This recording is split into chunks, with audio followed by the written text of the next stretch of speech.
Welcome back, everybody. Word of mouth here. I'm the mouth. I'm here with you tonight. We got some invites to go through. We're going to go through 2012 and 2013. Hopefully, we all got our cocktails here. We're getting closer and closer to opening up some locations, meaning I can start clearing my player account out all these damn credits. Maybe get some cash coming in. That'd be great. Welcome, Ben, Jay, John, Golden TTV. That's Richard King. We all know that. He's killing it. Got some fun stuff we've been working on today. Let's go through a couple topics that came up in the last couple days, too. Now, I know you guys all saw that Golden T Go. And it is basically what it seems. It's a tabletop version. I got to play around with it a little bit while I was at IT testing the 2020 courses before they released. Pretty solid. It's not something I personally would use. I need the feel and I need the bulk of a cabinet. But the marketing team feels like it was going to be going towards like tailgaters, right? It's awesome. It's got a handle. You can pick it up. It's light, 35 pounds. Great. Awesome. You can carry it around. Now, there were some things when I got to fool around with it, and I was telling Adam Fitzgerald he's kind of half right and wrong. But when I got to fool around with it, the going thing was that it was going to be a year prior of courses. It's a full Nighthawk, but it won't be on the newest year's courses. Now, I don't know if that's since changed, so this information might be a bit out of date. From what I was told then, it was able to connect. But being that it's a year prior, I don't know if there was actually going to be invites or anything on it, and I would assume there's not. But I bet they're working on something to maybe connect those to each other ones. And it might be a missed opportunity, but it was towards a specific target audience. And the rest of the information I'd give about it, it would be probably not my place to do it. So we'll leave the rest alone. Not a bad piece of equipment, though, right? Oh, no, Jay, it has a full Nighthawk. The full Nighthawk is there. It's the same equipment, absolutely. They just don't believe they wanted it to compete with home editions and with commercial. Because as much as we hate to admit it, the vendor model that they've used for so long, all of their new ideas are kind of flying in the face of that model. And it's a big portion of revenue, so they don't want to fly in the face of their vendors. It makes sense. It's a good idea not to piss off the people that buy all your stuff.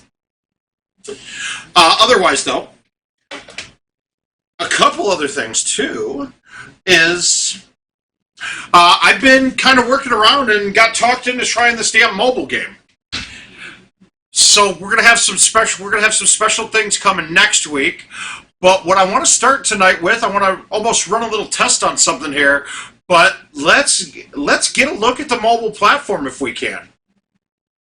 Let's pull it in here and see what we got. So you guys will see right here. Oh, did I just have to do everything? I did. Hang on one second.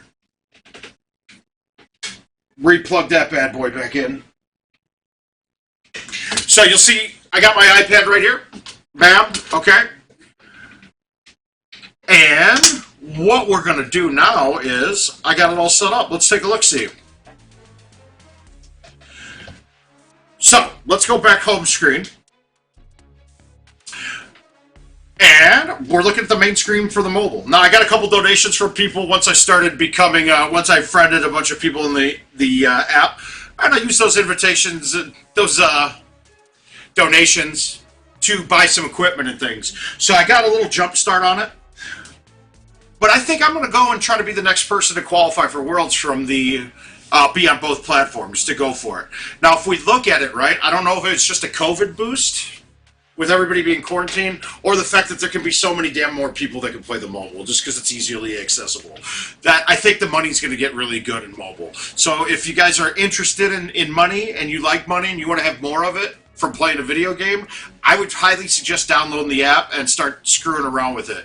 There is some time-gated stuff almost. Not time-gated, but stuff that you got to take a lot of time to build up clubs and get upgrades on it. There's only so many things you can buy to do it, so you can't pay your way to the top. You have to play your way to the top. It's pretty fun, and the dynamics of it is very similar to Golden Tee. A little dumbed down, obviously, but still pretty darn good. Now, let's take a look-see in here and say hi to Jason. How are you and Jackie doing today, Jason? Hmm. All right, so now we've got the video running for the mobile game right now. You don't get to see me because the way I have it set up, I have it kind of mounted to the top of my deck. I use the magnets in my case of my iPad in order to kind of secure it to the top of the deck. So let's take a look now. So I was talking to Kevin about fastest ways to level up, and he's saying that the fastest way to level up is probably going to be using the challenges. And I was doing a little bit of it, and I kind of figured, though, that the long haul, I'm going to want to play contests all the time in order to build silver up and build gold when I need it. And in order to talk through some of this, next week I'll have a special guest come through and we'll go through the stuff. And that's going to be none other than Tony Johnson, the one qualifier for both platforms right now. So he's going to come in. We'll have a stream set up with him on a video call with us, and he'll walk us through me playing and see if he can get me to a level that's competitive or not. So let's take a look. We're going to play through one of the contests and then we'll get to the invites. So right now, gold is like kind of end game stuff, more higher level equipment. So right now, I don't need the gold as much. And if I really want to, I can buy gold. Now, I may say some of this stuff wrong, and I'll correct it later on when I get farther into the game. But so I want to play silver contests right away. Now, each one of these levels, they open up at different levels in the game, and it seems like your golden team points are what ups your levels on it. So as we bang through golden tee points, then we up our levels, then you upgrade clubs, yada, yada, yada. It's pretty easy to follow once you start doing it. So let's just go through. We'll play one of these novice ones. Jordan, not right now. We'll set up some of those later on when we get focused on this. I just want to burn through one and not waste a lot of time on it. I really want to see how this worked, and it looks like it's looking great right now. So thanks again, Richard, here. Now, if you notice, so the set of clubs I have, they're not upgraded very far. I can only hit my driver 264. Now, when I first started, the first couple times I was using like a straight edge to try to do it. And then after talking to Tony, he told me, no, they're not going to allow those at Worlds or things. Well, if you want to be competitive, I needed to get better without it. The cool thing is it's really accurate. So if you don't like your pullback, reset the damn thing all of the time.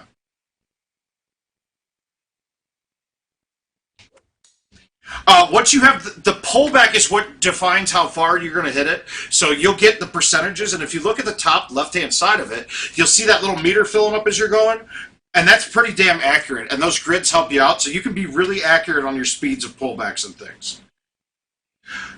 For the most part, you get backspin and extra distance and roll by looking at the balls, and you could use the balls. Now, when I'm playing these silver ones, I really haven't been using them. I don't want to waste them.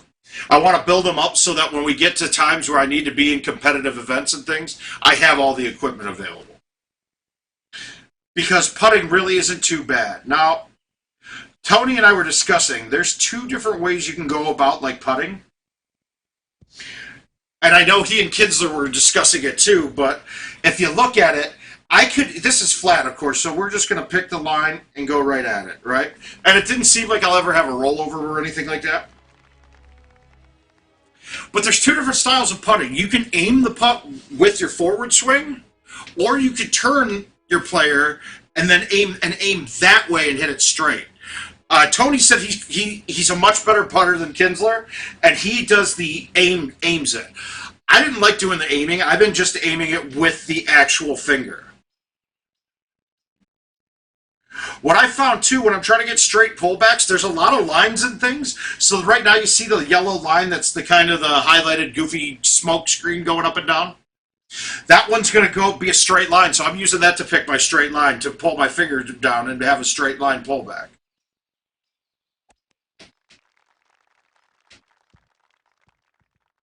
I'm not very good yet though, so we'll get there, but we're not there yet.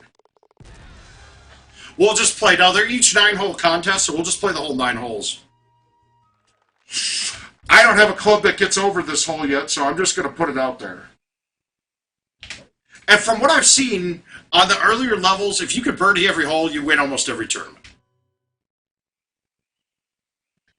Let's drop down here. Oh.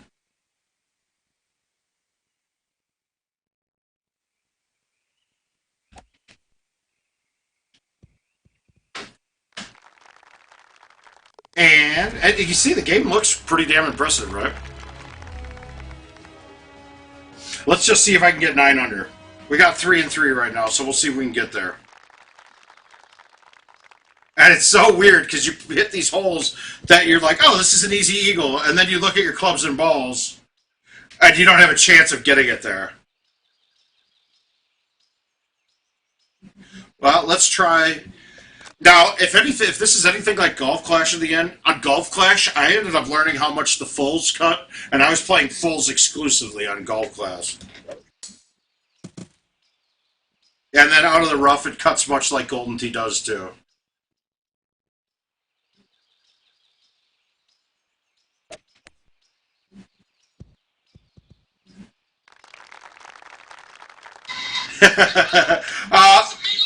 We will eventually, Ethan. Right now, I'm just doing we're doing a little tester on it. I'm playing one round. Oh, he threw the camera up too. Good, so I can look up and talk to you guys again. You don't get to see just the top of my head.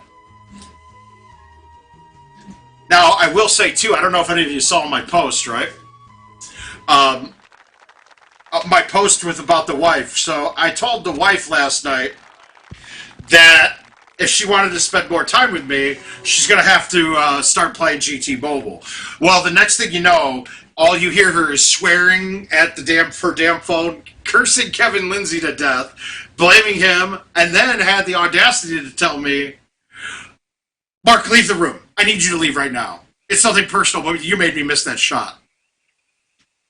So, in fact, I think she's upstairs playing right now. With a peach cocktail, so she's good. She'll be happy. But it's fun. Now, as the clubs get better and we start using clubs and balls, this will get a little easier. It's just, the only thing that I don't like right now is that if somebody who has all the equipment gets into my game, I'm probably in a pretty decent disadvantage as of right now. Right now we're playing mobile, Adam. Yeah, right now this is the mobile game.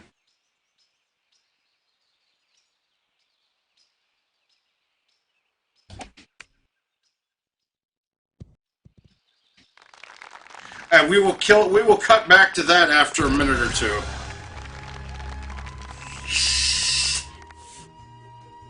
Well, oh good. Alright, so we're 6 through 6. You got Rick right behind me at 6 through 5, so he got an eagle on one of the ones that I didn't get. This hole's really hard for me because it's long. Like, I can't get to the spot that I need to that we'd hit from there, and the second shot I wouldn't be able to get there anyway.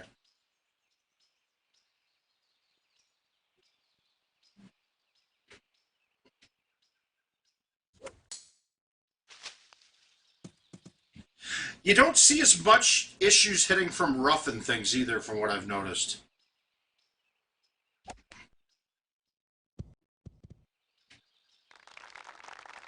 It's just the mouth. Ah, yanked a putt. That's probably going to cost me this one. It's just not really normally how I play to. It's a little different. Me standing over the top of it looking down is a little harder for me.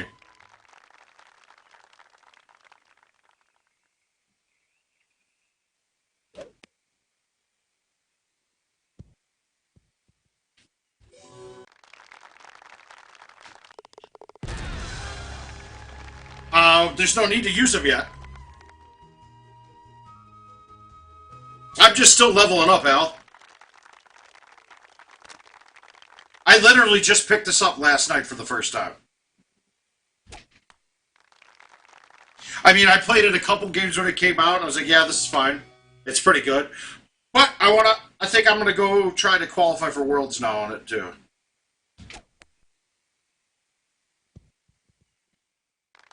Oh, thanks, Ethan. We'll accept that right in a second here. All right, so we missed one putt. We shot 8 under through 9. Roddy, this is the Golden Tee Mobile game. I've I've only aced like 2 shots so far, Jason. I've made a few, but I haven't aced more than 2. So now I got achievements and I get those points. Those points go toward building up your level on it. You need to get the level up. It looks like 30 level 31 is where you have to get all the stuff. Is it, Richard? I believe the qualifiers are over right now. I don't know about anybody else, but if I'm my team, I'd be looking like, quarantining still isn't quite over. I wonder if we can get more people involved in World Championships with the success that we've had thus far. So I knowing IT, liking to make money, I have a feeling that we see more of these. I have a gut feeling. No insider information here, nothing like that. I just have a feeling. It would make sense. So they typically do what makes sense for them financially. So let's just guess that they're going to do that. So we went through one game. You guys saw it. It's really quick. It's easy. It's time consuming though because you got to put a lot of time in it to get to the level that you need to. When you do go to do qualifiers for like tournaments and things, I played a couple of the first 3 games in the last one. I was like, I'm not good enough at this yet. But you can, for like 99 cents, you can max out. You can get all the clubs and balls needed for it. Hey, Kevin, how you doing, sir?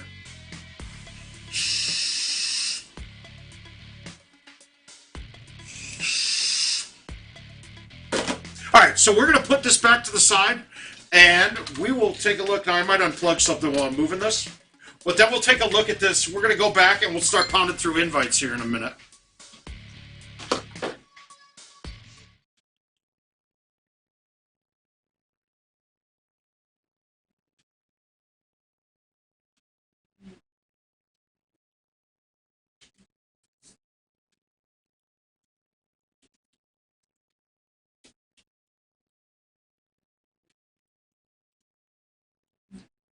All right, so now we're back. We're going to take a look. We're going to actually look at the stand-up Golden Tee here. Let's pop through. Like we said, we're doing 2012 and 2013.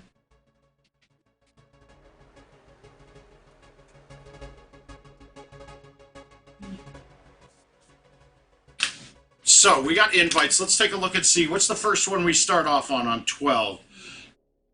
All right, we'll start off on Dusty Bend on 12. Now, personally, guys, there's one course out of these 10 that's my personal favorite of all time. But in general, 3 out of 5 of the courses on each of these years were just a waste of time for me.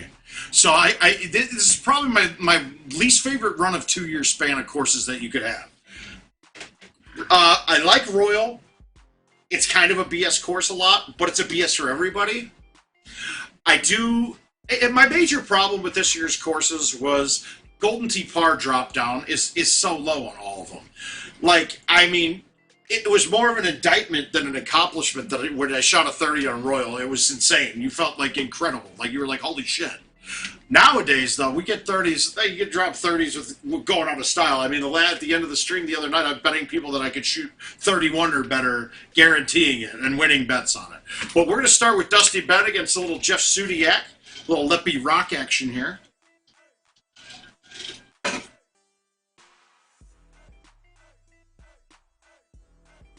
Hey, Paul, how you doing?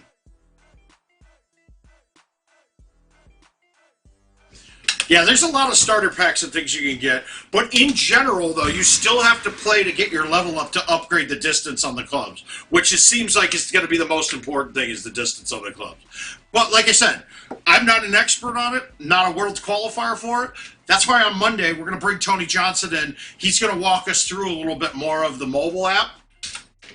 Maybe tell us a little bit more about the Play More Pod Better. I mean, Play More Get Better. Play More Pod Better, whatever they... The Podmore Get Better cast. I'm sure he'll bring that up a little bit. Love to hear about it.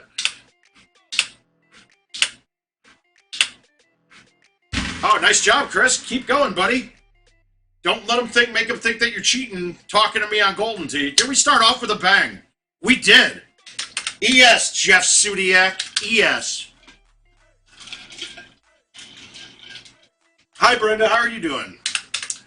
So, if you guys do hear any screaming or swearing in the background, it is Jill upstairs trying to play Golden Tee Mobile.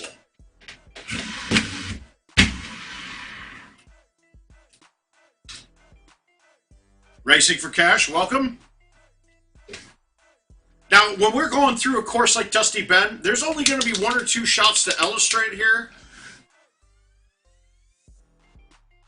Let's see if we've got this going right now. Let me take a look at something here.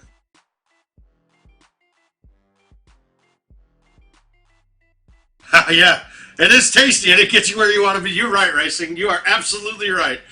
Tonight I'm using Simply Blueberry Lemonade again. Finishing that bottle. Jill is cranking out the Simply Peach, and then I've got Simply Watermelon ready to go once I run out of that.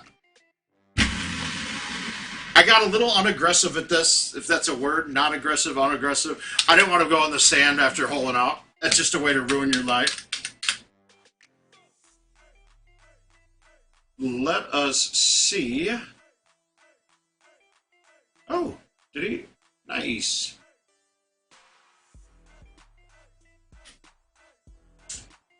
Let's just go here. Now, we know with the stouts, when you low tee, it doesn't affect it as much. I'm assuming this is on the same plane. It's pretty level.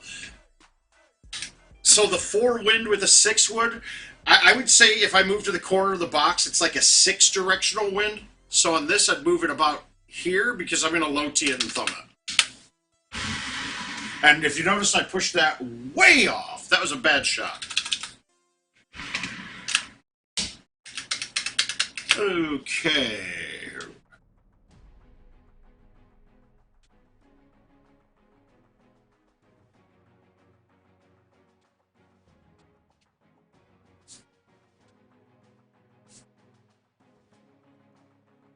Oh, never mind. Wow. This man is good. He's very good. He's on top of my thoughts in my dreams, too. This is one of my worst holes in Golden Tee history. I blow this hole all the time. I always overcut it, and then when I try to undercut it, I end up off.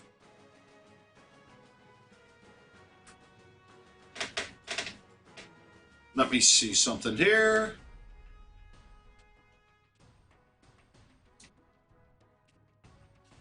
Perfect. Just wanted to get the telestrator up and running. There's really only one hole on this course that I think I'd ever use it. Maybe 18. And, oh God, I missed it, didn't I? Oh, lucky me. Maybe 18, but hole 9 can be a bear too. Not a bear lodge, but a bear of a hole. And I want to show you guys how I play it. I might mess it up playing stouts because I have my distance lined up for when I would play Titans or Grabbers. It shouldn't really make too much of a difference, though. Now, this one we're lucky. You have a backstop. If you hit the roof of this building, it does kick you slightly right. So be careful if you hit the roof. It might kick you into the water. But if you hit the roof going a little bit left of center of the pin, it'll kick you pretty much to the middle of the green. Now, you do have a backstop if you hit the back slope of it, too. And you could easily hit this into the backstop and have it come down. Where the pin is, it's most likely going to be a putt if I end up there. So I'm actually going to go at this with no spin.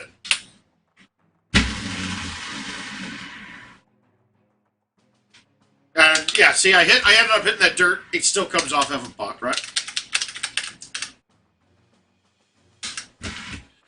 This is kind of a bear of a setup too, but we're going to play it real safe out to the middle of the right side.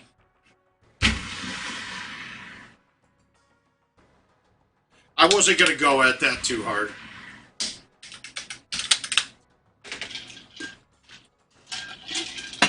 This hole can be really challenging too. This isn't too bad, especially with only a 6 wind. A 12 wind would be hard.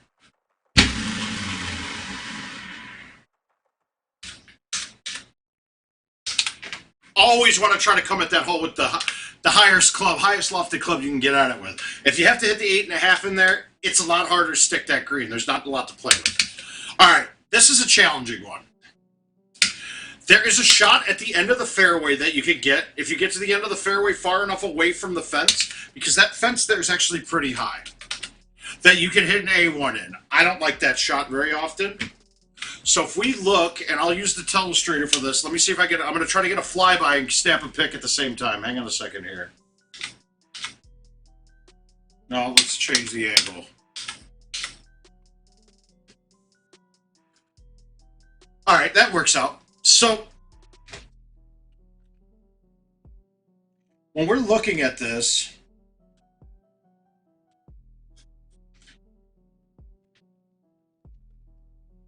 if you see this hill here, if I'm on that hill, more than halfway up that hill, my next shot with the 8.5 driver goes right underneath the sign and above the fence. So we're going to try to put the ball right here. Closer the better, especially because when we looked at this hole, the pin was all the way in the back. It's not a big deal if it's in the back or the front of the box, or when I say back, I'm saying from where our tee spot, where we end up leaving our ball in the fairway. If it's longer, it's almost easier for me to get there, and then you just don't put spin or you put bite on it. When it's up close, you got to backspin it and try to hit it hard enough to get it over, but then also leave it short enough to be back and come back toward the hole. So we're going to try to be a little bit right of where I am right now, and I'm going to hit release on the 4-wood. All right, I think I got this pretty good though, right? And generally when Golden Tee decides to aim you at the thing you're looking at, they're telling you you're not hitting the obstacle in front of you. I don't know how far that works, like if it telling me that if I hit this with the perfect speed, that it's not going to hit the things up by the green. I don't know, but with my course knowledge on this, I should be pretty fine to get through this. I'm going to bite spin this and just have a little tiny cut back towards the right side of the green. And I hit it too hard. Yep, too hard. I was too high up on the hill, or I needed to hit that with no pullback. And the drop's not terrible. Get a par out of it.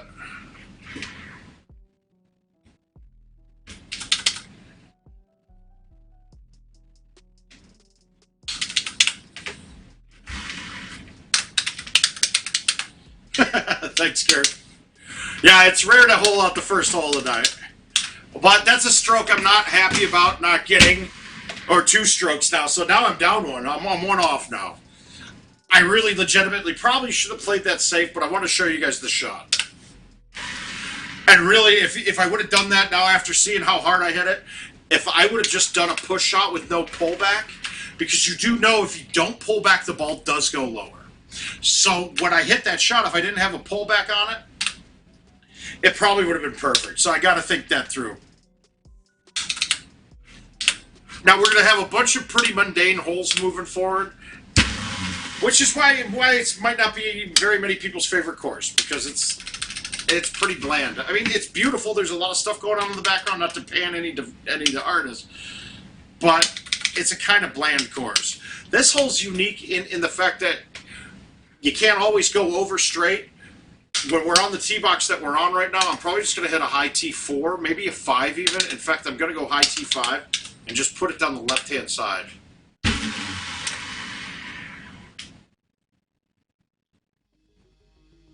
You'd find yourself having some moderate to moderately long putts there. Now, was this the first? Yes, this was the first year's of tees, right, everybody? I believe it was. All right, you can go to the right fairway, but if you look, we're 620 in. So if I go to the right fairway, that means I'd have to hit that ball almost 400 to get a chance at it. This way, I only have to hit it 270, 280, 300 is fine too. No, I'm sorry. Yeah, 300 would be perfect. 300 puts us at 320 in.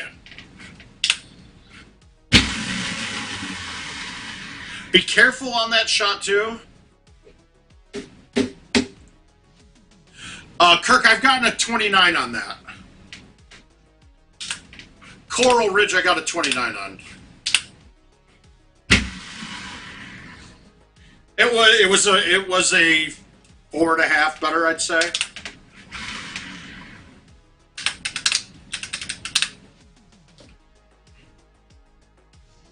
Oh, Kevin said he thinks this was the second year's of tees. Yeah, it might have been.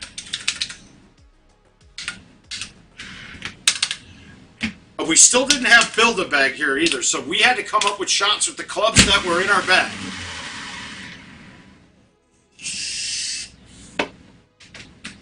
let's get a hole out, make up, get back to clean.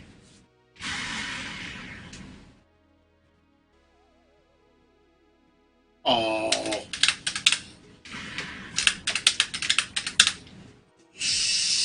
All right, 2011, you're right. Laurel did have tees. God, I used to remember always trying to figure out a way to get over this and over this to get to the fairway on the other side.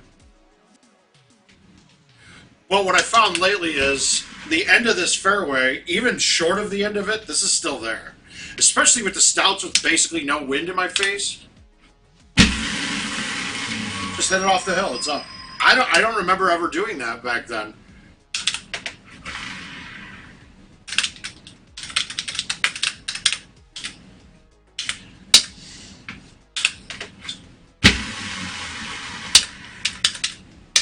So see, it's pretty simple, straightforward here. Be careful if you ever have to go short. That dinosaur can be in play too. I know that. That's so funny. I laughed so hard I fell off my dinosaur.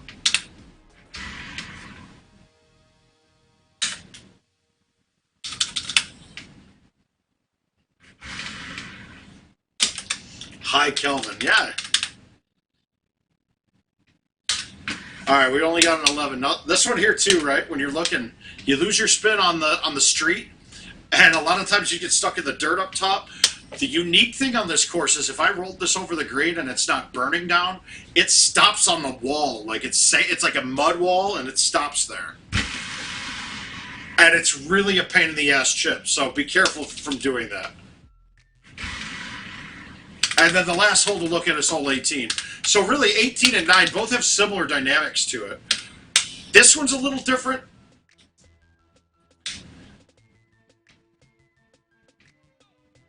Okay, when you say nailing the dinosaur,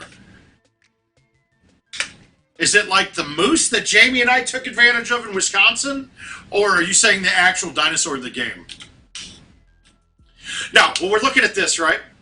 10.5 with no tee will get over the building, stay under the sign. I believe the 3-wood does as well, and I think you start getting worried about it with the 5-wood. High teed, any of those is probably not very good. You've got a shot from here where you can hit like a C2.5 in, hit the grass and have it snap up. Where we're at today, though, with the lack of wind with stouts, we're going to probably just go from here. I'm going to play a little cut in it, fight back into the wind with backspin. I'm not worried about going into the sand trap. The biggest problem you're going to have here is if you go off the left-hand edge, just trickle off, you'll get plugged against the wall, so it's 2 shots to get out of there. So you're taking a par. So we're going to try this, though. And I ended up in the sand, but it rolls far enough back that this chip's pretty good. The world's not perfect, but it's not that bad. So hole 9 was a fight. There was a fight there, and I think this is the first year that the world rankings came out. And I remember we're at the Wisconsin tournament, and I've got up 30s on all 4 courses and a 29 on this. And Stenmark wasn't at the tournament. I was like, yeah, I'm gonna get my first monthly world record ranking, right? Yeah, and I get a text during match play on Sunday, which was the last day of the month. I get a text from Stenmark. Oh yeah, I just 30 Dusty to pass you. I was like, you son of a... That guy, he's been the bane of my Golden Tee existence, and hopefully we'll get him as a visitor next week on one of the shows. We got a couple special guest appearances coming up from some people next week. Get to hear some other people's opinions about things.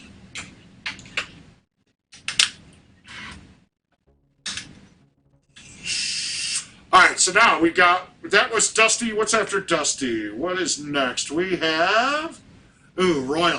Yuck. All right, right here. Gonna play some Mike Arrington here.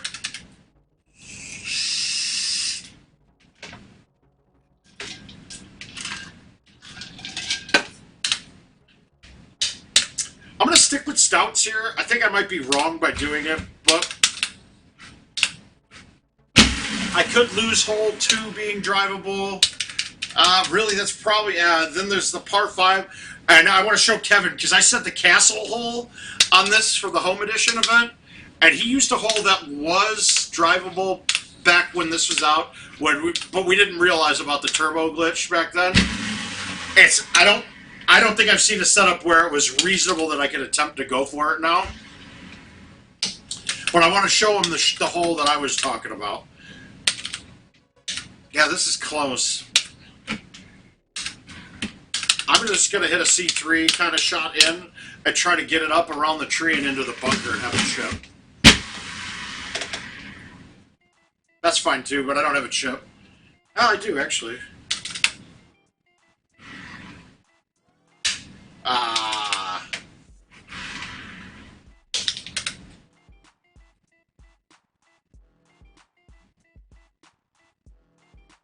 Good man, that's a good, hey, fifth place is never bad. I gotta remember I have an 8-wood on this course. It's like one of the only few ones that I use it on.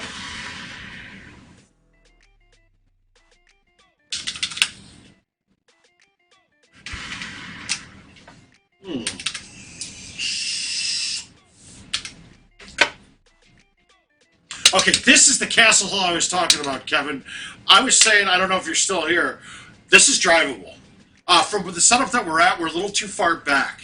But from where I'm facing right now, if I'm 3/4 of the way up in this box and I have an outwind, I can hit a C3. And it will hit the hill, bounce up to the toplet, and then start trickling down. It rides the wall all the way down. And then it gets to the bunker at an angle. When it goes in the bunker, it toilet bowls and shoots right up. Don't have that shot in our bag today. We're just going to hit a big shot over the top of these trees. Stay out of the bunker on the left. Everything else is fine. You can make it work from anywhere else in here. I pushed that.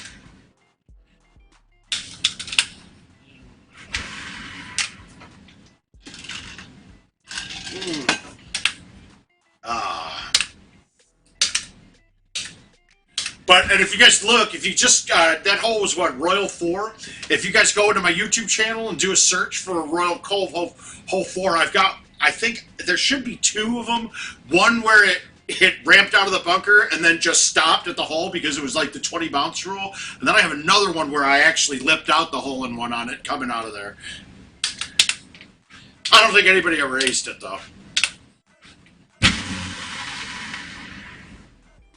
There's a lot more things in play on this course, so course management is going to be extremely big on this. You really, even a hole like this, course management comes up huge. Stay to the right of the fairway, and for the most part, you don't want to end up in the rough or the bunker. You can, if you're in the bunker past the trees, you're okay, but for the most part, you just want to knock it up as far as you can down the right-hand side of the fairway. And I should have nothing in my way now, so I've got a thumb 5-iron in. Now, my angles have changed a little bit with the stouts, and I'm not quite perfect with them, because I'm playing it to play the wind, and then I realize, oh, you don't play the wind.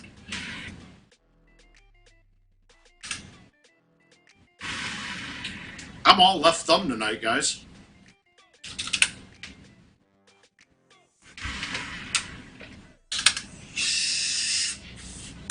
How did the mobile game come through and look on the stream, guys? I know from my end it looks pretty good. I'm just curious if there's anything that we need to do to make that more viewable for you guys if we ever do some more streams with it.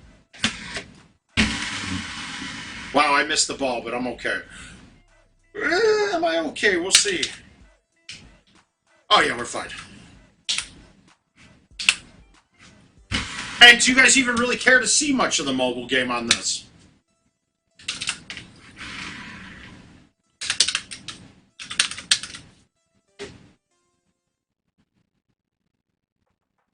Well, we didn't plan on having a camera on at all during it for me. Yeah, it was just I got a cable in the mail today. Was working with Andy from IT, and we got the cable just because we want to start looking to do it. I'd have to mount it.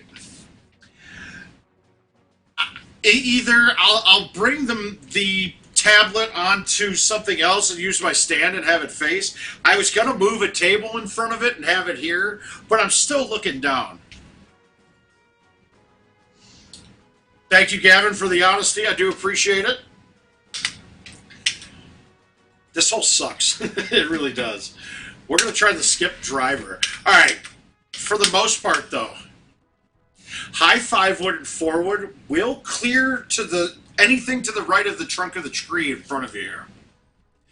So if I had the distance, I could cut the 4-wood high. I don't think I have that distance. On this one, I'm just going to try to skip the driver with a smooth C3-ish type shot. And actually, I don't even need a low T, but am I going to go too far? We're going to try it with that one. So we're going to go full C.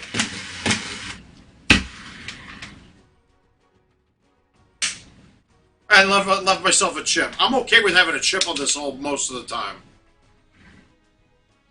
Not if I don't make them, but I'm okay with losing a stroke there. It's fine. Awesome. Good feedback, guys. So there might be some little bits and pieces on it when we get new info about new stuff that I think you guys might be interested in.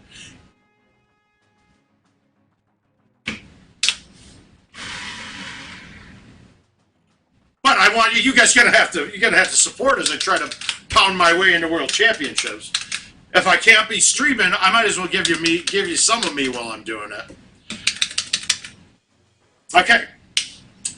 This is another one on YouTube. If you pull up Royal Cove Hole 11 in my YouTube channel, I got 2 aces on this hole. One of them, I think I got shot of the year for that.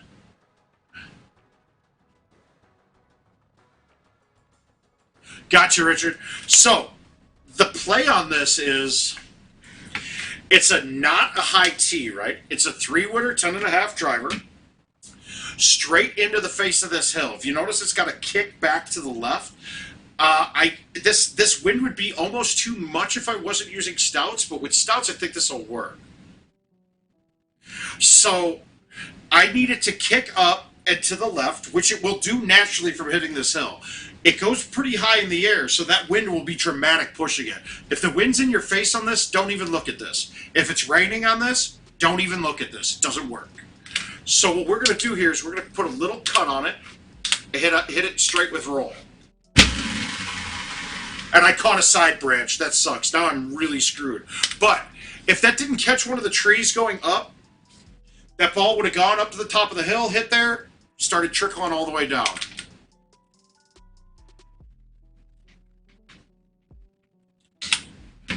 Now I'm just going to put it to the spot that I would normally go to. Just after this rough island here, and then you just play into the green as normal. Ah!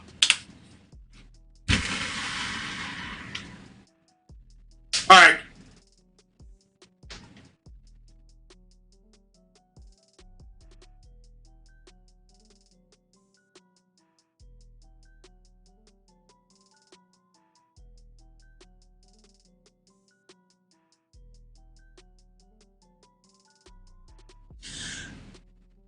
Right? The 20th bounce kills the ball. It stops. So you'll see there that it'll hit some stuff and it may stop short of the green.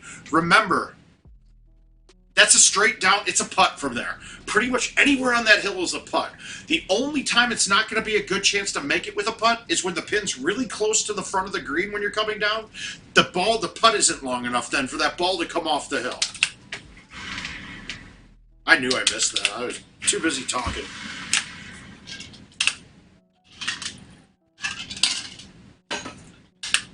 Well, that was when we first started doing YouTubes.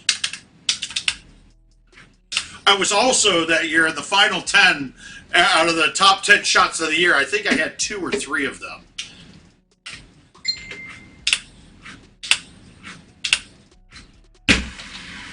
I want to say one of the other ones I had in there. We'll get to see it. It's Grand Canyon this year, if I'm right. It's Canyon's one of this year's, right? It is. You'll see the shot that I aced on Canyon, and you're going to be like, what the hell is this kid doing? What is he on? Where does he come up with these things? I just don't know, man. I'm like one of those idiot savants out there, right? Or I'm like the Matt Damon of Golden Tee. You know, he just looked at the piano and he got it. He just got it.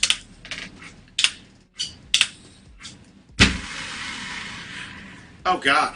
Oh, this is not going well. I'm not playing very well, but at least I'm showing you the wrong shots to hit. That helps.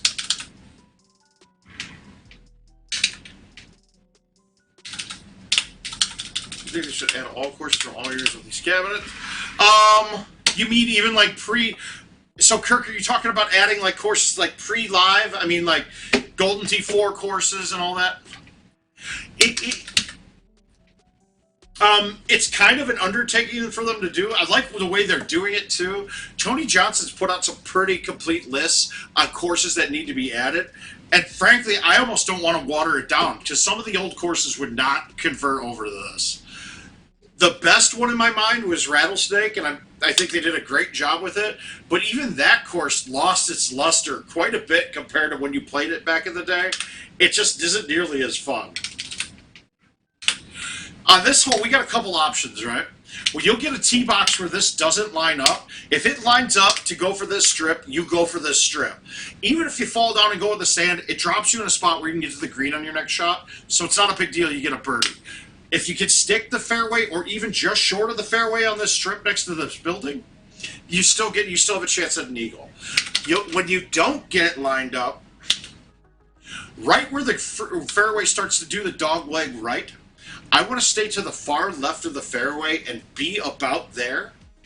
That gives me two options. I can go with an A1-ish type shot, skip out of the bunker on the left by the green that we're looking at now, and have it kick up and beyond. Sometimes it'll ramp out of there. Almost never will it ramp and end up in the water. You just end up with a birdie chip or an eagle chip. Then if you're in the right spot too, it's just a 3-wood or a 10.5 driver. You can cut it and hit it straight at the hole.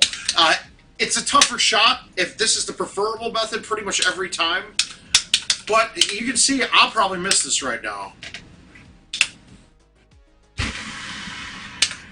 Well, maybe not. Maybe I won't.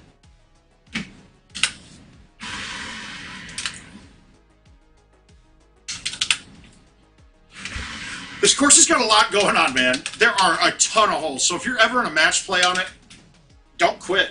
Now wait till you see 17. There's 17 hole shots on 17 where I basically have dialed in a stroke limit on it because it's impossible. I pretty much always left to right on this. The tree line is a lot easier to get around. There's not any trees in the back of it going left to right that'll hit.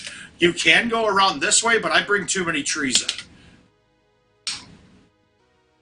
Oh, 16 is the par 3, you're correct. But 17 too it can be a stroke limit as well, and so can 18. There's some crazy ones, man. There's another... I'm going to explain another shot here that I would do that I have on 18 when we get to it, that I have a YouTube of as well, in case it doesn't work. I don't have the hole-in-one YouTube that I had on. I couldn't find it when I looked. Might not be there anymore. So we're going to just do a 4-wood A1. Now this would be a little tougher with that wind, with no stouts, but we'll see if it works. See, I'm over that no problem. And oh, I didn't need bite, but I hit the, yeah, we got treasure, guys.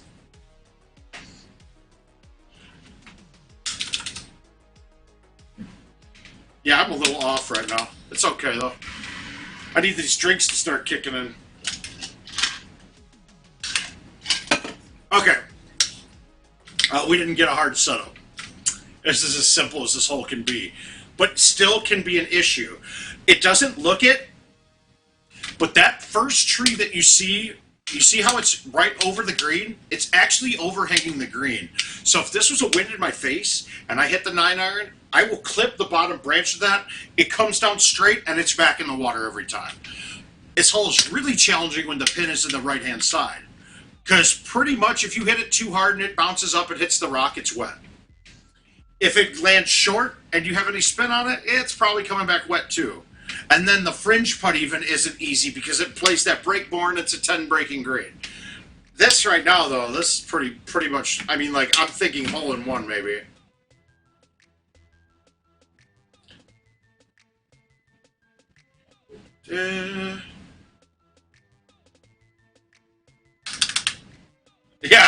Yeah, this is...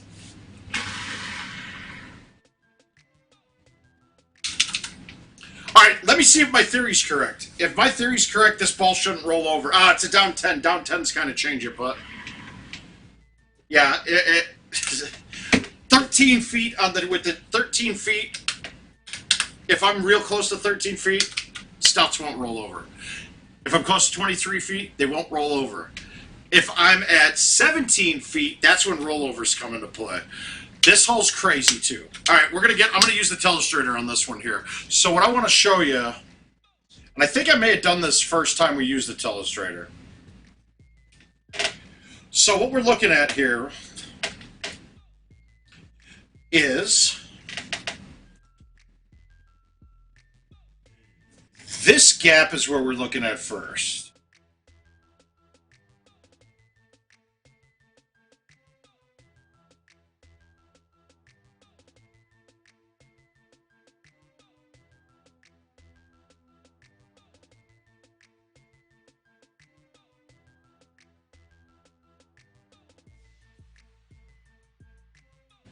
But from the front of the middle to the middle back of the box, it's over fine.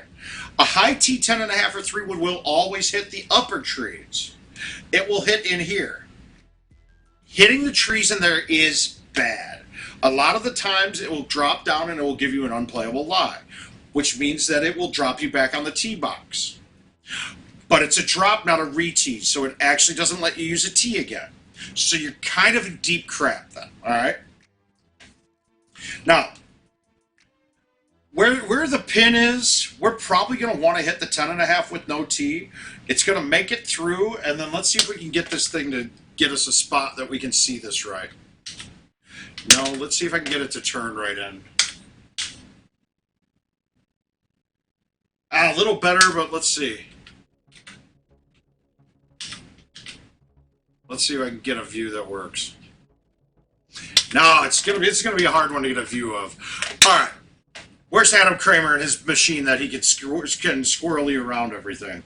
But so for the most part, at the top of the rock, right above the green, if you get it up there, it's gonna end up trickling down back to the left with very little risk. You can also hit a C3 in. The C3 is kind of risky because if you have any right to left wind or you clip that rock going in, then it's going to kick and go wet. The shot that I like to play, what I like to play though here is if I get an outwind, I'll hit the 3-wooder, the driver, and play it square into the rock. It will hit that rock, bounce straight into the air, and the wind will push it out right towards the green. So it's awesome, right? It works out beautifully. But on this one, like I said, I'm just going to kind of bomb the 10.5 up with bite and try to get over to the other side, right? I want to hit up top and have it check down and roll down the hill. Did I use a T already? I didn't mean to. Crap. I think I might have used it while I was trying to do the telestrator.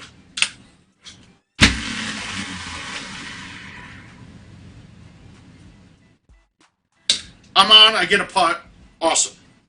That's my safest way to do it. The only problem with that is if I leave that a little short, if I lay that short, I'm done. I'm done. It's giving me a chip for the next one, or it might even bounce backwards enough that it drops me in the fairway on the other side, and then you're really done.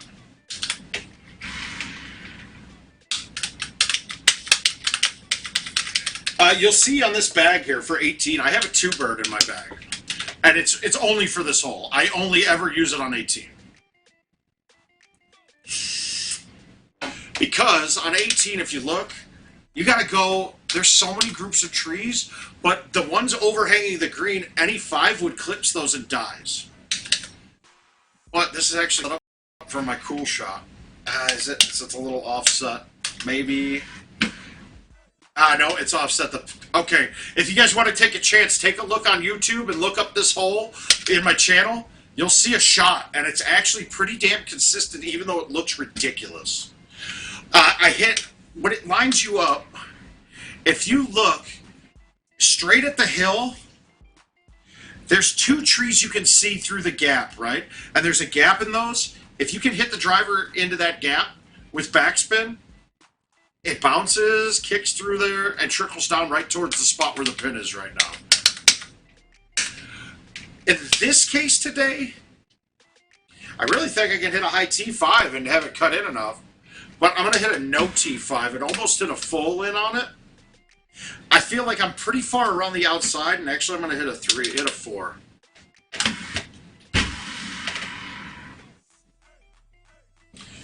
Right spin got me. I needed backspin.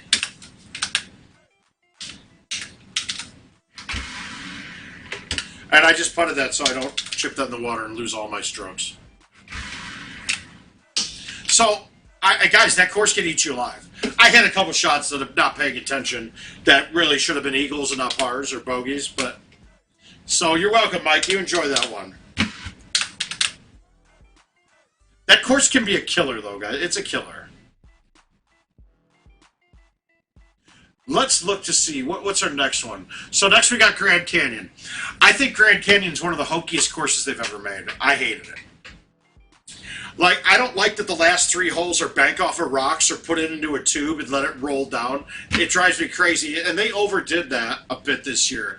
That's one of the reasons this couple of years of courses I hate. I don't like hokey. I like skill shots. That's fine. If they're hard, that's fine too. But there's too many bank off of shit, right? You got to bank a shot off a wall. You got to... It's crap. I didn't like that. That really is what ticked me off from these years.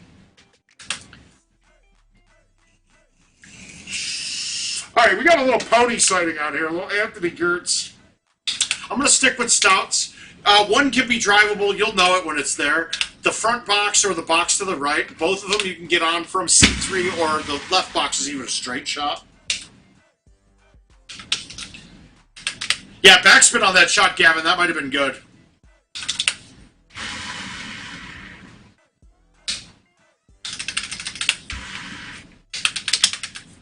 Riley, how you doing, sir? Long time.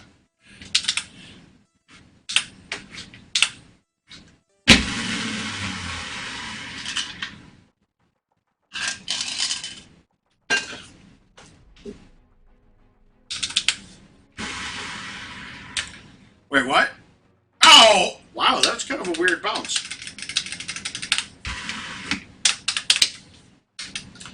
Who's second year play? I'm a little confused right now.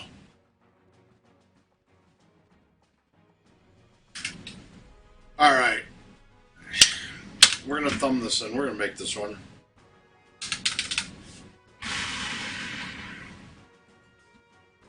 Damn it! My thumbs just feel all disjointed today. It's one of those days. Appreciate it, Riley. Always appreciate it.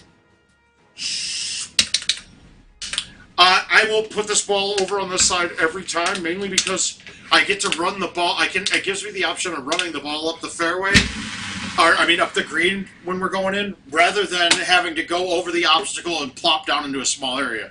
Look at all the green I've got to work with now. My thumb's just not right. Ugh.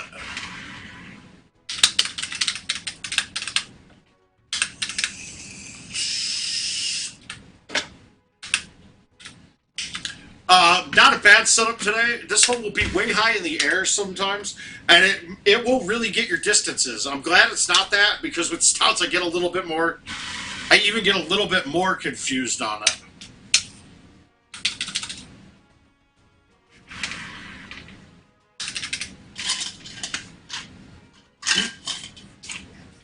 Jobu needs a refill, everybody. Hold on one second here.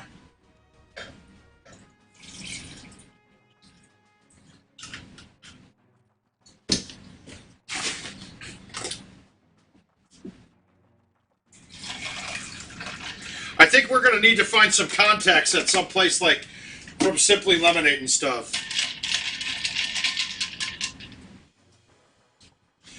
Because I'm sure using the crap out of their products on my streams.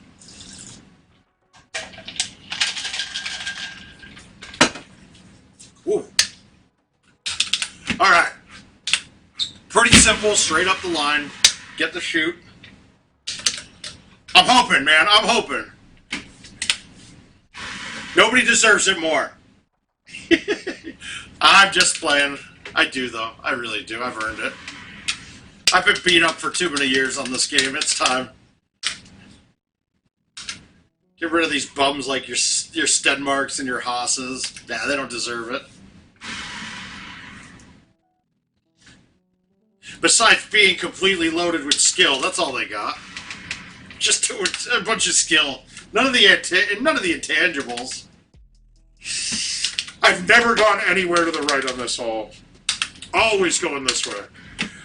Hopefully we can do the double world championships. That'd be the best. Tony Johnson right now is the only man that could accomplish it. Yeah, I'm with you.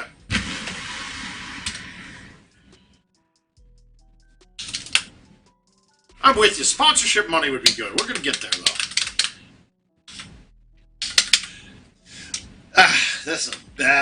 All right. Now I have a 6-wood, so that's good. I'm not quite sure what's going to hit here. I'm not going to clear this tree on a fly with anything but a 7-wood. I don't even know if that would clear it. So no matter what, I'm hitting the 6. I got to cut it. I got to throw it out enough. You can kind of tell the contours of this rock wall when you're coming through. But for the most part, if you hit this wall moving by, you're wet. All right? Ha! I love you, Kirk. I'm going to high tee it with backspin. I'm pretty much taking away any option of making it by high teeing it, but I'm also eliminating a lot of the mountain that could be in play. Oh, God. And I left it short with the high tee. And this is a problem, too, because I only put the G-wedge, and look at this chip. We'll try to hit a full in. Off the rock. Now, there's a little something different on this course that I don't remember it being this way. But if you guys have noticed on the new courses, when we get stuck on the cliffs, it shows cliff, and cliff plays exactly like fairway. Distance is the same, you get full spin. I don't remember ever getting spin or being able to hit full speed shots off of that stuff, but on those side hills now, it's cliff now. So those cliffs will play like you're in the fairway. So be very, very cognizant of that while you're hitting your chips and things. The first couple times I got there, I got up and I was on the rock and I hit a chip thinking it was gonna slow it down, and I went a mile past. Well, oh, Kirk, I don't even make it look as easy as some of the guys.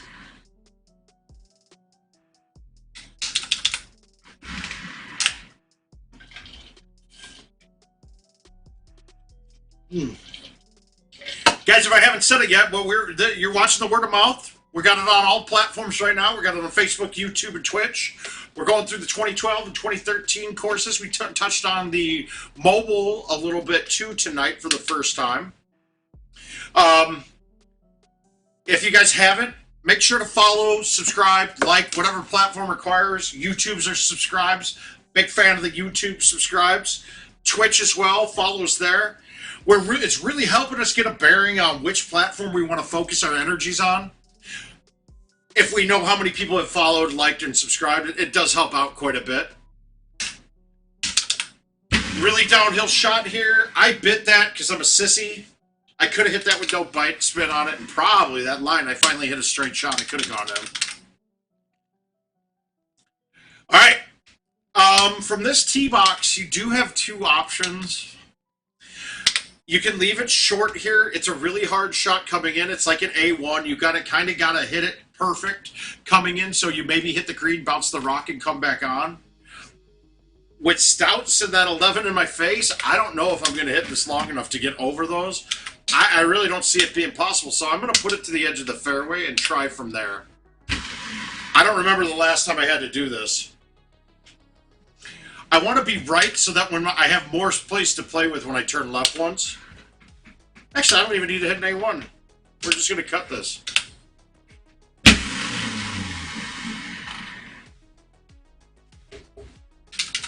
All right, that works. Another one. So up until some of the end holes, it's a pretty darn good course, right? I mean, it's a lot of bend over things. Really cool stuff. Really cool stuff like that. A lot of the holes, though, change when you learn what rocks you can hit them off of. Like on this shot, it's going to be a tougher play to stick this green on a fly. With stouts, I can actually cut this a little easier.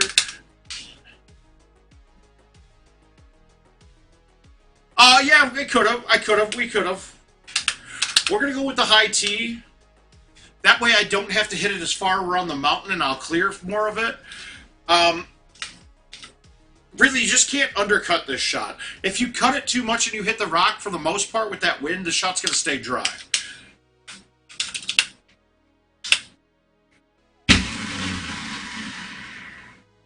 Now, the other thing, all right, so if you look there, I'm below the edge of the green, right? If we look, you can barely tell, but I'm below the edge. Can't putt this now.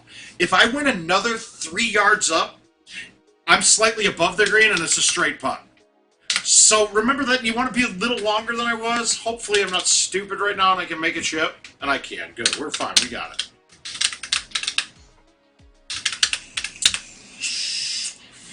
Another hole that can be drivable.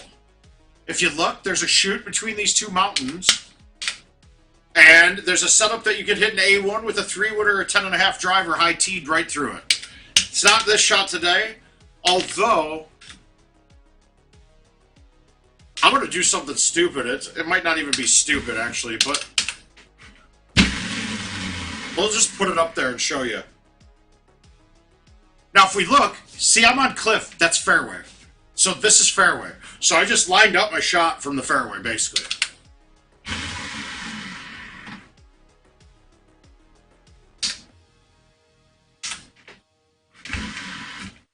It's tough to look at like that. All right, we'll definitely put something up. My main focus until I'm to the level that I want to be at in mobile will be the Golden Tee platform, the full-size cabinet. But yeah, I want to get them in there. We'll throw some posts into the Golden Tee mobile pages too, and see. But I don't really want to embarrass myself. There's a lot of people that are really good. That's why I want to get some people that are already qualified for Worlds, like your Tony Johnsons.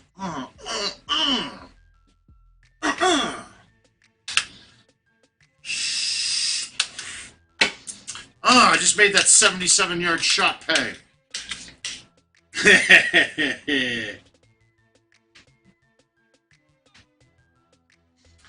Trying to think if this is going to work. Okay. So, we're going to definitely use the telestrator on this one. And here's why.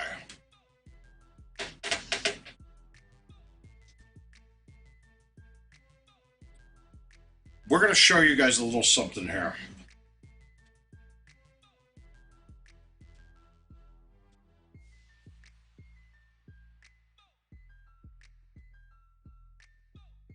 Perfect. Let's see. I hope I don't blow this.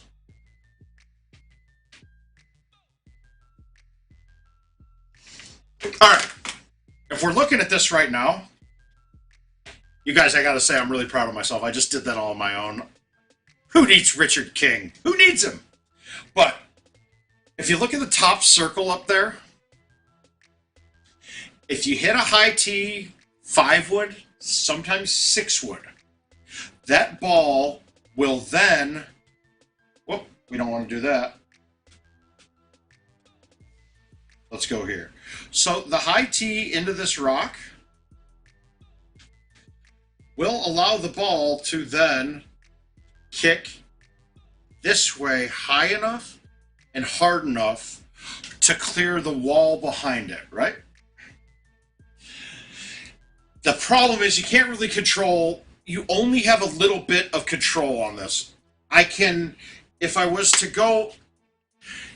looking at this, the only way I can control the angle on that bank is by moving it right or left. So obviously, if you do your physics on this, if I move it to the left, the kick will kick harder and back to the left harder. If I move it to the right, the kick will be a flatter kick. It won't be it'll be a flatter angle. So we'd be looking at, let's say, a 100-degree angle compared to a 160-degree angle. Using that and adjusting to the wind can make you actually have a chance of aiming this shot. Now, the biggest problem you run into is it's never, if the wind is right to left very hard, it's really hard to keep it on the green. It doesn't bounce, it'll bounce and then float too high back to the left and end up in the water. If the wind is directly in your face and blowing to the right, so the optimum wind on this, right, is a wind coming at me at like, let's say we're pointing to 5 o'clock, double digits. Perfect.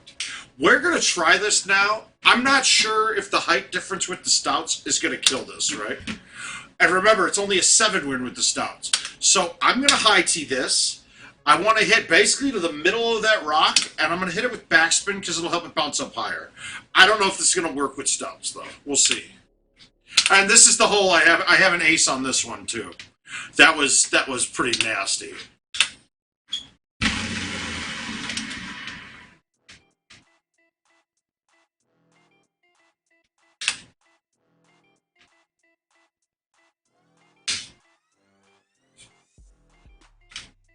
So the height with the stouts is fine. If I was much closer than that to that tee box, though, if I was much closer and had a much, like that box was closer to the pin, I don't think that's high enough.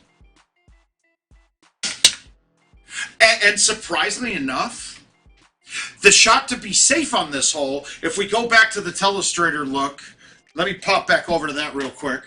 If we go back to that,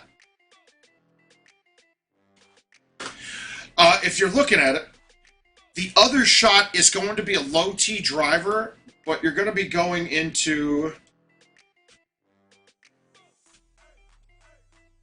that area there.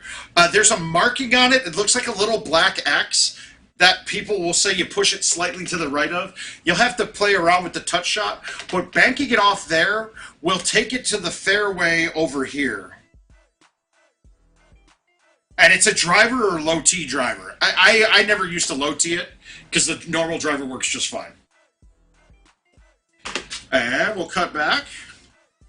Hopefully you guys can see me, and I think you can. Good. And then he makes the putt. That's how you do it. When I first started sticking that shot, everybody in the world was like, he's crazy, he's lying. There's no way you're sticking that. And then I showed a couple of people in Minnesota, and then it finally got out. It felt good, though. It felt... That is a mouth-created, mouth-approved shot. Trademarked. Ricky Bobby Incorporated. And part of my problem with with this hole is the club set that I play does not lead for a very good look at this. And I'm going to try to hit a low tee cut 5-wood at this with stouts. Now, this is another one. I want to show you guys a little telestrator action. How can we make the view work for it, though? It might not even be possible to get the view right. Okay, but anyway, if you see the chute there, you see the little funnel, the hole in the rocks there? Well, we'll throw a telestrator at you and see if we can get a look at this a little better.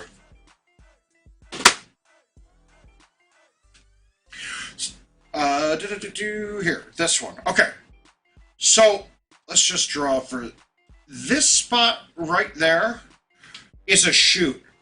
If you hit a ball and get it through up in here, it bounces around up in that area, and then it rolls like this. Oh, we don't want that. It rolls like this. And will pop out. Now, it's another part of it, too. If we're thinking about this, I mentioned that 20 bounce rule. The reason it works well is it just so happens that the ball hit... By the time it gets out of those rocks from bouncing around, it's really close to the 20th bounce. So sometimes you'll have that ball just rocket right out of there. But even the rocket, even though it's rocketing out of there, it hits the green and just stops. And you're like, whoa, awesome. I hate it. It's not a skill shot.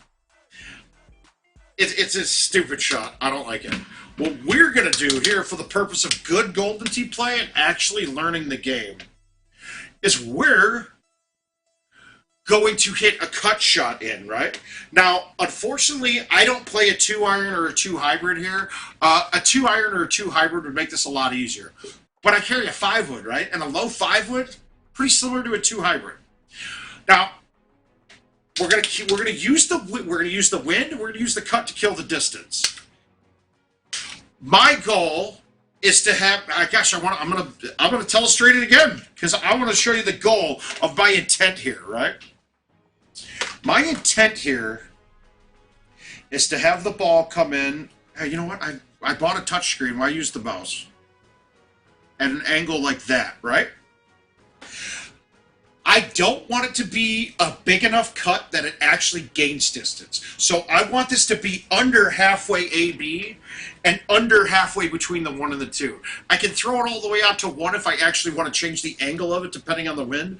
But really, I want that half AB, half 1, 2 coming in. I'm going to want to hit it 110-ish, 115-ish, and then have it hit with bite.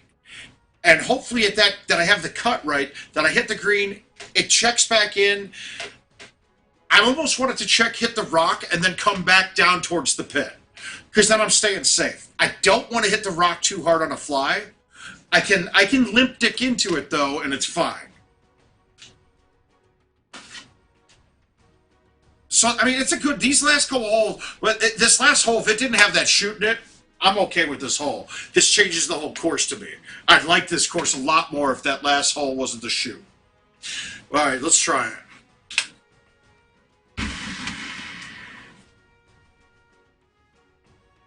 God, you love it when you do it right. Okay, so glad I hit it softer than I thought. I'm glad I adjusted my mind. But if I hit that 110 or 115 like I was thinking, it would have been great with any ball not named Stouts because the wind would have helped me kill it. With Stouts, I got to remember, wind in my face, I hit it softer. And this hole, I hate this hole. I think it's one of the trashiest holes they've ever made. It's rare that I'm able to go aim a shot at this green. I'm typically it's another telestrator one, right? We'll do a picture, we'll do a snap here, and then we'll do a snap coming up and look at it again. All right, let's go here. So we got to keep it in the gap, obviously. You got to keep it in this gap, right? It will clear the rock about in that range, right? That's a pretty good range for it. Now, obviously, these things are kind of hard to be exact with. I'm looking at it on a different screen. But your goal isn't to cut this and hit the green. Your goal is to hit this into the back wall, back here. And this is where it gets a little disjointed. If you roll the ball and hit it with this shot into that wall, it's going to bank off really hard. And it will shoot off at the green. So if I have a wind that's pushing me right to left from here, if I got a right to left 11 on this, I'm probably hitting the shot with roll because it's going to come off the wall hotter. That wind will slow it down off the wall push, and then I'll land at the top of the green, hopefully. The problem with roll, though, is if it doesn't land at the top of the green and hits the hill, it's going to turn around and go straight at the water.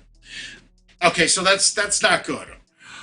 In this case, the shot that we're looking at right now, let's see if I can get this to get a better flyby on it so we can see. Where's flyby? No, it's going to... Yeah, we're not going to ever get it. Well, actually, this one works. Okay, so from this view that we're looking at now, let's go back to this telestrator.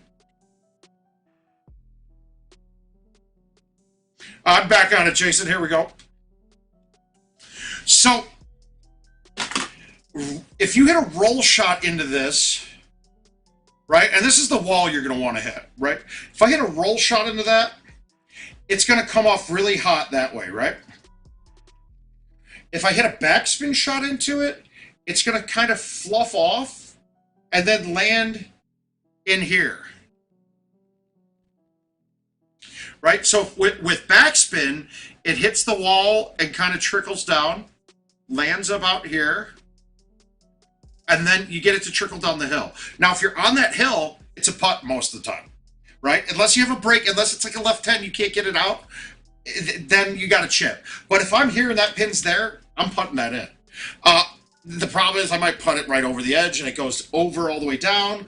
Most of the time, though, on the putt, it will stop over here and it won't get past this stuff. And on this case, we're going to hit a backspin high T3 wood and try to hit it into the rock pretty solid, have it come off pretty soft, because you're going to see it comes off really soft with it. So we'll kick back, we'll watch this from the game now and see if I can manage to match my words. And sorry guys, I don't have the chat. I think I need to grab another monitor here, because I'm going to put the chat back down in front of us, but it's a lot easier for us to work with the... Richard's been doing some really cool shit, you guys have seen it, but... it's a lot easier for us to work with having that screen up for me to see too. It makes communication easier when he's not sitting in the room and we don't have audio between each other. So I don't get to see the chat while I'm doing Telestrator. And it really probably doesn't matter because you guys are a few seconds behind me anyway. Did you guys get to see what I was doing on the Telestrator or no? For the last part, because I'll pull that back up. But honestly, I think I explained it well enough. So we're going high T. We're going through the gap. We're going to hit the wall back in the corner and have it kick off soft, hit the hill, and trickle down. Hopefully get on the green. Oh, well. Well, you got a good explanation of it. I got the picture up so we can see it again. And wow, that came off hot. I might have hit one of the cracks on that wall. That's the only other thing. If you hit one of the points, it kicks off funny. Typically, that should have come off really soft, though. Ah! And my short shipping, no good. Oh, well. I'm not against a birdie on that. We missed the last shot. Oh, you missed the shot on 17? Oh, that's too bad. 17, I hit an amazing ball. It almost went in. Yeah, well... Doing this stuff sometimes is hard by myself. I'm just happy that I'm able to cut back and forth from the Telestrator.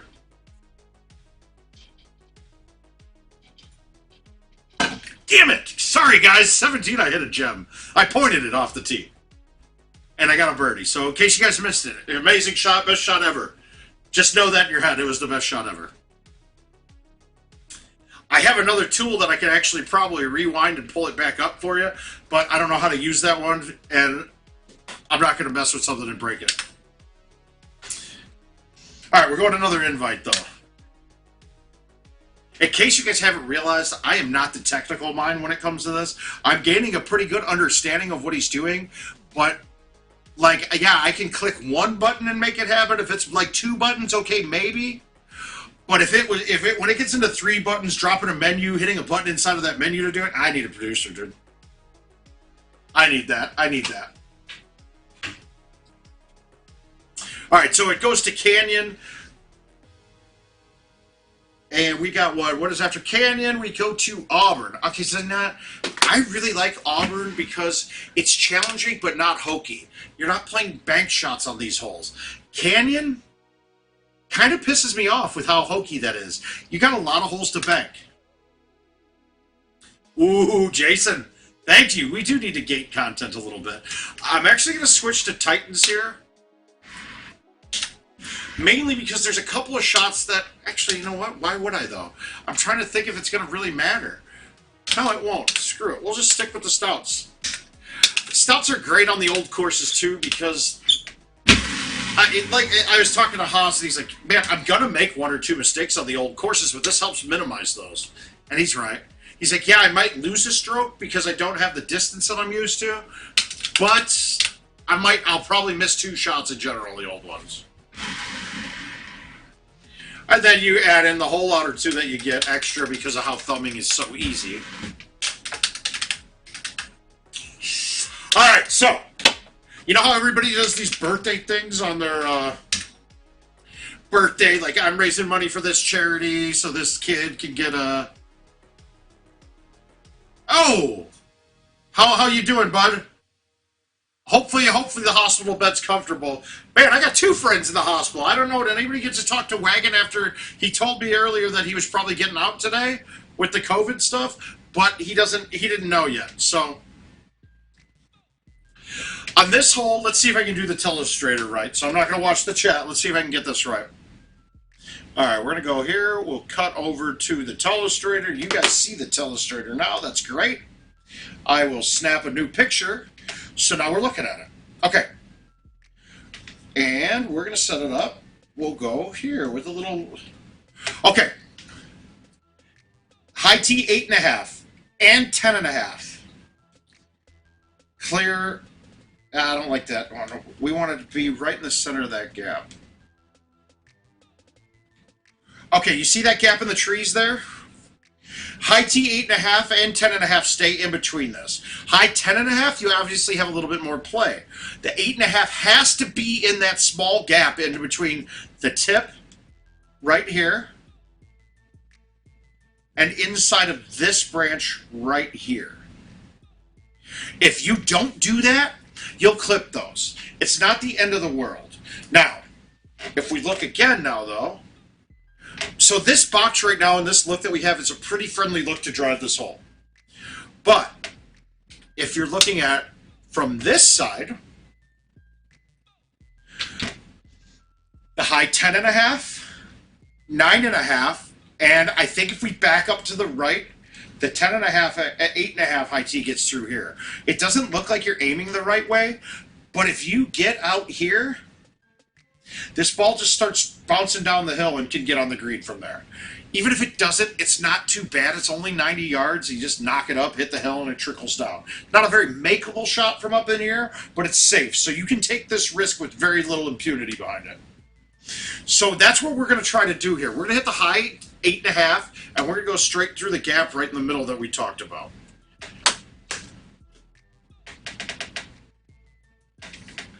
All right, so I'm going to move this up to the left. I'm going to high 8.5.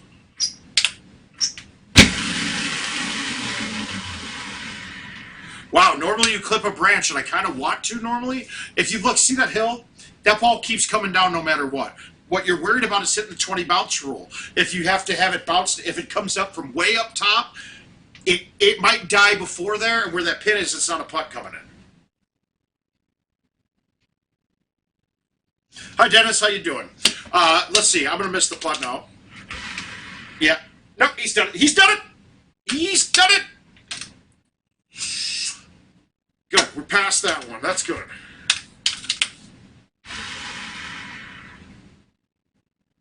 I didn't switch balls, right? I'm on stouts. Now, that hole there is the reason in my head I'm thinking, wow, maybe I stick with Titans here. But the wins are so small in the first couple of holes, this shouldn't be my thought process on it. You got a couple options here. You could high tee and go over the edge of this with like a 3-wood 10.5. The problem with that is, where that pin is, the wall in front of the green, with the angle we'd be coming in at, if you end up short, it doesn't bounce up, it comes back. To the right of the curve on the green, right where the pin is at, that wall bounces up a little more and will not go wet as likely. But you can't be close because you're not going to have any spin. It's going to be really hard to plug that down. I think the high 5 will clear parts of this tree, but there's no way I'm getting a high 5 there right now. You could look from this look and have a cut shot in on certain setups of the high tee. Be honest, guys, I'm telling you shots I never hit. So, I look at this hole, I turn right once, move it right, I leave it on medium tee with the 8.5, full seed, throw it out a little bit. I didn't hit it hard enough. I very well might be. If I hit that a little harder, that ball would have hit that hill and kicked up. But that goes back to what I was saying. You got to be a little further right on that bounce in. Let's see, do I have the sauce to get this here? If you need to try to get this hole, it's really hard. But if you look at the tree line in the overhead view, there's kind of a line that you have a clearer shot over the hill from there to get to the green going straight. It's not as good of a shot, right? What we're going to do is this, though. I'm going to try to murder boner this and get this down to the bottom fairway.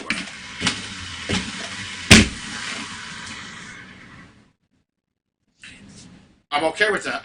Dry is fine. I think I have a shot from here. Ah, that's ugly. I don't have a way to get this on. I almost want to get this into the sand if I can. Well, let's just try.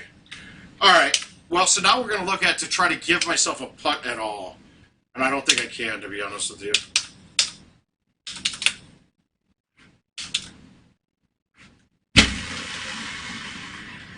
I don't, yeah. Oh, I did. I got a line. All right, 96 feet. Here we go. Oh, yeah. Who's got it? Who would like to suck this cocktail? There we go.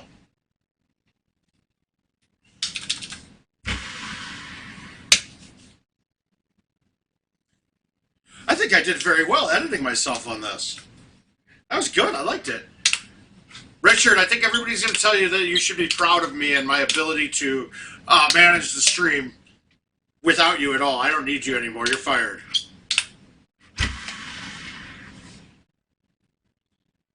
My abilities just shined while you were gone. Now, what happens, though, when this trial version of the telestrator that we have right now disconnects, then we don't have a telestrator because I don't know how to get it to reconnect. Then he's hired. Then King's going to get hired back.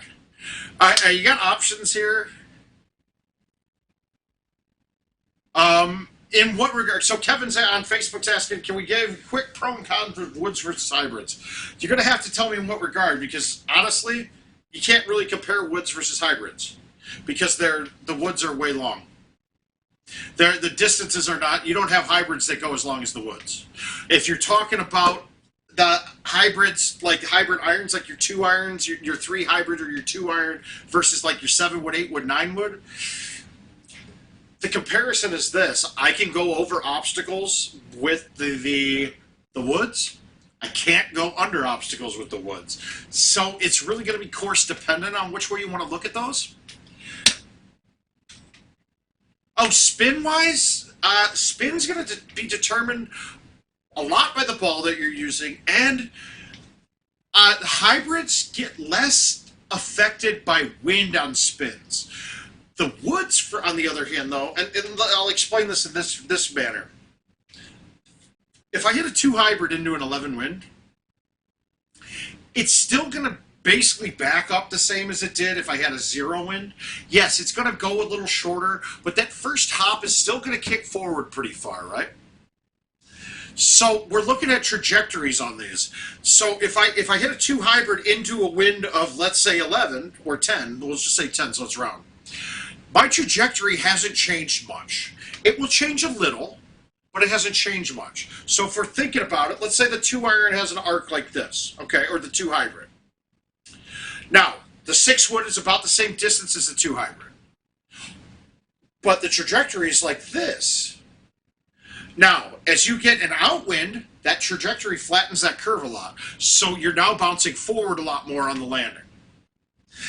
If you have a wind in my face, it's going to land 10 yards shorter, but now it's landing with a bounce where it's coming in almost straight down when it lands. So your backspin now isn't fighting any forward momentum at all. It's just coming straight back and using the whole thing. So it changes your... And I'm not saying there's one that's better than the other, but it's just totally different, right? It's totally different. Now, with stouts, since winds are half, that difference in trajectory and your path on landing is not going to be nearly as dramatic. And it's another reason why stouts should not be in the game. They really shouldn't. Like it changes that dynamic too much. It makes me have where my field of error was this big before, it's now this big. So not only is it crosswinds, but it helps me land my distances exactly a lot smaller of a span as well. So I mean, that's where you're going to look at your woods versus your hybrids. The 6 wood, 7 wood, 8 wood, 9 wood will cut dramatically less than any hybrid or iron that you have. So if I was to say that I could turn here and pull a 6 wood all the way to C and hit it straight to 2, and it would get back to the pin, if I did that same thing with the 2 hybrid, I would be to the left of the green, the left of the pin by about 20 yards.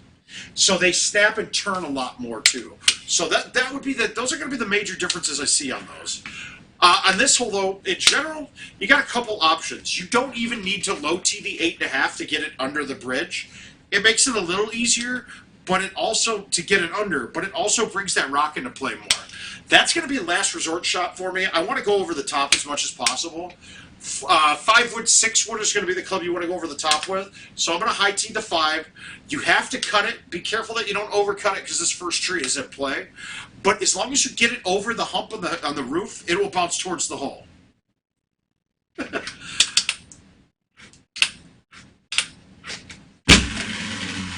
And I got it over on a fly. I didn't think I was going to make it over on a fly, but so that's not it. That's the worst thing that happens with that shot.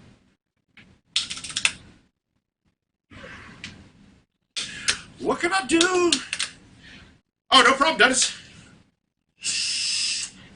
But and it's those kind of things though that people don't understand where the actual benefit comes into play with something like the stouts.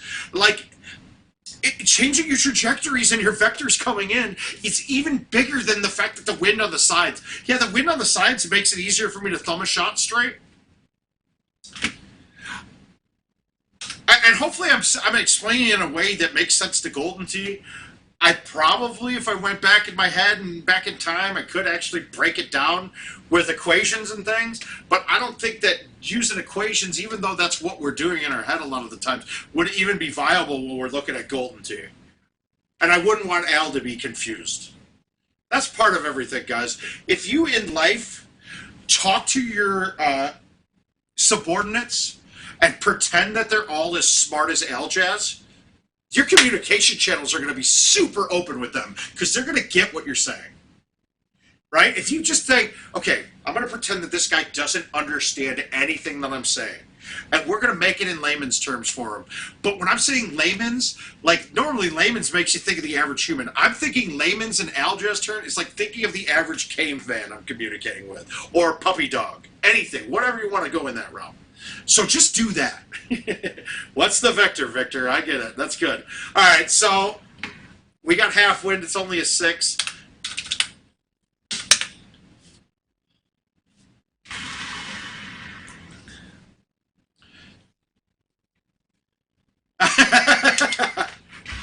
Well, that Jason Fox's Facebook post was inaccurate, so we really couldn't do it. You couldn't figure out by the information that was given exactly how much concrete he needed. Sorry, you couldn't. It was an incomplete question. You could have gotten pretty good estimates on it.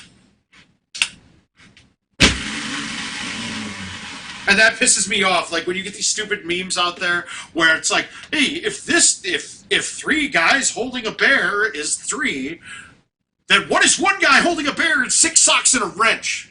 Dude, you didn't define the variables. I can't answer that question, you assholes.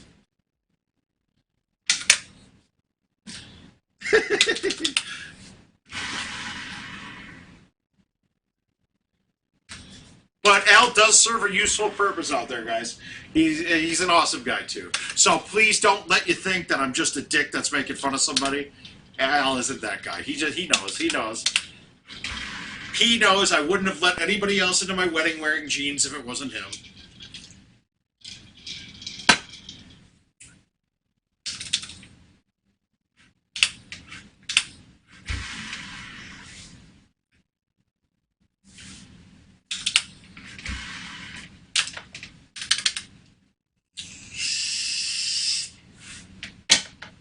All right, so we got past this one here. We just want to make our curve. We want to try to play our cut shot in to match the curve of the fairway. I'm okay with staying left. The sand is almost in general always fine, unless you're right up against the lip. So on this one, I'll just do a little bit of a cut, throw it out with roll. The roll will generally help it do just that. Kick over the lip of the sand trap and be in the rough. Rough is perfectly acceptable play here. There's not much in play after that.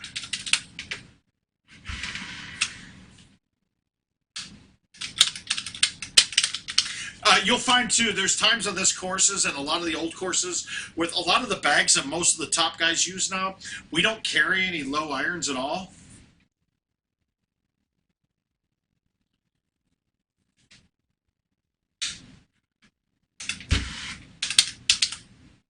No, he hired a concrete guy. He did. This one, just get up as far as you can. Always. It's always what you want to do in life. Get it up as far as you can.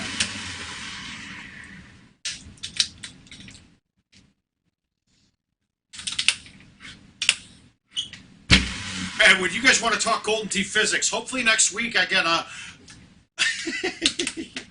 Hopefully next week, though, I think on Wednesday or Friday, I think we're going to get a former world champion, or actually current world champion, involved in the cast. And if you guys want to talk about get some questions going for yourselves when you want to talk about physics of Golden Tee. I break it down pretty hard. And I harken back to the story.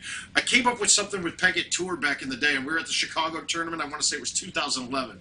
And we came up with something called Play with a Pro, right? Where anybody that signed up, if it was their first event or they just wanted to do it, they could go and say, yeah, I want to get some time and play with a pro. So each one of us took 3 guys at the tournament, right?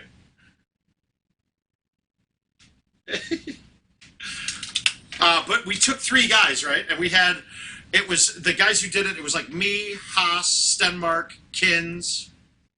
I don't remember if Gossett did too, but Haas, Kins, and those guys, yeah, they played around with them, talked about the game. Cool, they played around. Dude, halfway through our first game, Stenmark and I both were like, we were both like, watch this. You got any balls laying around? We need to take the balls apart to show these guys what's going on. Right? And we got track balls apart, showing these guys the inners of the track balls. And, I mean, I'm going pretty in-depth with it. And the next thing you know, I hear Stenmark next to me going, no, you don't want to hit the 5 hybrid here. That has a 37-degree launch angle. It's got a 37-degree launch angle. You want to have the 41-degree launch angle of the 6-iron. And with that 41-degree launch angle, with that, I was like, holy Jesus, dude, what is this guy talking about? He's got a whole nother level when he thinks about this game. And I think I'm pretty analytical with it. My God, that man. Yeah, Jason, God. I used to do drugs, dude. Of course I know how to take 3 guys. Duh.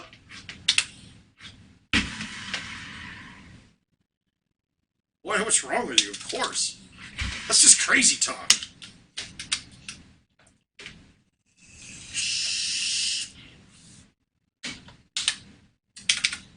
Okay, I got a couple cool shots here. We got a couple shots here. That was before they were known, and you can see them in the app. Okay, so now I don't play the 9.5 driver anymore, and I'm trying to think if my math is right. And I used to hit this shot quite a bit. One of your clubs, whether it's the 3-wooter, the 9.5 driver, with just a little bit of cut, is actually a perfect height to go straight through the window dead in front of me in this barn. Now you can go over the top too with a high T something or other. But we're going to play the shot that we all used to play because this was pretty good. I'll back it up. I'm going to hit a full C and then smooth it through the gap. And I get flush again. That's stouts, I think.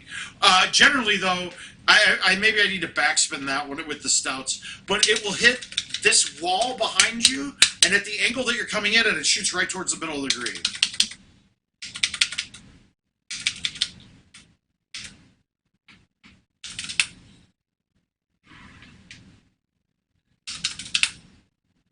So instead I lose a stroke.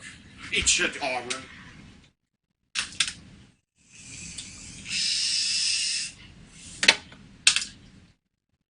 This one, make sure you play a little bit back on the first shot because you need to have. Well, now we all have these high lofted woods everywhere. But this is another part too. As long as I got a high enough lofted wood, the second shot's easy. Back in the day, we played a 5-wood and then had our irons. If I was here, it wouldn't be bad because with the 11 in my face and I was playing grabbers or whatever ball was available that was just like grabbers.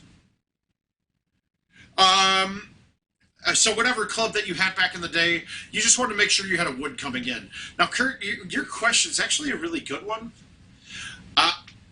Most of the time, it's not even the track balls, dude. Most of the time, it's...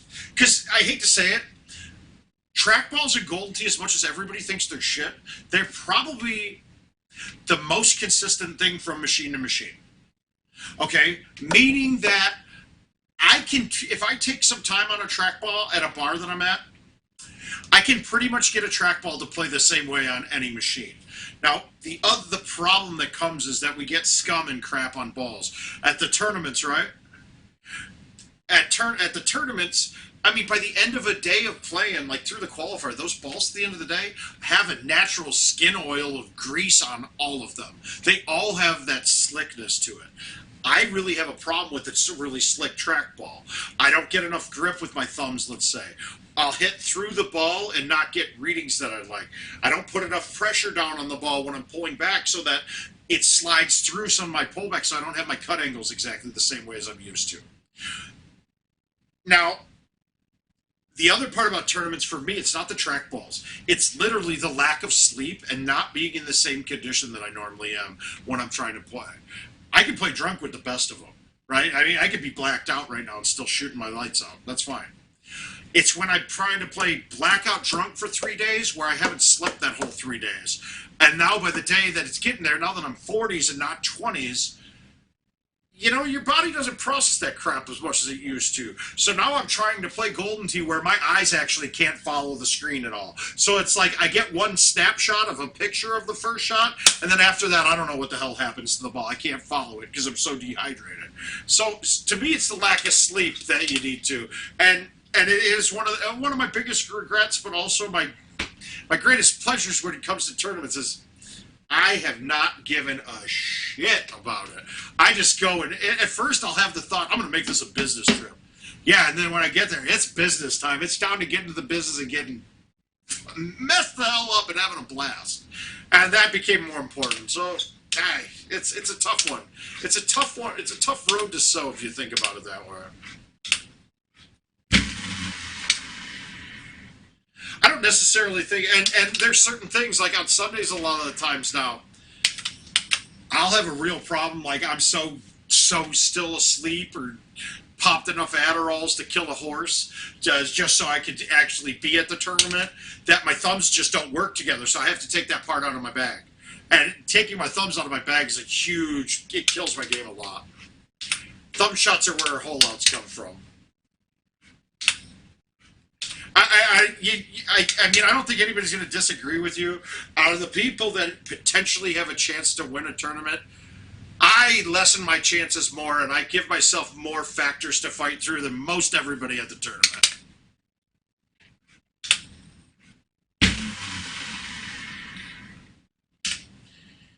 It's not that it's like it's not hard enough already, Mark. You want to make life harder, dude. Hey, Gordy, how you doing? Gordy probably beat me heads up just now in a handicap event.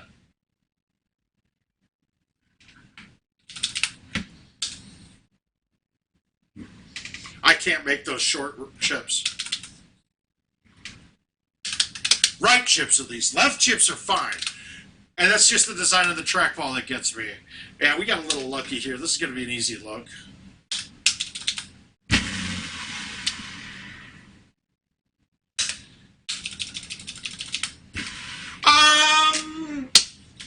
Dennis, I'd have to disagree. I'd have to, the people that get the pleasure of hanging out with me have more fun than anybody in the tournament.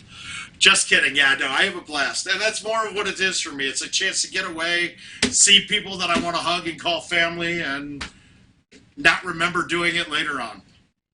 I am prone to lose my clothes a lot at the tournaments. I'm a little ashamed about my weight and the size of my Johnson, so I typically don't go much less than boxers, but whatever. All right. There's not much here. Yes, Kirk. I think, and as much as I hate, Haas is one of the best putters I know, and he's a thumb putter. I could never quite get into it. I can't do it. But Haas has got the best thumbs at Golden Tee.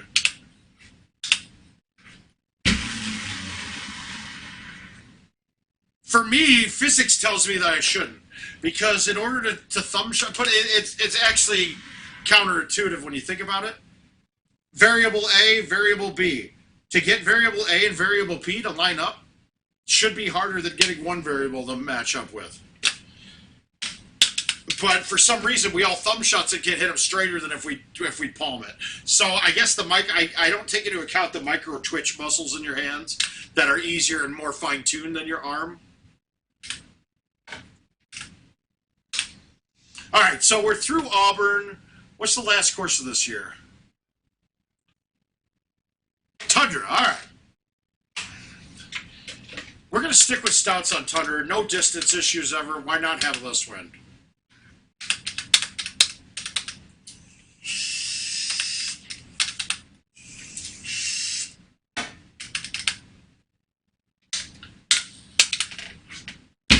There's really not much. I see. That's where I like Haas's. You can thumb straight 99% of the time. Most people can't. We'll talk to him about it. We'll talk to him about it on Friday, I think.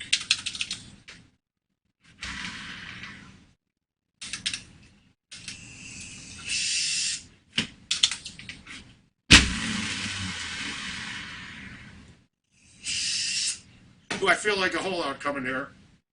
Can I thumb it? Am I going to be able to dumb it down enough? That's the point. He did? Oh, oh what? That doesn't. That's not right. I was stolen. Destroying this record. That's par. That's a clean round. This is a hard one to shoot clean on.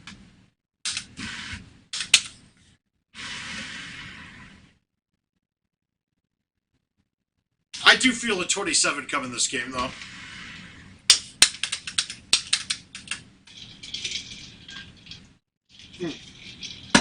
All right, there's a lot of plays on this one, right? This is going to be course knowledge. Of course, if you have the option and you can go long enough, it's rare that I've ever done this, but a high tee driver dead straight, you got to get it up that hill quite a bit or else it'll roll back down and you don't have a shot coming in. Cool. The other shot, high tee something or other and put it on this island, not getting too close to the front wall because you'll be blocked on your second shot. You'll have to get over something. You can play a higher lofted club and have it bounce down the snow, but it's not an accurate one. My preferred shot, though, is I want to get up into that crack in the rocks. So I'm going to pop over and illustrate this one for you because I want to show you what I'm talking about when I do it. Let's go here. No, I don't want to close VMix. That would have ruined everything. Okay, now, when we're looking at this, it's a little bit different on this hole because, all right, there's that gully right there, right? If you follow that lane, it kind of funnels towards the hole. Most of the time when you see full white, the ball plugs when it hits it. This early part right there, that first full white stuff that's right here, it's still solid, so you can bounce off that and get up in it. Right once you get in between the two mountains where we can't see right now, that is actually soft snow where the balls stop, but it's fine there. Snow is easy to hit out of. So that's what I want to do. I want to hit a shot that's got an arc like this coming in, and then through that gap. So we're going to hit like an A1 high tee and have it bend like this. It'll probably, with the 8.5, it'll probably hit here first. Let me go back to this, and we'll go here. It'll probably hit here first, but it will bounce one time off that, not just plug. If it plugged there, this shot wouldn't work. So let's try it. Let's see if we can get it to go. Oh, let's get you back onto the stream, not the... There we go. Oh, wait, did he already switch me back? Oh, hang on. Oh, he's there. I got my producer. Perfect, we're there. All right, so we're going to hit the A1 from here. So I'm going to hit a full A.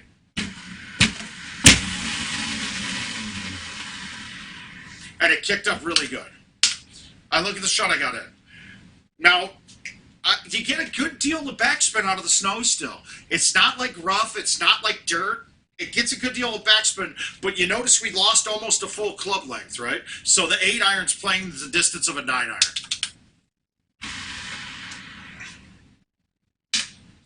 But still, got a little bit of spin out of it. Not a lot. Backspin will still work quite a bit.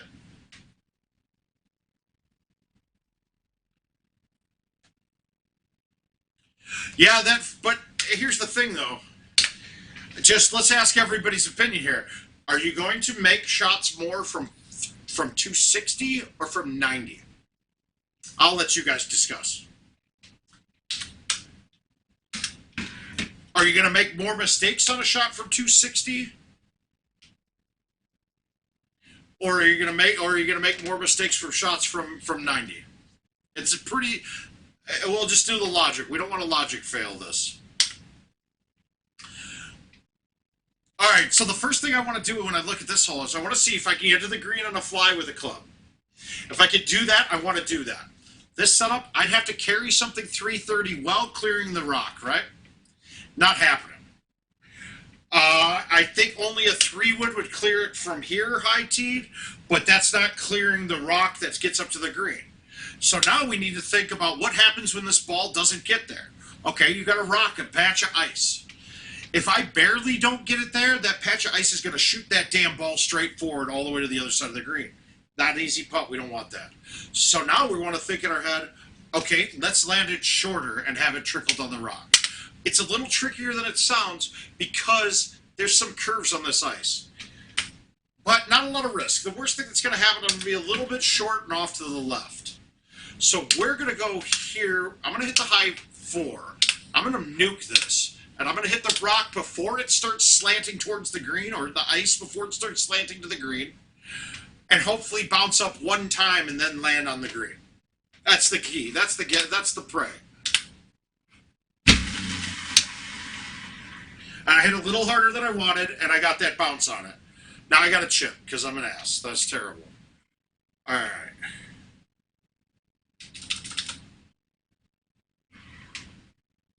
But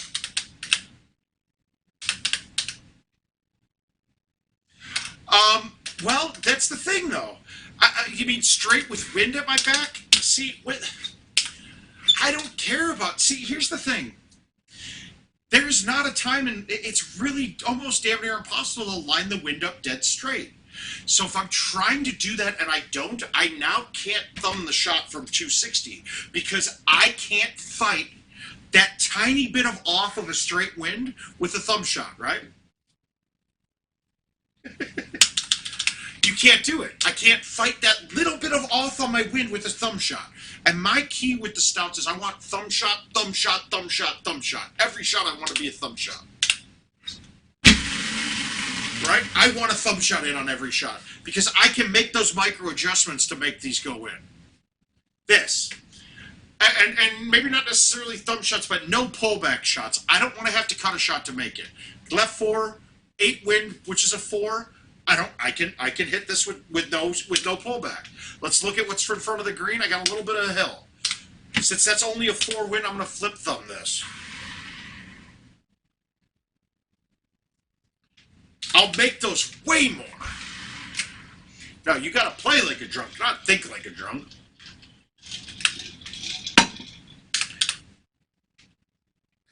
All right, downhill, 4 wind.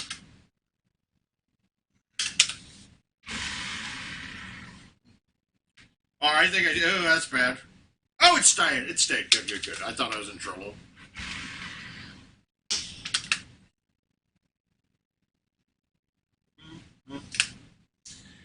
Another one. Always going to this island. Let it bounce off the first rock and kick up. I don't care. You can hit a 3-wood, 10.5, 9.5, 8.5. They all work.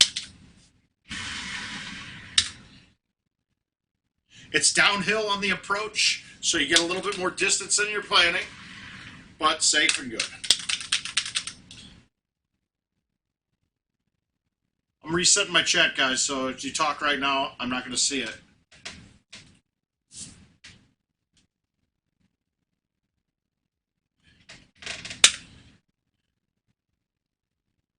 All right, that's better. My numbers weren't moving. It was saying that there were only 15 of you here, and if there's only 15 of you here, I'd leave. I'm out. Careful on this. It carries a bit on this hole. I only have a 4 out wind. I probably should hit 3-wood with backspin, but I'm going to hit the 10.5. I laid off it enough. Good. And this is why, if I'm playing Titans right now, 42 feet's a rollover putt. Watch this. Not going to see putt this.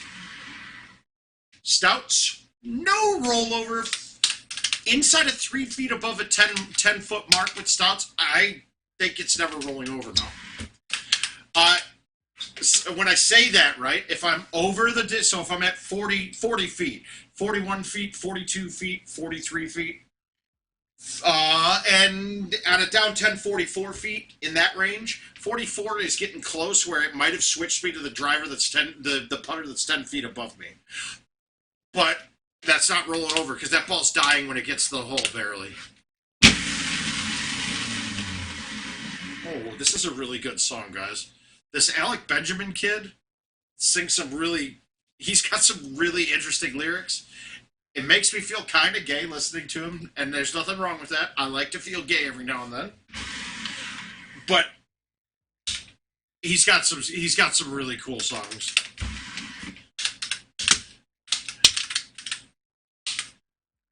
This one's 6 feet apart about the coronavirus stuff it's kind of like making me want to cry. He sounds like he's 12, but he's 25, so know this.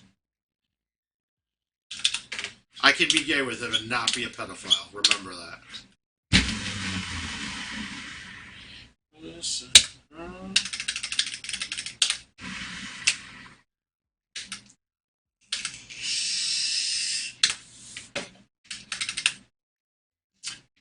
Yeah, I'm not saying much about these holes because they're all pretty self-explanatory. You can play this shot to be short sometimes and roll it up. Don't be short when you're trying to barely get to the green because this will kick you over the edge. And it's not so much that it kicks you, it's that when you hit stuff like ice, some surfaces that are hard take away all your spin, some don't. You got to learn which ones those are. This one takes away your spin, so don't hit it.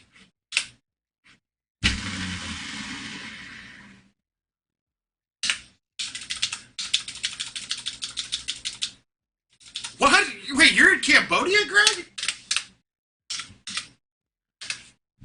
I know Richard and I talked about this months and months and years ago. I actually have family out in the UK, and UK used to actually be pretty big. The vendors out in the UK area, Kevin, they screwed it all up. There and Australia. It was basically like you had to finish first to pay for your round, is basically it. Well, Greg, gosh, thank you for checking in, man.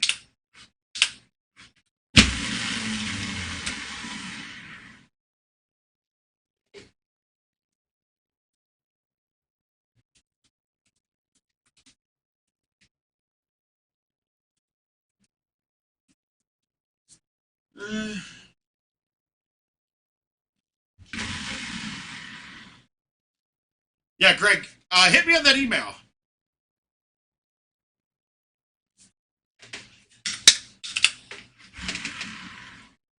I want to get your contact information. I want to get you some swag, man.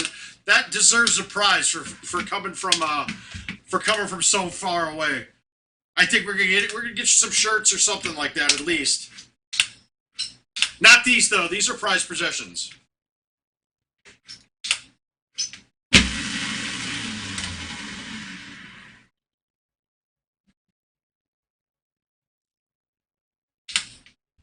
Now, gravel kills your distance, spin, it kills quite a bit of too. But, guys, you got to remember, look at your surfaces. It's really important. And then start learning them, right? Start learning them hardcore because they changed. They had changed after 2019. I don't care what anybody says. They're different than they used to be. They changed the surfaces around.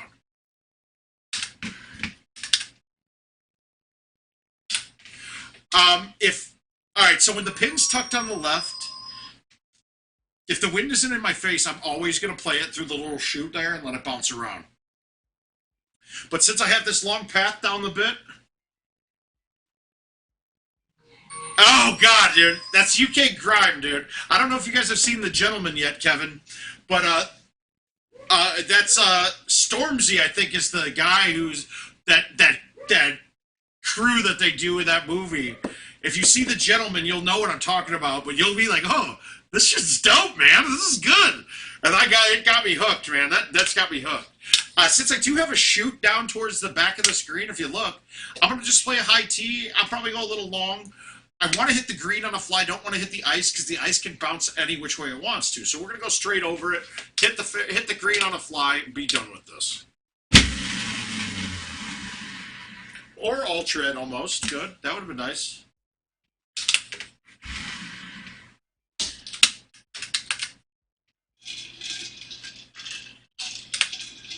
sometimes getting me out of the game and talking to you guys helps my game, and sometimes it makes me look like a freaking moron. Now, with the wind in my face, I'm going to probably blow this with stouts because I think I'm going to hit it too hard. I kind of want to hit a high tea. This goes back to that trajectory shit, right? Okay, if I have an outwind, it's harder to stick this island. But I can hit an 8.5 driver, and it hits the face of this mound, and it will bounce far enough forward and up. But now, since I want to hit a high tee and softly land it on the middle of this little platform. You got to hit the goddamn ball, though. God. All right. Oh, well, I get a birdie out of it. Maybe an eagle. Let's see. Maybe a par. Nope, we're good. And that's a fairway up there, too, so it's got no backspin issues.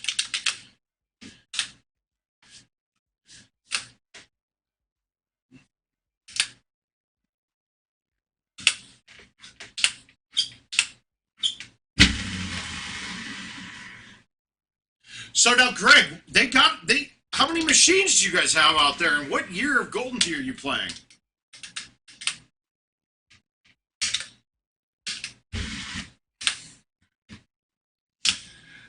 Guys, everybody makes this hole a lot tougher than it is, right? It's pretty far uphill, but you can play the club at the right distance.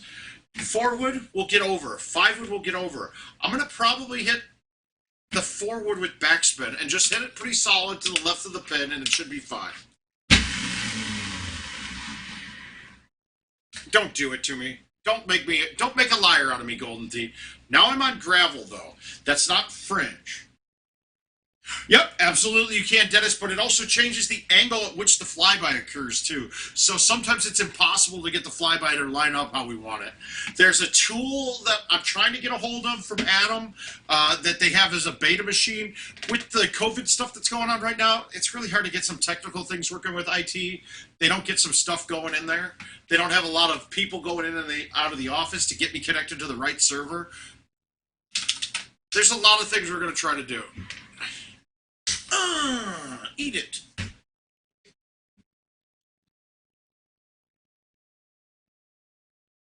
What? There are? That's crazy. But you have a home edition out there?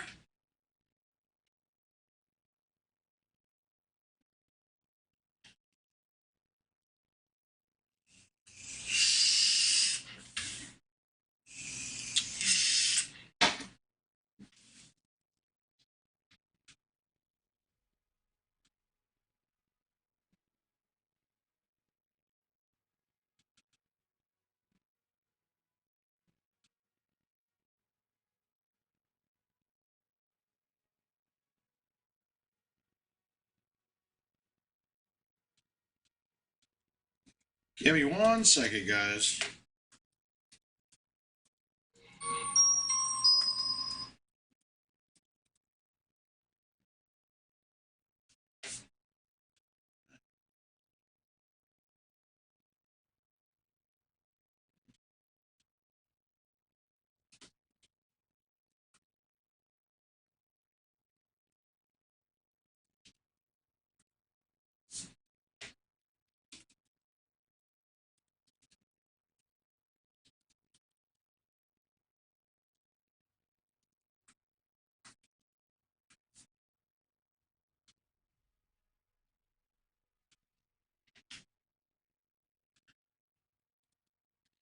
Give me 1 quick second, guys. I want to talk. I got to make a quick chat here.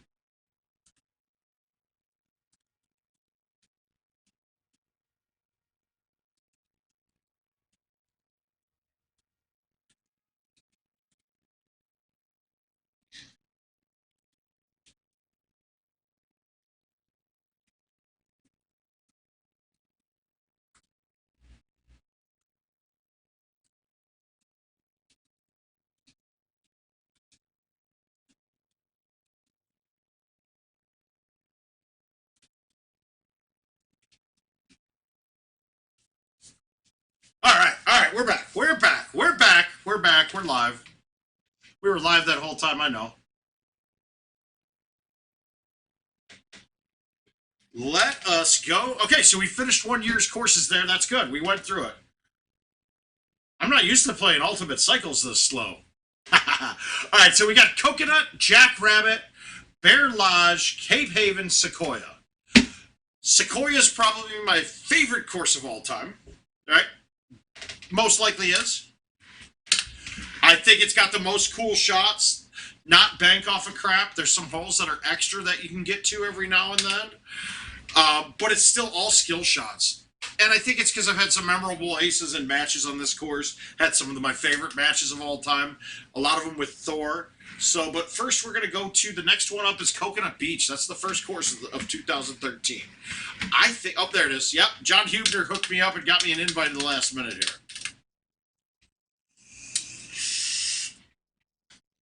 You got it?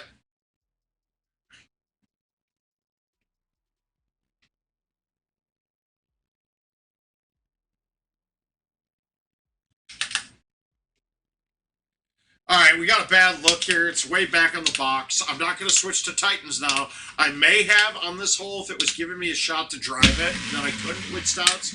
Don't need to do it this time.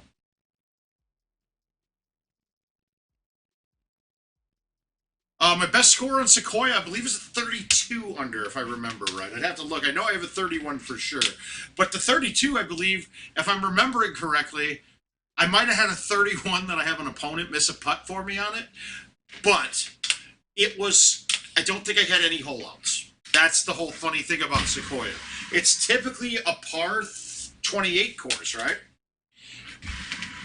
But there's 2 or 3 extra holes that if you get lucky, they're there.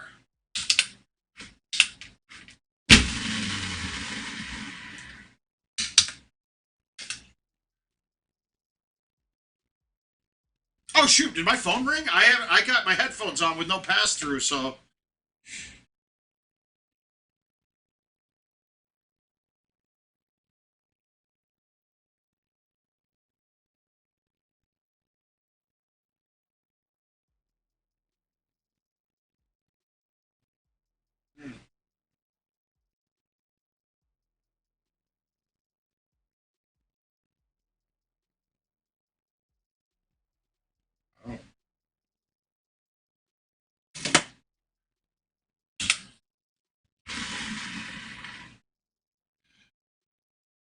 Oh. And if Sean Gervais still in here, yes, they do.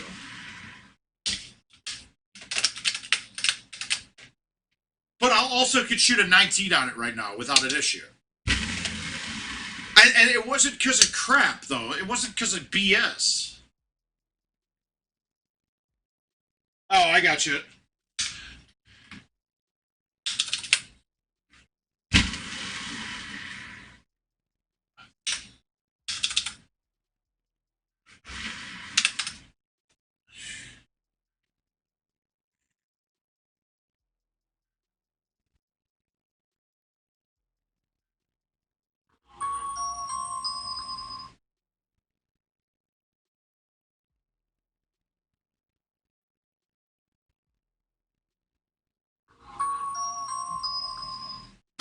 All right, good.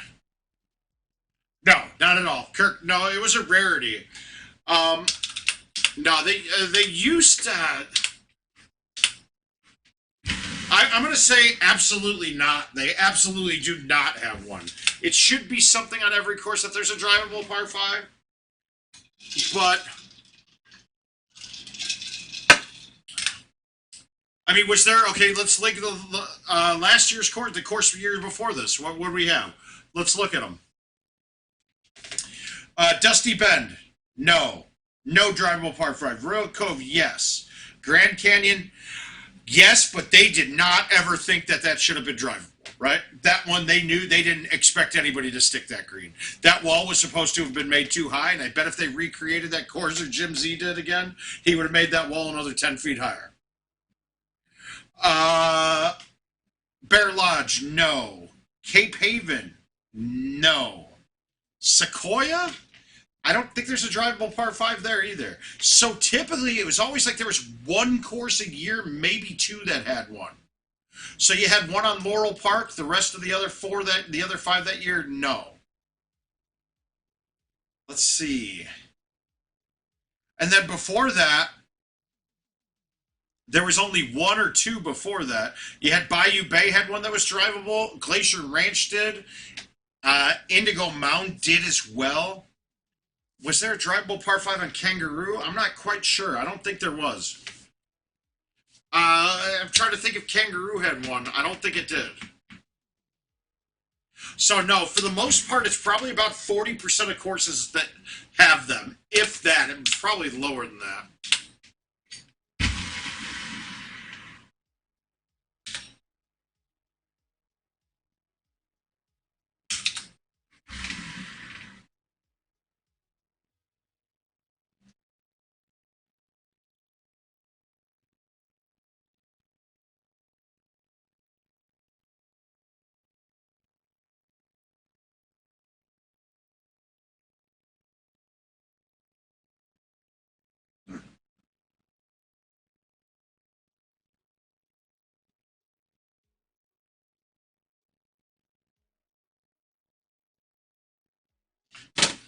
I think Sean Gervais is trying to get to buy a home machine. That's what I think I'm gonna. Yeah, true. Sequoia does have 17. I mean, can we really call that a legitimately drivable hole? I don't know. Did you guys see that ace on it the other night with the shot of the week? That's shot of the week number one. It should be. That was insane. Well, once again, it was too skilled. I am not sure. Oh, so your birthday's today? Oh, no, your birthday's the 17th then, Ace. Wait a minute. Ace Sauce is who then? Who's Ace Sauce? Is that Max Manning?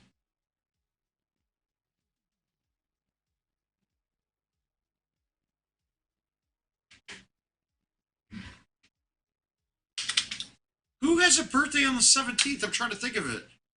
That's Max, isn't it?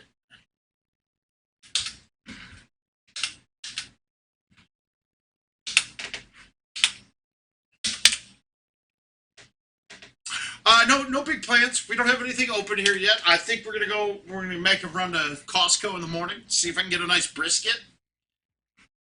Fire that thing up on the smoker. And oh, so I was gonna say this to people earlier. I'm not doing one of those charity things for my birthday. What I am doing for my birthday is I want to put more money into the word of mouth. So I will be taking donations from the word of mouth for my birthday. We're not giving it to anybody. So if anybody feels up to it, I know a lot of you guys have donated. That's awesome. I appreciate it.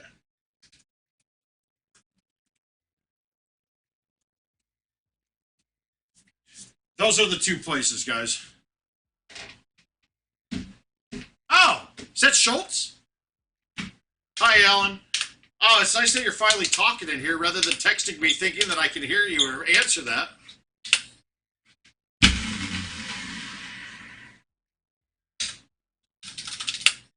I will say this, as I start drinking a little more and getting further into this,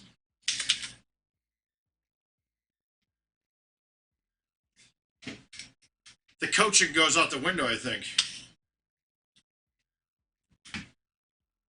Kirk, King's going to send you some more, he'll give you a little bit more specifics. I think the next thing we want to get is, you saw the Telestrator with the watermark. I think we're going to buy that. That next thing we buy is the software for that. All right, we're going to go high T with the 5-wood and just backspin this and cut this all the way in. I should have gone 4. Yeah, that software I think was running about $500. And then as much as we got, King basically, he's kind of gifted off he had another system that he was using for tournament that he gifted off here. But we want to get even better, more powerful one there. It allows him to do a lot more editing, a lot more production stuff on it. And I kind of want to get somebody someone with craftsman type experience that I can talk to actually build more of a. In case you haven't noticed, it's hard for me. I've got weird tables and crap all around. I want to build something that gives me levels for everything around here. Okay, so this one has a drivable par 5. It's right here. When you're on the box that the pin's 340 to 370, it's drivable. I never had a 10.5 until now. Richard, you'll have to let them know what we've got running right now. But when we look at this hole right now, and we see this in the home edition events right now too, for the drivable part, I'm going to throw Telestrator on it this one. It's right there. It's Mark Dash McClovich. Kirk, it's right there. It's Mark Dash McClovich. We've got, let me go here and grab a pick, and then we will cut over. Yeah, go ahead, Rich. All right, we're on. So, when you're looking at this one to drive it, you're going to play a full C-type shot. Your worries are this. It's going to be a high T3 wood or 10.5. Remember, the 10.5 will cut a little bit farther than the 3 wood will. And distances are almost negligible. The 10.5 is a little bit longer. But you're worried about this right here. You can hit this on the cut shot going around. Ooh. Right? So if we hit that on the cut shot, you're going to be you're going to have some problems. Now, otherwise, if this hole isn't drivable, we're going to be looking at this island is one of my optimum spots. You get a 4-wood, 3-wood, 10.5 thumb shot or pull back bite shot in that you get to let it run. You can bounce it out of the bunker. It gives you all the options in the world. If that doesn't feel like a good option for you, we would be looking at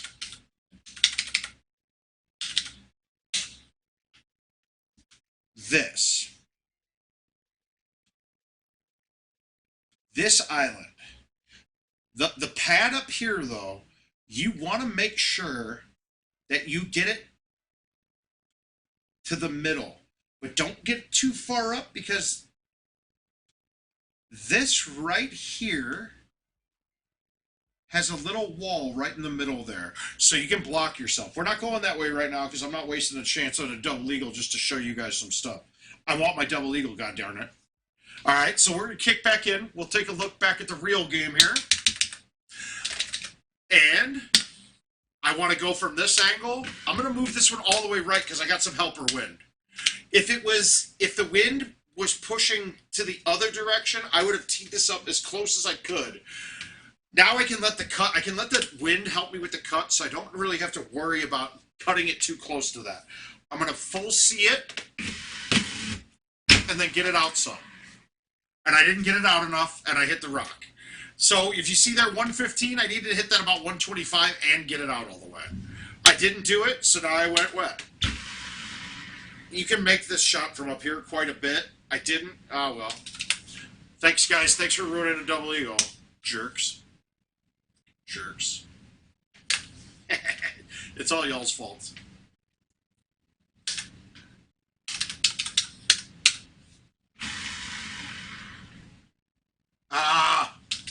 I blame the stream. I blame the stream, and when I blame the stream, I'm gonna need you guys to take care of that. Thank you very much. All right, so I believe I figured, was it too high or too low? So, if I remember right, low T 4 wood is the perfect height to go. So we're basically playing this straight through this little hole in the pyramid. Low T 4 wood's the height to go through. I always did this. I moved it directionally a little bit, and I would hit the 3 wood. And I would hit the 3 wood with a bite shot or backspin, but I think that that's too high now with stouts.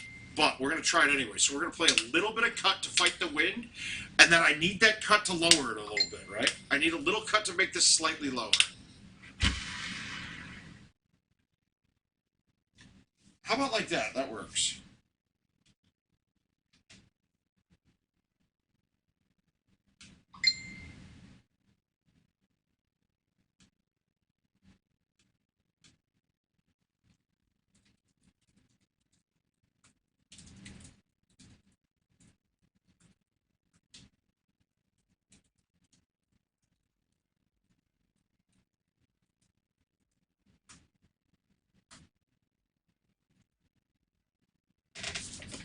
All right. So that one, I made that hole my bitch. We made that look good. Thank you, Kirk. I appreciate it.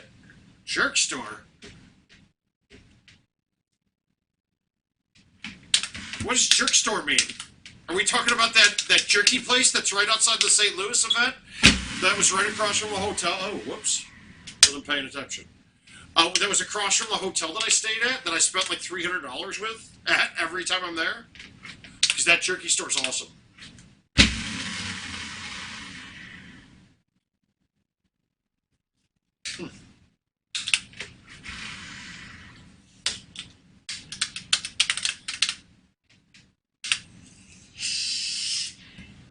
All right. We went through this hole a couple nights ago, but I want to give you guys a trick on stuff on holes like this. So the goal is to land on that fairway down there. It's really the only option. There's a couple other rare ones that you might want to do. Hitting this little patch of fairway is your best play, right? Now, you see when I move the tee there, though? You see through the hole in the pyramid? I can see the obstacle behind me now, right? So I'm going to actually leave the tee here. So when I look up, oh, I didn't use it. Whoops, I thought I did. I'll leave the tee here. So now we're looking. Now we have the obstacle that we have to miss in order to hit that patch, right? So we see, I can see the left corner and the right corner. Basically, I need to hit a shot to stay to the left of the left corner to get on that pad. Because if we're looking at the overhead view, the line, there's a lane that's right to that pad to the left of that. Now, what to hit to get there? I always like to hit a high tee coming into this. You don't have to, but that means I can take away a mistake at the early part of the shot. So I'm going to high tee the 3-wood and have a little bit left to the little bit left. Oh, and I pushed it too far left. That was terrible. Now I'm screwed. You can't get on from here with stouts for sure. I'll put it up here, try to line up the wind the best I can, and maybe hold this out. Horseshit. Very frustrating. This course can be frustrating. And I'm not against this course at all. There's a lot of holes, though, that they can shut down on you here. This hole could be ugly, too. We're just going to move it back in the box and try to flip thumb the 5-iron. I hope the stouts hold that up a bit. Yep, it did.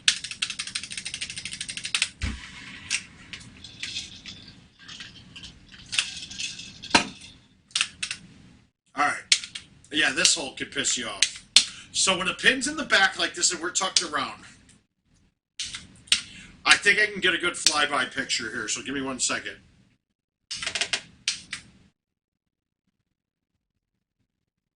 I did. I got a good one. All right, so we're gonna flip over to the. We're gonna flip over real quick to the telestrator. Oh, pretty. Ooh, we might see some different views here. So the key here is we want to pop it up in here. In any of these rocks. Now, your issues are going to be if you land on one of these. You can get stuck behind it. You can end up getting stuck up in here. It's not terrible. The worst thing that ends up happening, though, is you bounce off the rocks, you don't make it up to the green, and you get stuck against the wall. You're basically stuck trying to lay up for birdie then, or banking a shot off of one of these little sarcophaguses, or whatever we want to call them, and have it come down. So when we're looking at this live, if we look at this from the live angle on it,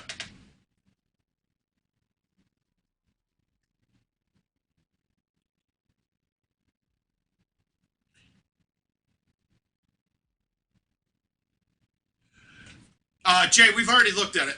We have.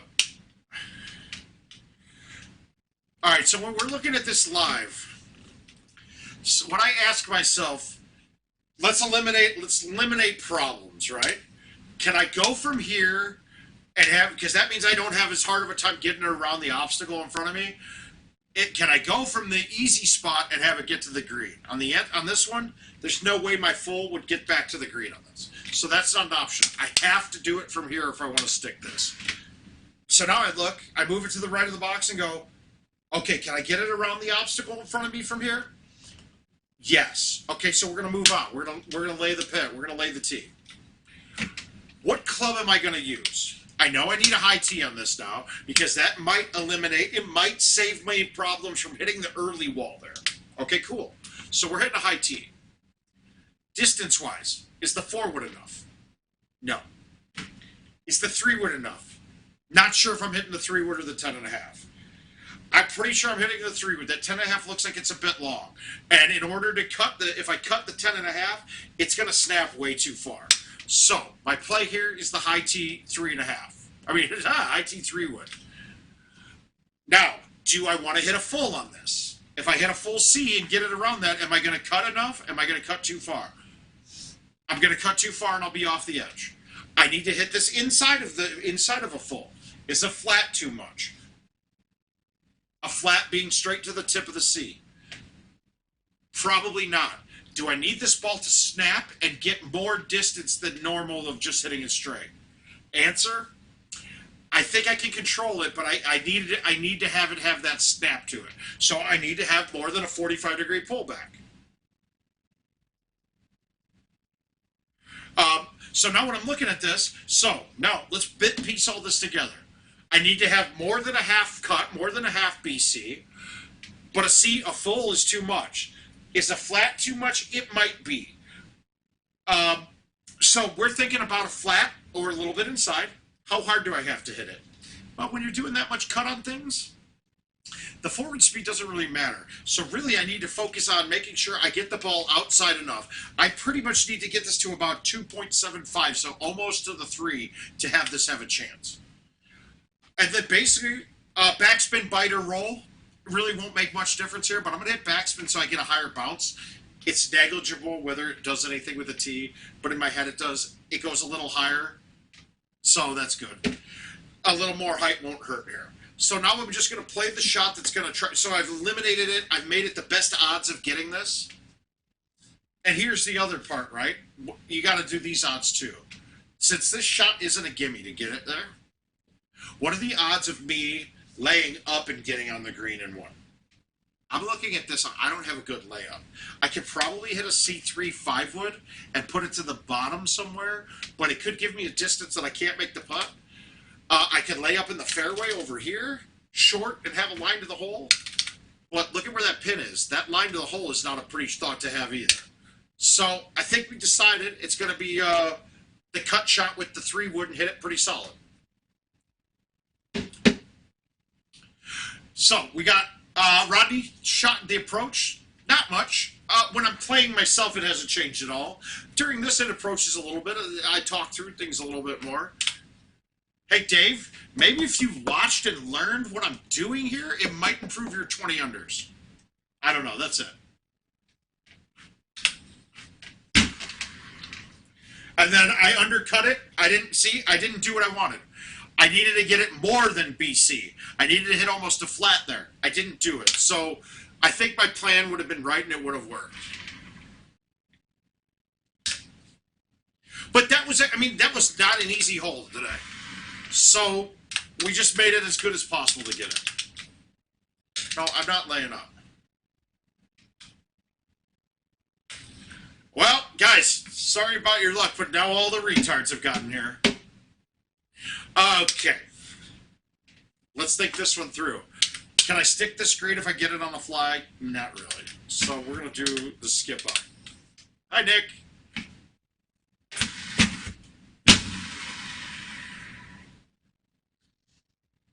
Don't do it. Okay, we're good. Yeah, that wind was not going to allow it to skip up. We had a rough look, guys. That was a rough setup on Coconut.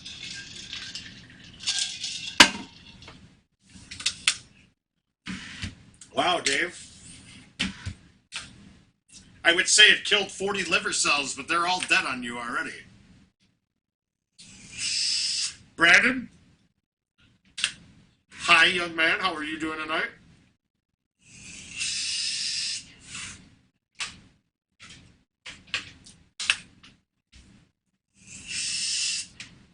All right, what's next? Coconut, then is it Jackrabbit next? No, is it really? Let's see. Is it Coconut then Jackrabbit? It's gotta be, right? Is it Jackrabbit then Cape or Cape then Jackrabbit? It's Jackrabbit next, right? It's gotta be Jackrabbit. Yep, it is. Okay. Alright, whose game am I gonna play? Let's see. We got two of them. Oh, we got Be Easy. He just joined the room, folks. I think I will get up in that ass as we speak right now. Let's do it. Al just shot a minus 28 under on this course. He's that good, guys. That is a clear 2 better than par, guys. He had 2 hole-outs. 2 hole-outs, guys. Wow, that's really good. That's really good.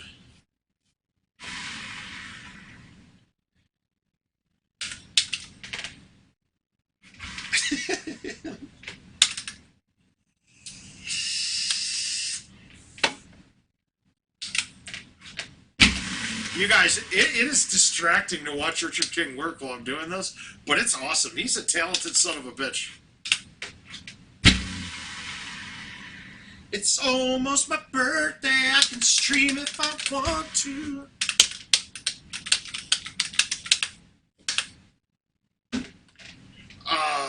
Here we go.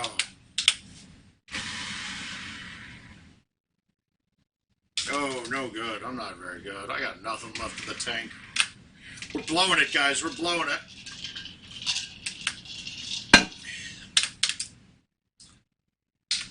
Rough look today. We're going to try to murder boner. Let's see if we can get it over the top. We're going to Sylvester Stallone it. We got it over the top. Bam.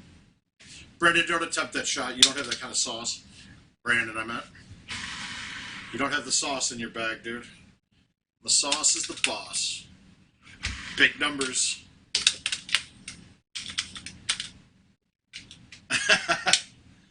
No, Murder Boner, it's one of my favorite names of all time. That and Chad Hart used to play as Cum Taco. I used to scream that out quite a bit.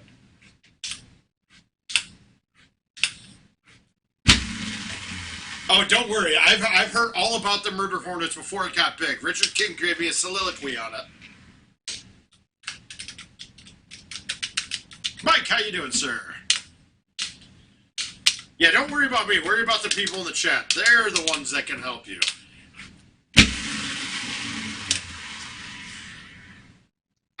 I really talked to IT about it, and we were discussing, all right, what's the most efficient way we can make fun of Al Jazz? Mouth, start a stream. That's it. That's what happened. That's how this happened. It was very similar to the advent of the Golden Tee Go.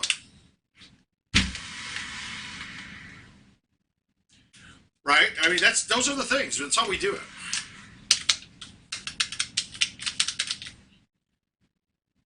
All right, hold on one time. Here we go.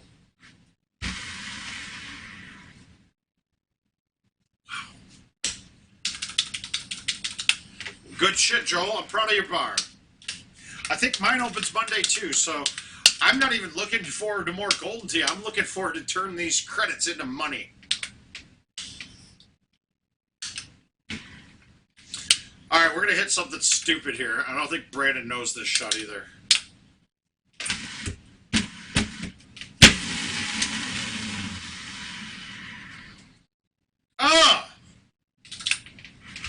Oh, that is strong. I think it's UK grime time, guys. I think it's UK grime time. We need some Stormzy. Let's see if what grime gives me.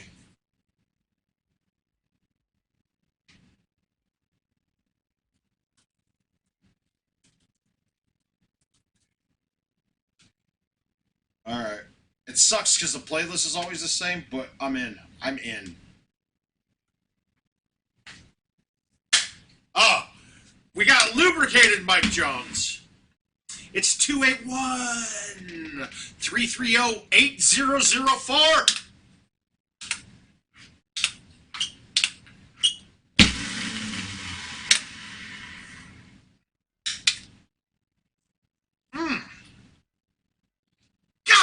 is hot. I wasn't talking about my shot at that time, but I'm still in. Oh! So, we got a shot of the week on a putt on this hole. A gentleman by the name of Max Manning was playing at the Marcade in Minneapolis, and he hit a cactus. And the ball bounced off the cactus and stopped over here on this side above the hole. I mean, above the green. And he's about ready to try to chip up and punch it up there. And I go, stop, dude. I bet I can make that putt. And it was like 47 yards. And he's like, no way. He's like, no way, you can't putt that. Over the bunker, you'll see it. Over the bunker, nutted it. I got to see if somebody can find that. I don't remember it now, but it's got to be on there. It's on Max Manning's YouTube.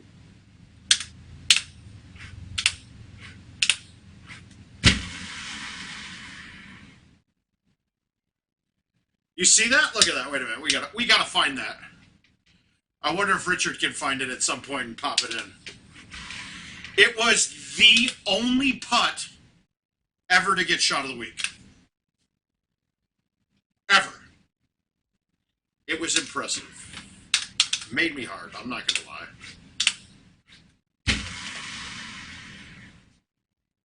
Whoa! Whoa! I don't even know what these guys are saying half the time, but it's great. This is awesome. This hole can be dry. Oh, here's a drivable par 5. I forgot about this one, Jackrabbit, but it's so rare that it's there. And it's not one, I think I may have, uh-oh, I blew it. I just blew it against B. Easel.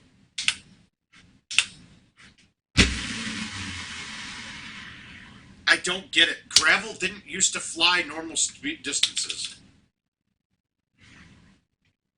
It didn't. Look at how the chips come off. It comes off normal. Crap basket. All right, we're still in it. We're still in it to win it.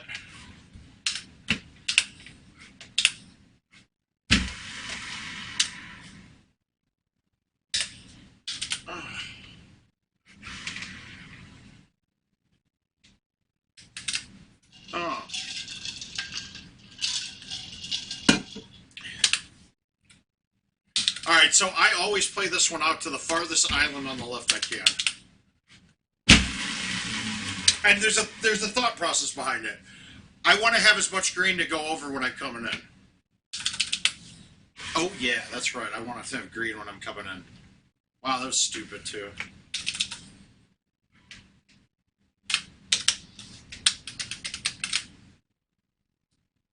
You got to play a cut shot into this so that this ball doesn't trickle off the edge.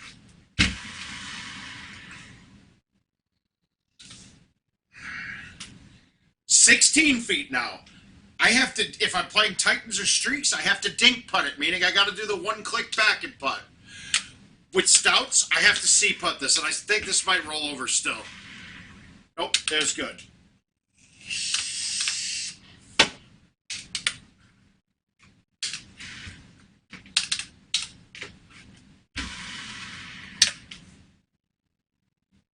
Perfect.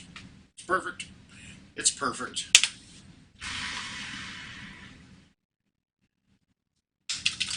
Bitch thumbs.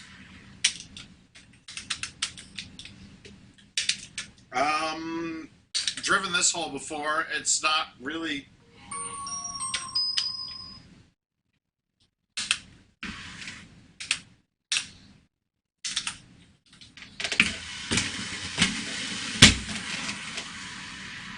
Oh! No.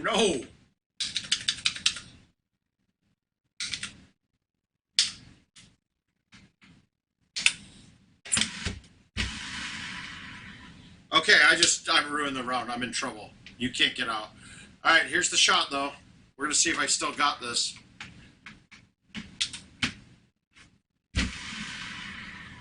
Nope. Oh, I'm done. This is stroke limit. Maybe it's a driver. Let's try the driver. Nope. Stroke limit. All because I tried to drive something. Enjoy your money. You're done. You can't get out.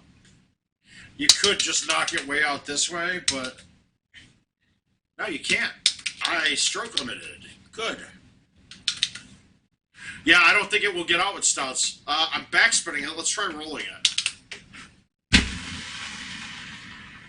I don't think it's getting out at all.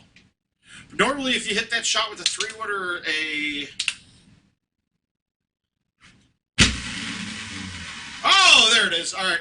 It's a 3-wood roll with stouts. Good. 3-wood roll would have worked. Yeah, I tried to drive the green. I got a little bit bad luck. Then I tried something even stupider.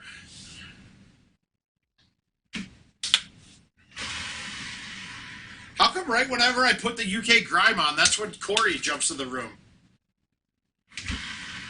Oh, good job. Good win, be easy. Of course I got it out just to get the stroke limit, right? I wish they had a button that I could just take stroke limit and quit. Not quit the game, like just take stroke limit and get to the next hole.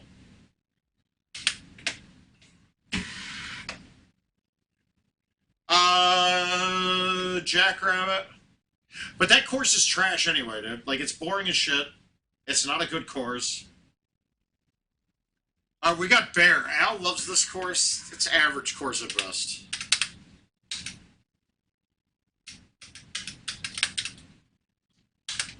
But after this year, it gets a little better. No, the next 2 years aren't great. After 2 years from now, though, the third year, like next, the Monday stream, courses are average at best. But after that, courses got really good again. 16 on, the courses are fun. And I think a lot of it has to do with the course par being a lot higher. I mean, what really, does anybody here feel very good about, like, oh, I shot a great round, I shot a 26? No, nobody does. No, it's not good. It's my birthday, Brandon. You gotta DNF that game. Call it a donation to the stream.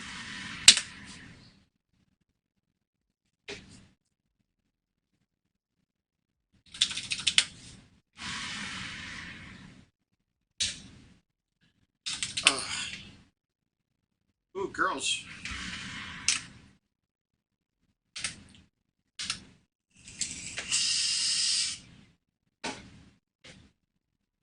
Oh, Richard, are you looking for it?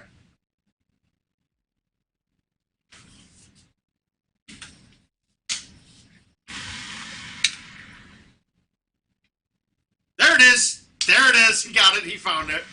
All right. All right, he's going to cut this in. I want to show you guys this putt on Jackrabbit Junction. It's incredible. We're gonna cut over to it right now. If he can, let's see.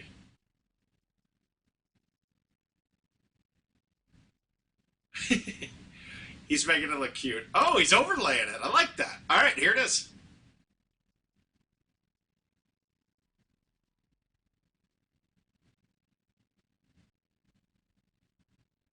I mean, come on.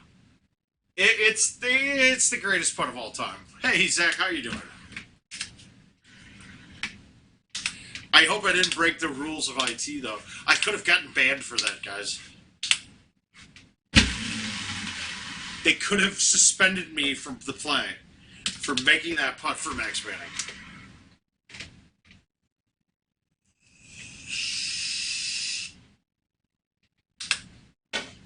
It's crazy, right?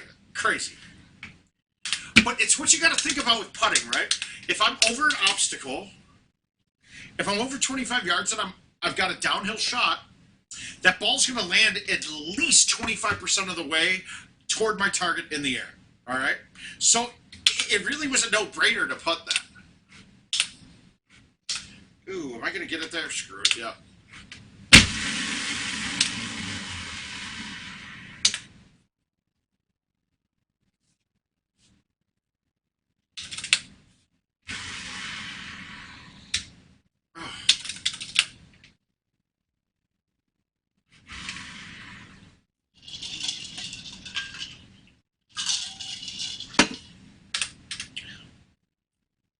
All right, here we go. We're going to turn it up a notch here. We're going to turn it up. We're getting turned.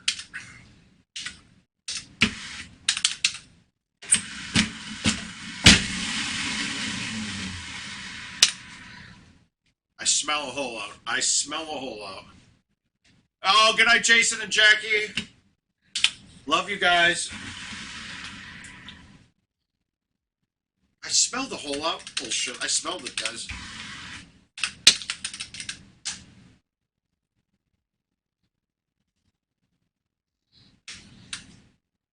Danny Skerlock. Welcome, sir. Welcome. All right, this is an ugly look. No matter what, I'm moving it this way. I think I'm just going to murder her high five and see if I can get her up. Actually, it wasn't as bad as I thought. When you can hit full C3s, you're in a good way.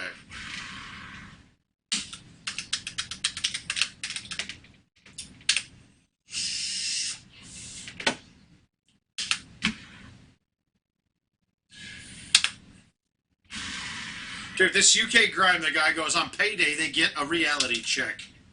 That's pretty good.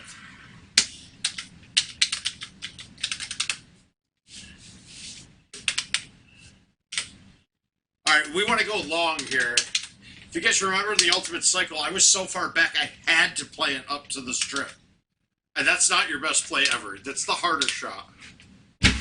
If I can, anywhere up here, you're fine coming in two.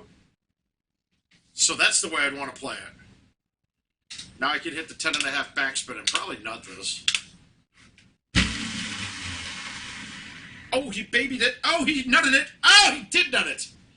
Wow, that was good. That was lucky, good, all at one time. My birthday's on the 16th, so we're coming up on it. We're a couple hours away.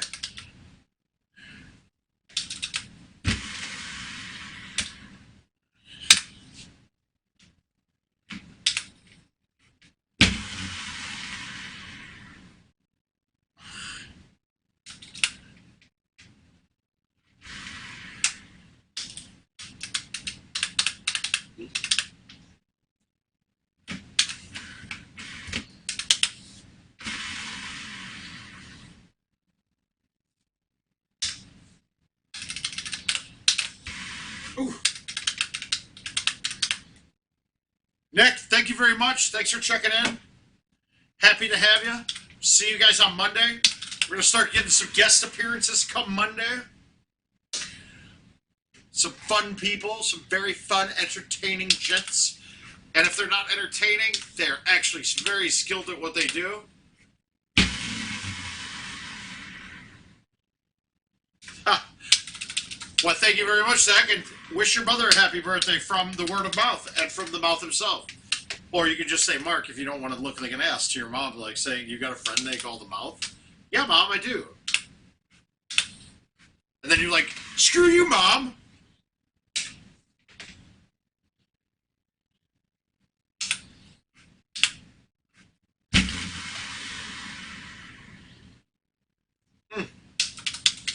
Got him right here, dude. Stedmark? I'm sure. He's going to probably be the odds-on favorite to win World Championships, is my guess.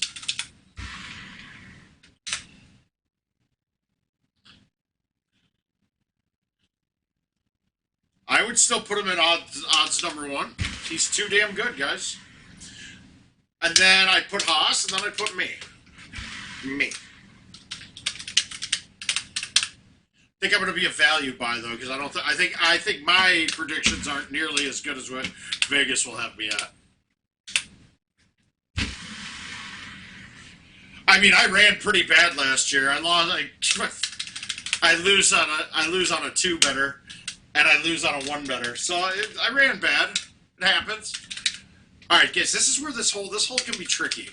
You got a lot of shots here, though. If I'm on the front box, I'm typically just hitting a straight driver as far as I can, high tee up there, right?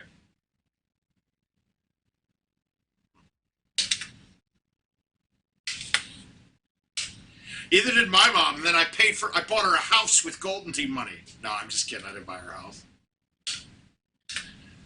I was like, Mom, you ain't gotta work no more. I'm that good at this game. And I'm like, Mom, can I borrow some money?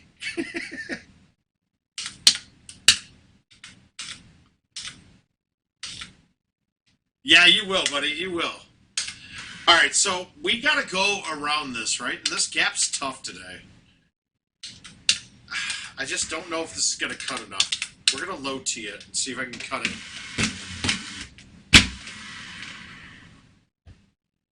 I'm okay with that. I think I'm there. I might not be. This is going to be bad. I'm going to leave it short, but we'll see. Whoa.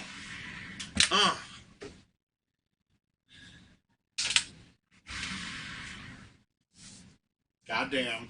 Goddamn, it's pretty.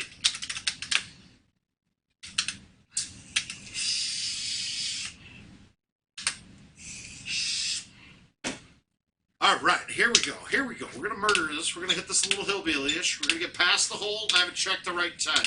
I need to leave this about 5 feet higher than the hole on the left. Ah, I didn't hit it hard enough. I said hillbilly and I hit it 123. What kind of hillbilly can only hit 123?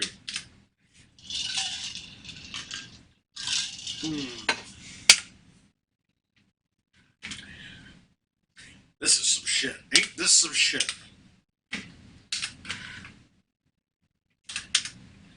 Alright, screw it. Let's try it.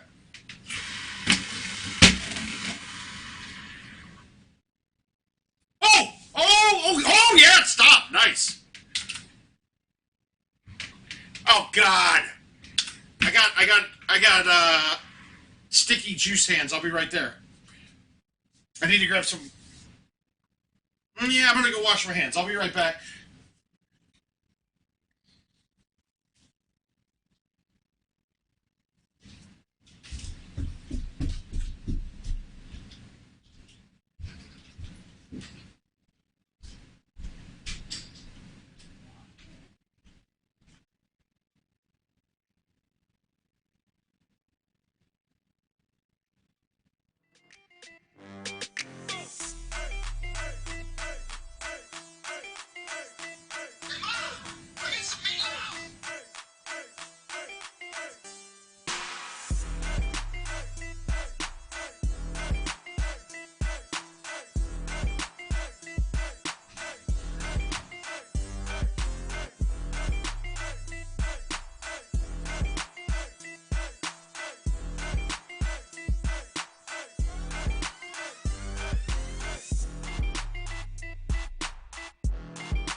Whenever you're ready, Richard. Welcome back, everybody. Word of mouth. Make sure you do some subscribes and some likes on the YouTubes, the Facebooks, the Twitches, the Mixers, whatever one you guys are, whatever platform you prefer. But actually go like all of them. Join whatever platform I said you don't know what it is. Google it and find yourself your way in to follow or like and subscribe on those. Only got a couple courses left. I don't want to keep this out going all night.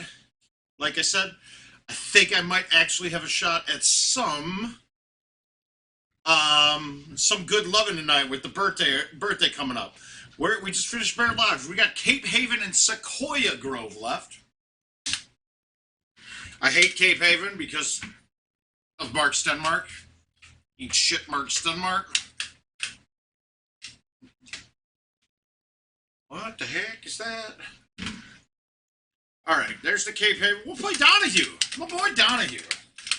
Oh, son of a bitch. I think I have one with Lefty Rock on this, and that's probably against me.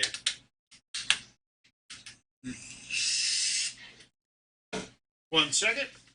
Ooh. God. So I gotta get some gunk out of this headset. I got some really dry ears, and it hurts.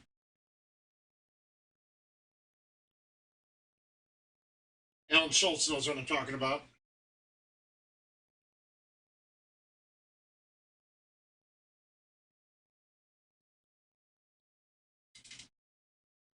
Gosh, I can't wait for my doctor's to start open. I need to get that foot looked at. I think I also need to get my eyes checked. They're starting to get blurry all the time. I know it's an age thing.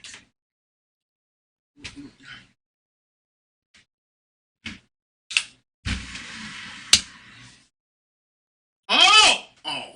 That was very exciting, but not very exciting.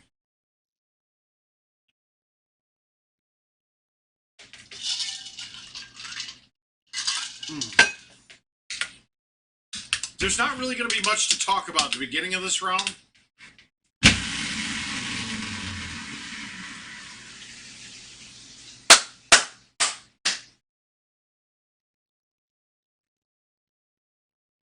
All right, here we go. Hold on time.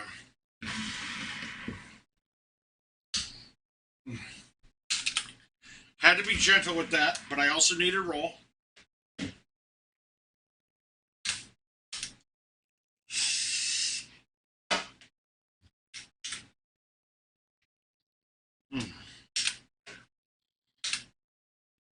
Oh, I have dentists to do too. But my scumbag dental insurance is telling me like they didn't pay for something that they were supposed to. And I had two dental coverages going at the same time.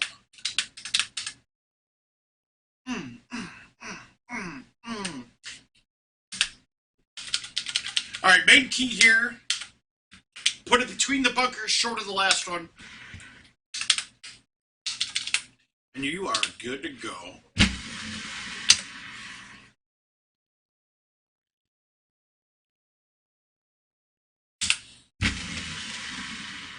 Rip, hillbilly, hillbilly! Good ball, mouth, good ball. You know, the stuff that I say in my head during match play, I say it out loud to you guys. I'm kind of embarrassed by it, that this is the kind of crap that comes out of me while I'm, like, my inner voice is doing this. My inner monologue. I need money, I don't have a job. Slider? I saw a lot of people back in the day knocking this up into the bunker just because it was, you could line it up straight. Thank you, Slider. I appreciate it, man. Oh! Box is a bush! Oh.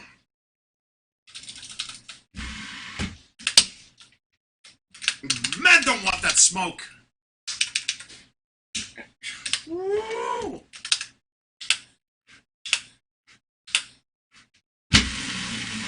Ah, shit.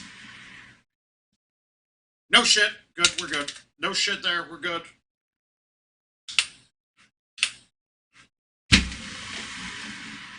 Oh, once everybody's sleeping, this shit turned to a playground. Boxes of bush.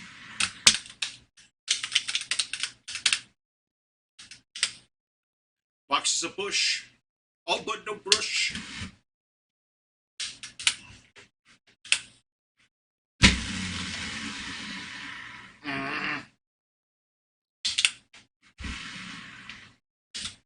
Oh, John, yay, John, yay!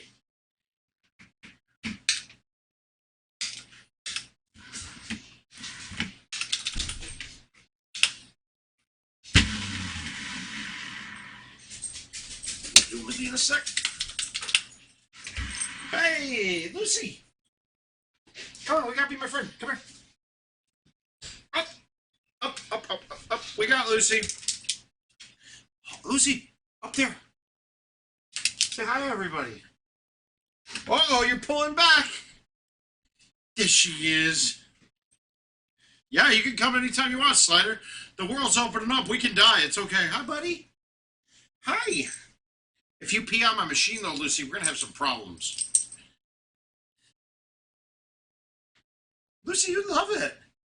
You love the golden tea, don't you? You're going to growl at me, I know. Here, you ready? Here. Got you. Good girl. Sit down. That's Lucy, Zach.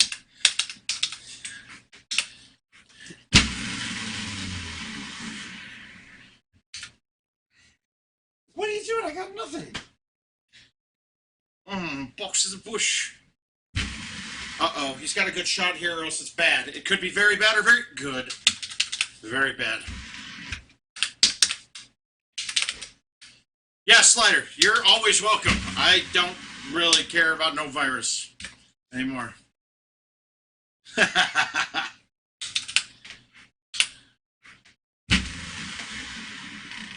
Don't tell Lucy, Zach, but Clifford's my favorite. Sorry, he is. I can't argue. Oh, absolutely. Drinks on me. Uh-oh. Uh-oh. Time out, guys. Hey, Lucy, you can't eat my headset. Uh-oh. We got problems, guys, right here in River City. I keep my vodka in the basement, and Jill's getting crazy playing upstairs playing GT Mobile. You got Slider's in here with us. I saw that. What? I saw that. You gotta say hi to Slider in the stream. Go and wave at him. I'll do it. You're silly. That's funny. Yeah, that's fine. We have to hit Costco tomorrow. Ah, Daddy's gonna hit Costco. Oh, Lucy's in the background. There's a Jill sighting. Slider said there's a Jill sighting. I'm not in the camera. And we got a Clifford sighting, too. And here's Cliffy. Cliff, you gotta say hi to the crowd. I got you. Look up. Up, up, up, up, up. There's Clifford. Uh-oh, I'm showing his penis to the world. Okay, that's good. What? Focus again. Come on. I'm going back upstairs. Oh, hi, Jill. I'm sitting on the... Are you barking? Was she barking? I can't hear her. No. Oh my God, you got such sweet color in your hair right there. Stop. Look at this. Look at this. There we go. Hi, Jill. Say hi. Say hi to Paul. You got John. Oh, she's scared. She don't like being on the street, but she's going to be on the street when she starts playing, banging this mobile game. Aimed at me? What? Where'd it go? Of course, John. John, it's always aimed at you. So is mine, for that matter. Yeah, I love my dogs. They make it. They make me who I am today. Jill's a small part of that. Ooh, wow, this is long. It's not what Jill said.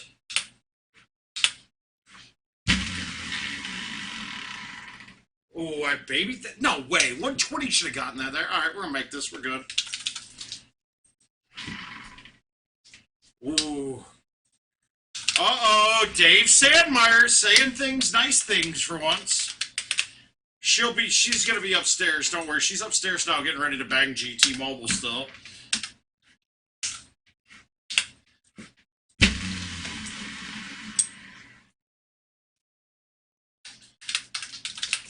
From April Caves.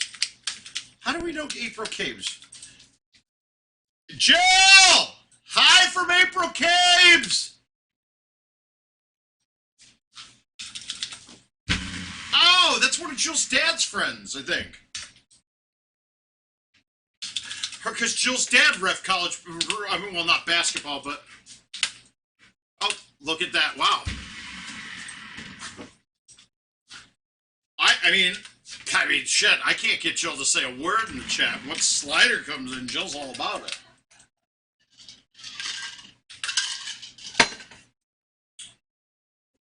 Jill, I need you to bring the watermelon juice downstairs, please. All right, this is an easy look. We're going to nut this long. We don't have to worry about the bridge today. Wow, that's as short as I've ever seen this. Yeah. Next thing you know, Tom's going to be like, well, it was a rev. He's going to chime in here next.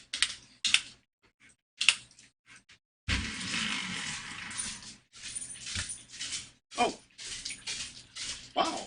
There's a 15-second delay, or did you hear it through the ceiling? I heard it through the ceiling. Oh, I was going to say, wow, that's impressive. Hey, Jill. Stop! What happened? She's humping this. Let her hump it. No. Joe. What? Put that down. Stop worrying about what Lucy's humping. And can you tell me it's nice? Why didn't you? I didn't think about it. Thanks, baby. Hey, how you doing? Yeah, everybody did.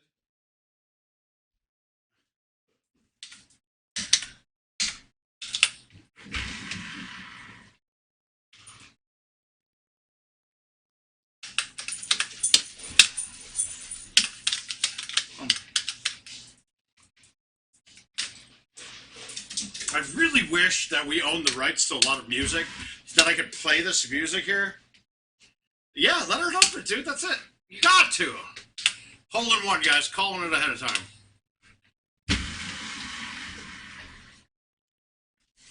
Oh! It felt good. It looked good. It felt good.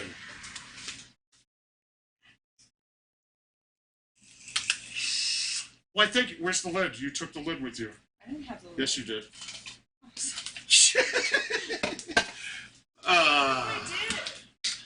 Alright, what do we got to hit at this? You absolutely took the lid. I had it on. I love you. Good night, Slider. Yeah, please do.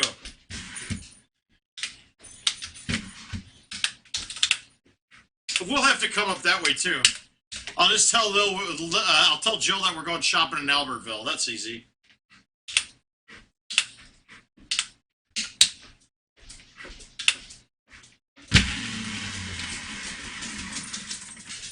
So one of the funniest stories, I mentioned the story about Stenmark was on his run of, he was in like month 18 straight of never missing the top four in a tournament. And I have him down 2 going into 18. Pin was in the front left.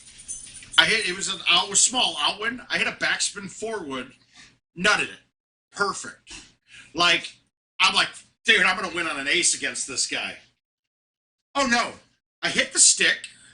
It decides to bounce off the green after hitting the stick, bouncing between the bunkers like 4 or 5 times, and then press right up against the wall. So even though I'm up 2, I have no shot. I can't get it out. I can't get it up, right? It's a typical thing. It's a Sunday thing. I can't get it up normally. But, so I have to knock it on the fairway, knock it back up to try to save my par. To save my par, we go to sudden death, and he beats me on hole 13 to sudden death. Yeah, after he had, I slaughtered him the whole way, and he chipped in twice from like 50 yards to save his ass. It was crazy. Pissed me off, but hate that course because of it. So thanks, Stenmark, for ruining Golden Tea for me again. Oh shit, that's too much vodka. Oh, that's gonna kill me.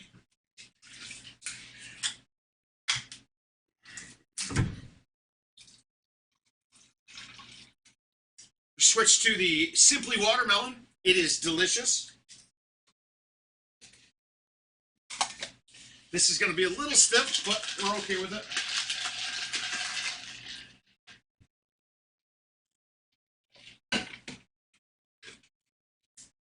Oh yeah, I'm going to kill myself. That's good.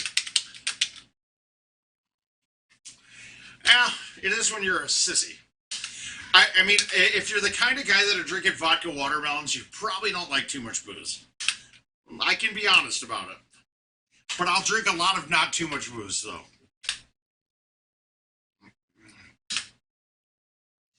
We got the Sequoia. We're playing Jeff Sutiak. All right, here we go. All right, if I shoot 27 or better here, everyone on the stream has to donate $10. 27 or better, and I get a $10 donation from everybody. It's tough. I see that we have $53. We have 53 people in here, which means I should have... Oh, fuck you, Gravy. We have 52 people in here right now. If I got $10 from all of you, I might eat this month, guys. So come on. Help. Help. Everybody help.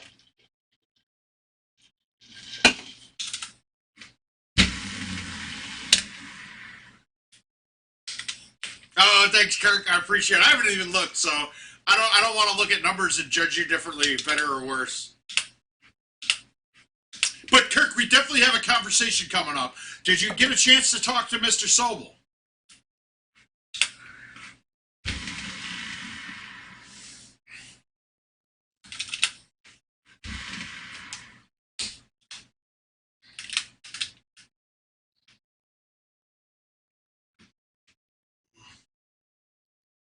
Guys, if I can thumb dead straight right now, this is a guaranteed hole-in-one. Right now, if I can thumb this dead straight, it is in.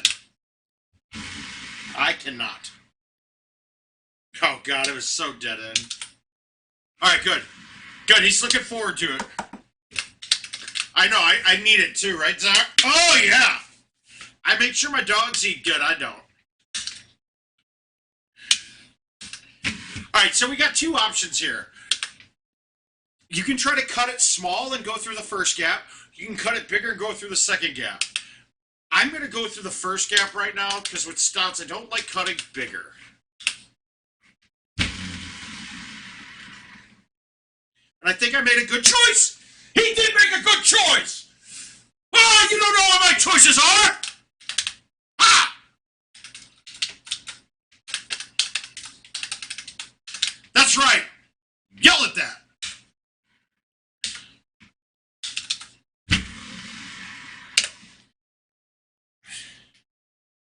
Oh. And then also, too, on the digital side of things, I got a contact for you, Incredible Technologies, who's been doing the streaming part of the tournament, that it might be a good sales point if you actually, if it's, we'll talk again. We'll pull him in on the next conversation.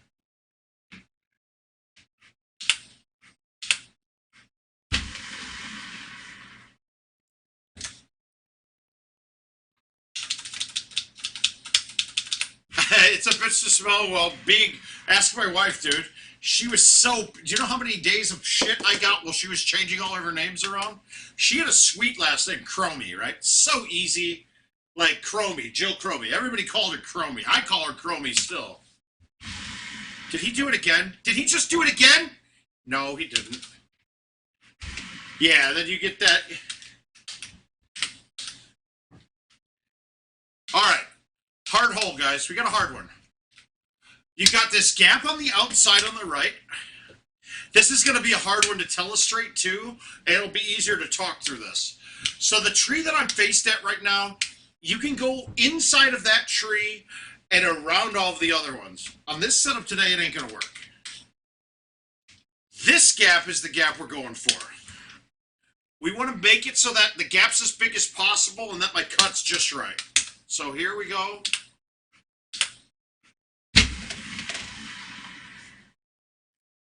Now, I played that really safe to get it out to the middle just because I didn't want to cut it and leave it short. And it doesn't matter when you can putt like this. You can do what you want when you got guns like this and you putt like that. That's right.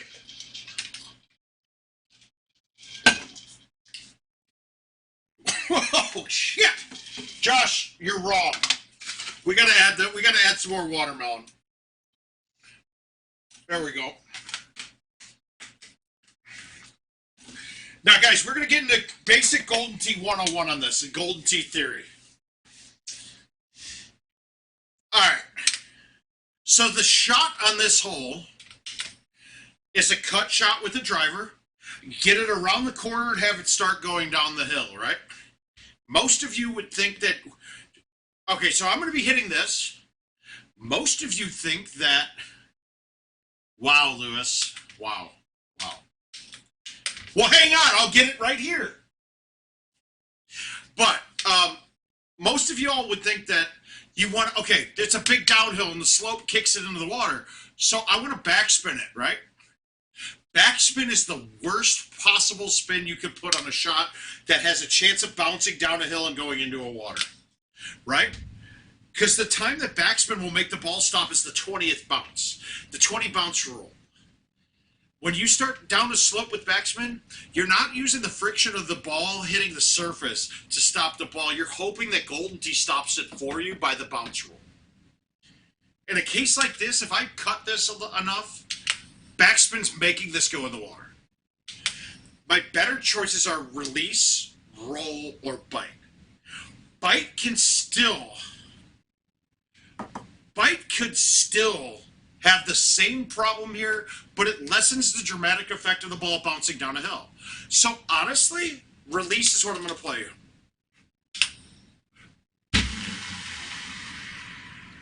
And wow, it did it again. I ramped it. It's because I hit the rough up there, so it took off my spin. I hit the rough up there, so my spin went away.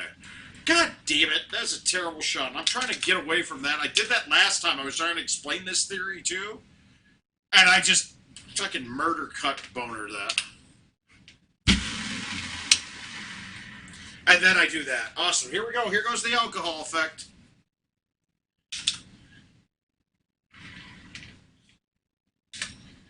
All right, good bogey, Mark. Well done. That's a gem. Oh, we got a par. We're still on 27 pace. We're good. Well, thanks, Dave. I appreciate that. That's a very nice thing you said. The first nice thing you've ever said on my stream. We got Al Jazz Jr. over there, Dave Sandmeyer.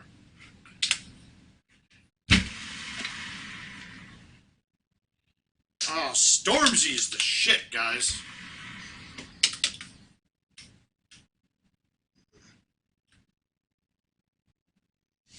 Oh, is this your... No, this is Let Me Rock. Okay, now. Guys, you got to look at this, too. Because in the right setup, not that this box is correct, it can work. But you see that gap between the tree and the big solid sequoia and the brush behind you to the left? You can actually drive this green, right? It's downhill a little bit, so you can carry it farther. So with an outwind, a 9.5, a high tee, 8.5 high tee works too, but it's such a smaller gap to hit through that you go in the trees a lot. But the easier shot is from the next box directly in front of us, right? Well, I don't have a club short enough. Right, the box directly in front of us. For us today, for our purposes for the stream and not being an idiot, we're just going to knock it up here.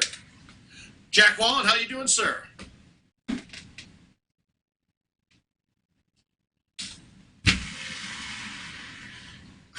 Dude, this, just the beats are sick from UK Grime, dude. It's just sick. I just get lost in this. I get lost in it, dude.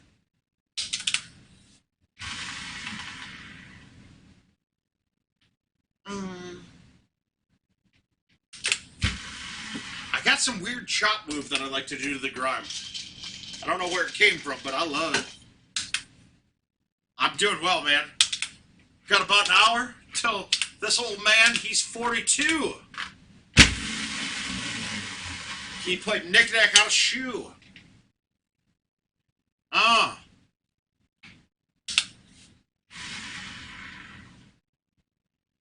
Ball sacks. Old balls.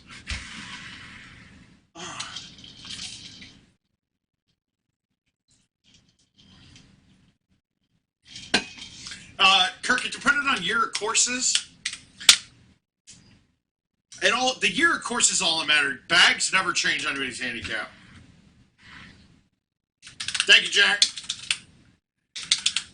I mean, like, we didn't have a build-a-bag for this course. We had no problems with it. In fact, my scores were better back then, but it was also repetition play, too.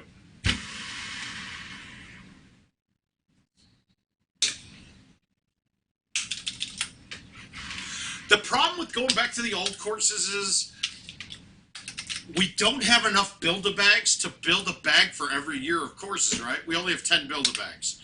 I need 1 or 2 of those for things like dailies, so I lose out there, too. That hole's drivable sometimes, by the way.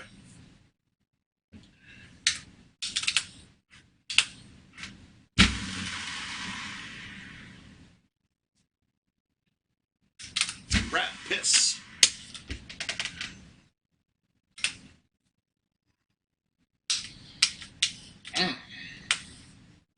No, this is bad.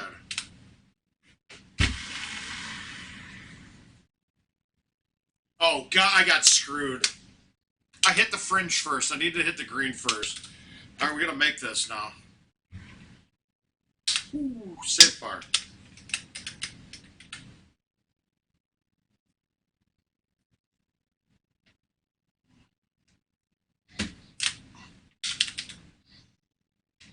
Absolutely.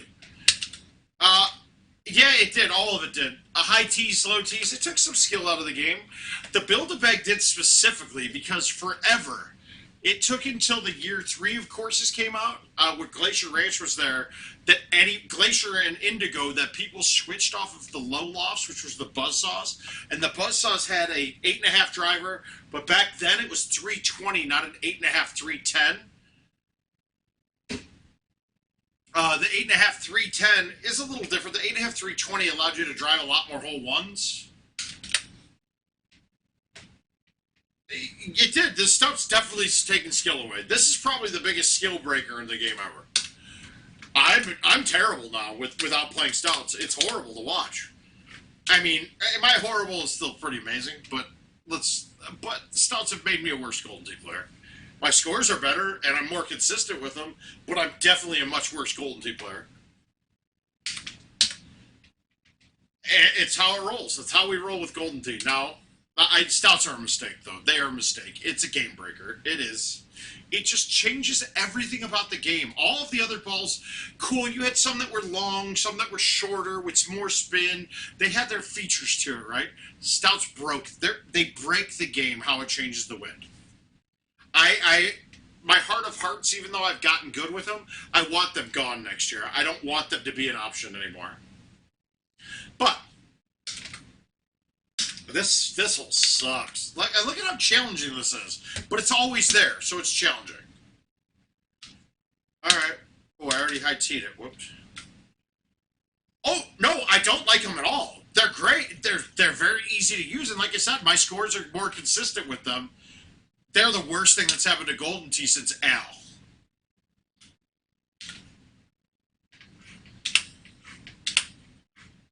We're going to play it from here. I didn't cut it enough. Ah, you cock-knock! The worst thing to happen to Golden Tee since Al. What happened there? What happened? How was that not drop?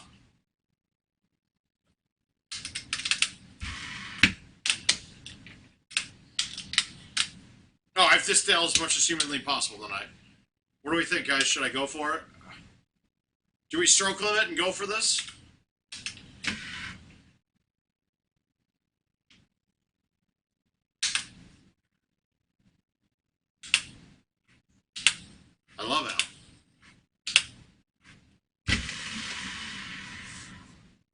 the worst thing to happen to my wedding since church jeans.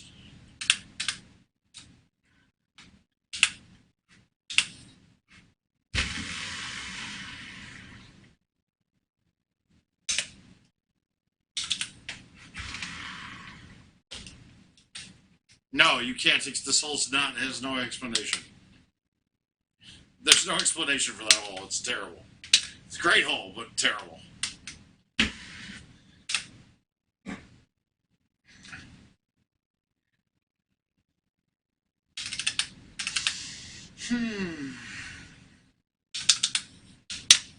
Nice birdie, huh?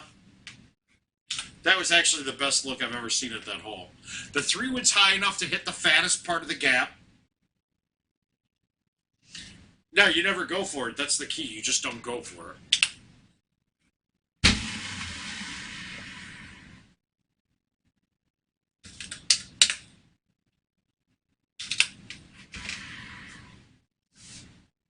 I want to rip something down off the ceiling just then. How do you miss that putt? Well, I got a full cocktail. I think we're going to go knock out some events mode. Although, what am I up, 20 strokes? You home edition guys got to pick up your pace. I will show you how to hit every shot. Josh, I'm going to give you every shot for this events mode. All right? I'm going to give you every shot. All you have to do is just go apply my tutelage with your basic skill level, and you will beat me at the home edition event. And no, it was the stream's fault. Your fault.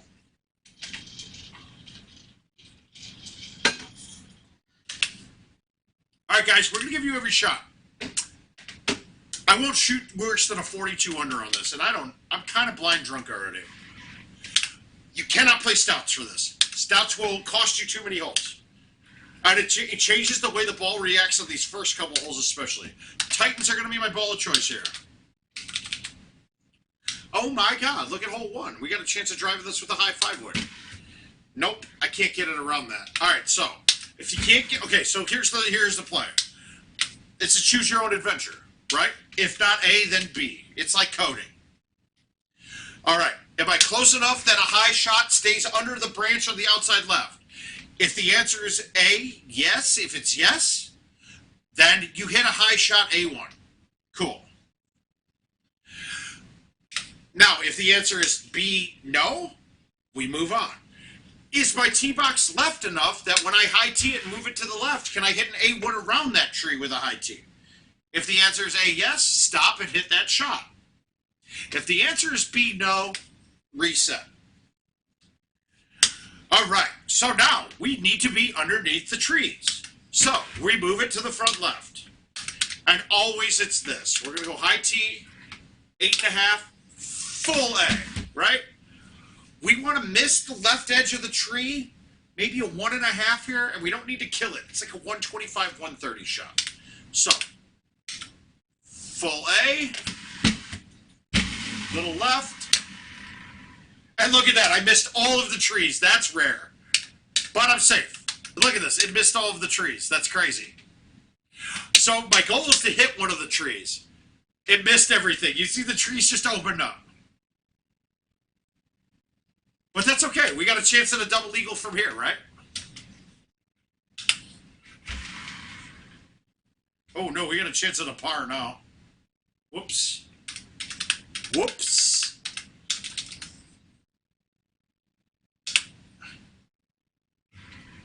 No, we got our eagle. Now, the water skip is a terrible shot. It's not available all the time. I don't like it. I don't like the water skip. I never did. But basic premise on this setup is if you miss one and get an eagle, keep playing. If you get worse than an eagle, quit. High tee. 8.5, high tee, 3-wood, pins on the left. We're good. Full A, barely around the rock. Come up, hit the rock, hit the rock. Perfect. Hit the rock, dude. It's like that Facebook guy post. I got those $3 crack pipes from Wish, so we're good.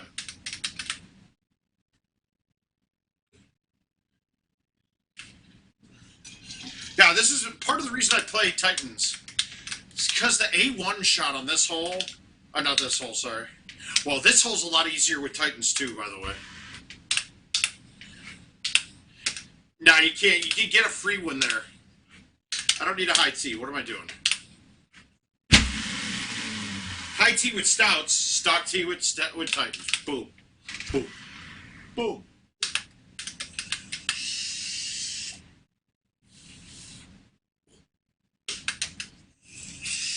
You guys realize I've only played like 43 games on this. Oh, we gotta set up that's drivable. General premise, if the wind isn't out, you need to be at the very front of this box. This wind is out a little bit. A1 gets this up. I totally whiffed that ball.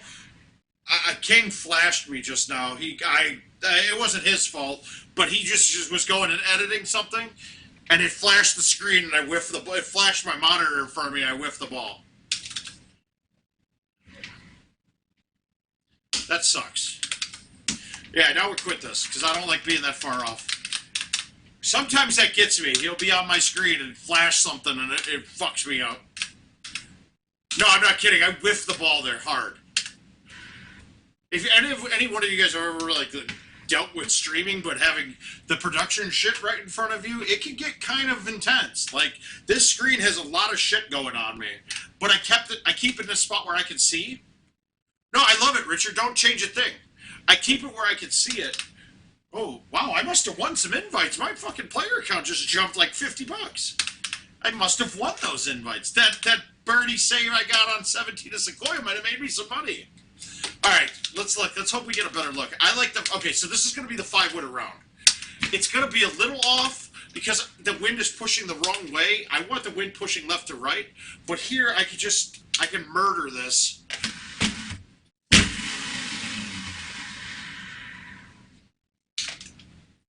So if the wind's blowing left to right, though, that's on the green. Now I just try to make a chip.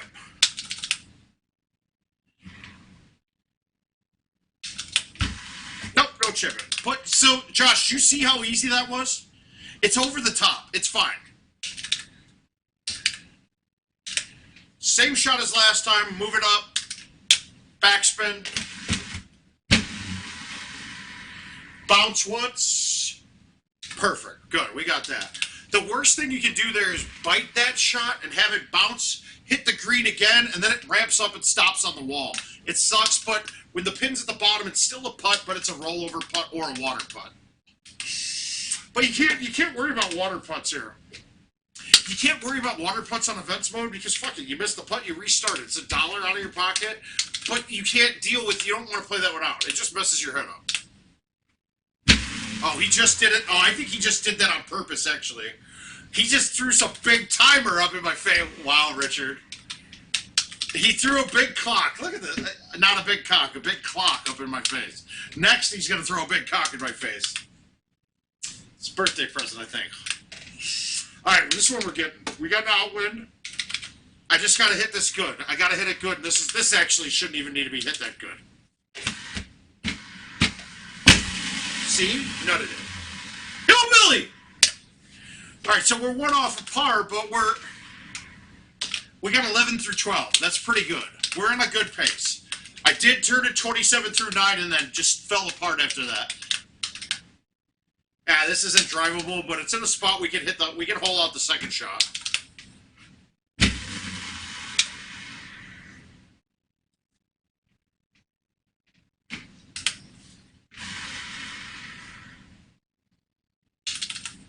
Yeah, I do the slice the loan over the top quite a bit. I say that all of the time. Ah, we got screwed here too, but that's fine. We're still not out of this yet. I always go back to the tee box, right? The tee box that's drivable. Until like, wow, what is that? That's trash. All right, we got it though. We got it still. Ooh, hillbilly. It takes a poke off of that. The 10.5 can do magic things. I got the magic stick. I know when I hit once, I hit twice.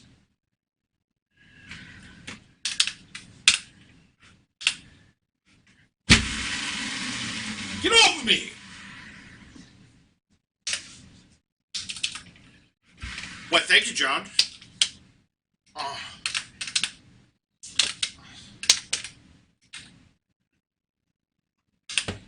18 through 7. We're on a good pace. I don't like this shot when it's short like this, but I do have a 10.5 for this reason. A little bit of cut, throw it out, hit it solid, and murder boner and go over the fucking green like an asshole. God damn it. This isn't as good as the last time. Ants, how you doing? Way to ruin another game of mine. I appreciate it, Ants. Get lost, nerd.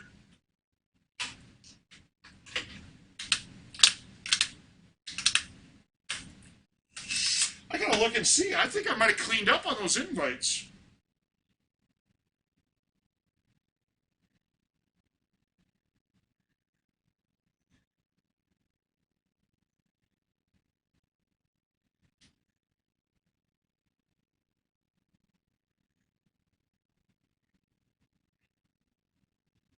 I got a video.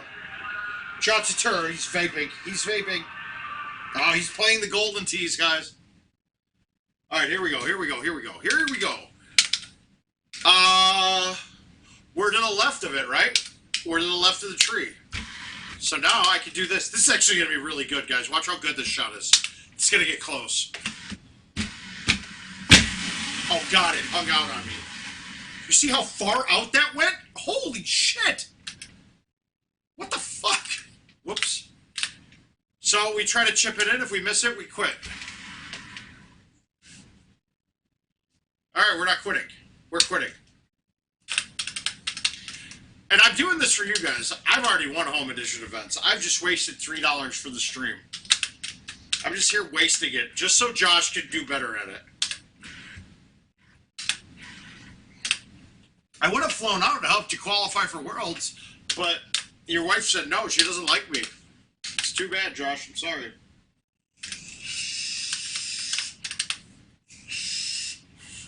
But actually, you got a good crew out there. I might just fly out there just for the hell of it. Richard, should we go out to Atlanta and do a mobile word of mouth? Or wait, you're South Carolina, you're Carolinas, right, Josh? Oh yeah, we got to go to Brewer's place too.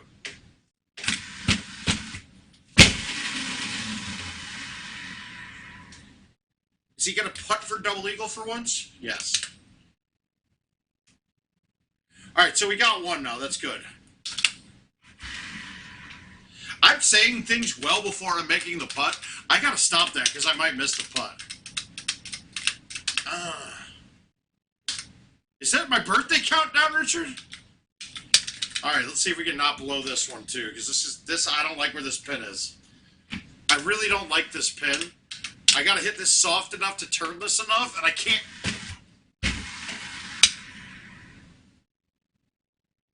Yeah, I got it. No putt. No long putt. That's good. Woo! Where are all the white women at?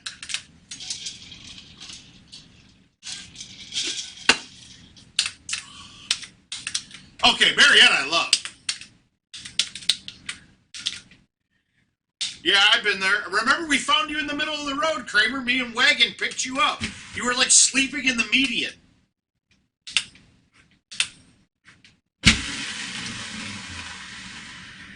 God, my dick's so big.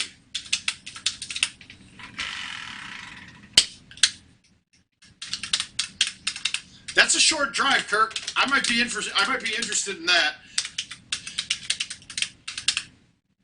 Yeah, this isn't drivable though. So we're gonna turn it. Well, actually, we can hold this out. I'm very good at holding this hole out. You just gotta line it up good. That's a good line. I like it. I like it.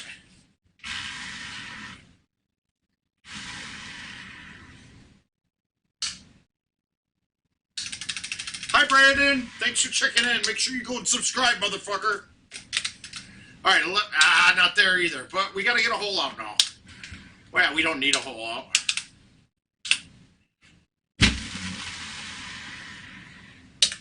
Ooh, I almost screwed that up.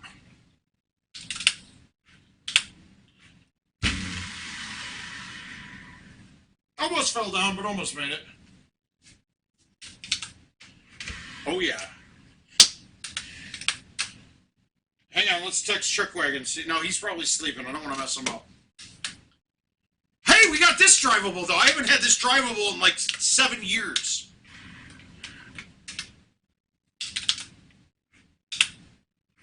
And I hit a terrible shot, but it's okay.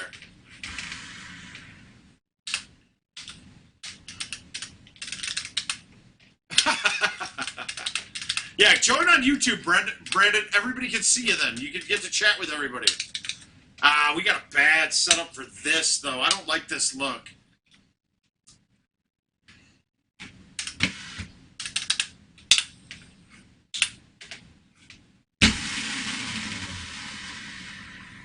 Fucking sick. God damn it. I am fucking... Dude, I might have AIDS. I am that sick. That's shothead AIDS, dude.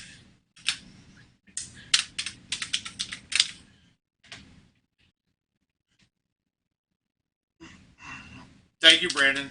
I did it for you, Dad. Alright, better look. This is a much better look for me.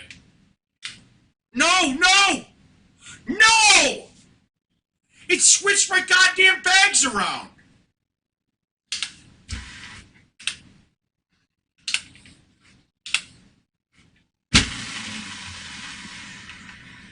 Fuck this! That's horseshit. Oh, it stopped, though. Dude, I have a 3 driver bag. I should have had a 9.5 for that. And now I'm scared to go long. God, that's horseshit. I haven't played a game with anything other than what's just set for my bags. So that is bullshit. It does. It does. Bullshit.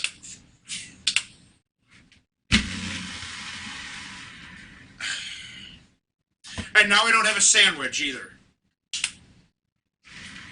Yeah, this is horseshit. I'm getting tired of the goddamn bullshit with these bags and things. Like, I haven't changed my bags.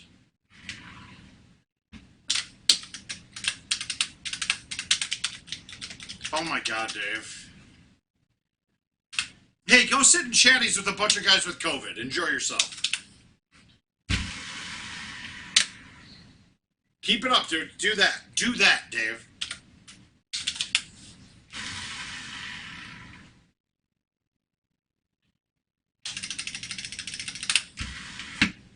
And you know that place ain't clean when the owner of the bar tries to put her nose in my asshole. You know that that place is filthy. And I didn't even ask for it. I wasn't even trying.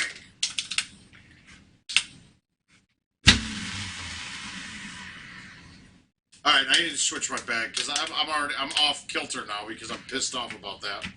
But we'll see.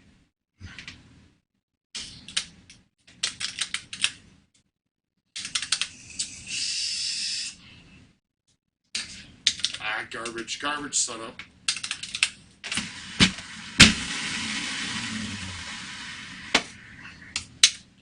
I'm kind of pissed because I think I'd be on a 48 or 49 on this setup right now.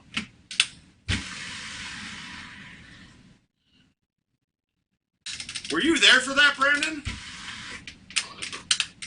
I mean, it was funny.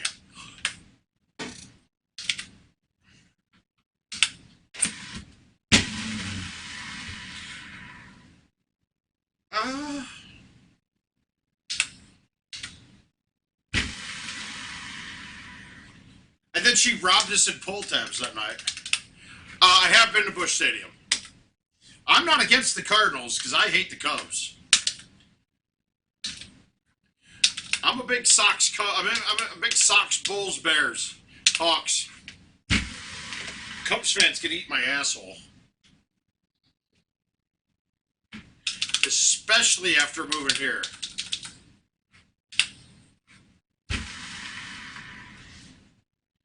Well, more importantly, are you going to take me to East St. Louis?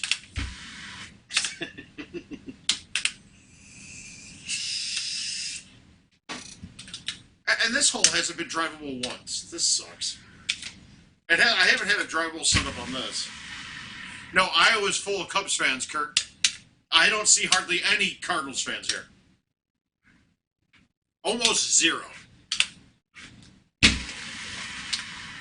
And somebody's gonna argue, Al, that's just like Al saying, Richard knows the East St. Louis.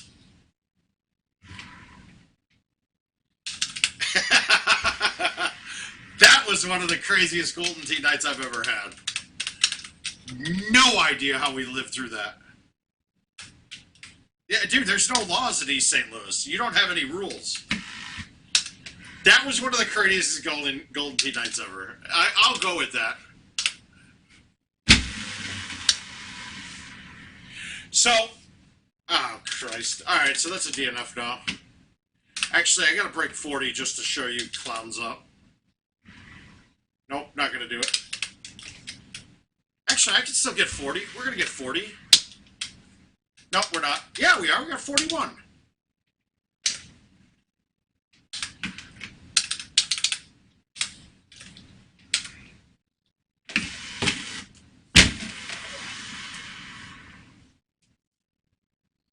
Bad bounce. Bad bounce.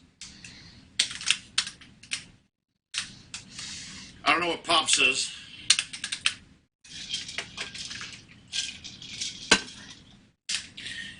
Alright, we gotta make sure the bag is right. I gotta make sure the bag is right.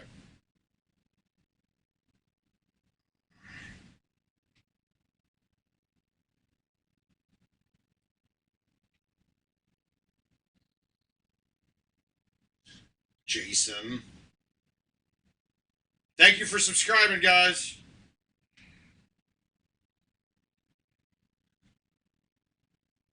Oh, Pops, yes. Oh, yeah, Pops, that place. Oh, we had this bartender from the Redbirds place. We all went up there, and she was like a roly-poly little thing. I have never seen a girl be able to drop it down to the floor. That low. Like, literally. That girl could drop it to the floor, and I was like, how does Humpty Dumpty gonna get back up again? But she dropped it all the way to the floor. It was impressive. I was more than impressed. Nothing sexual, in case you're watching, Jill. It had nothing to do with that. But if you're not watching, super sexual, guys.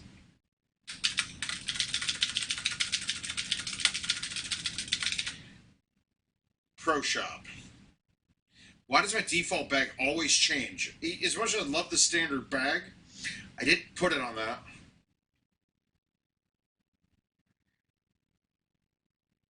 Part 4, there it is. Set as default, use my finger.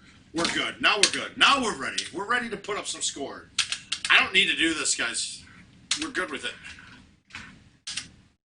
Yeah, that's right, Jack. It is funny. I'm funny. Kind of drunk now, guys, though.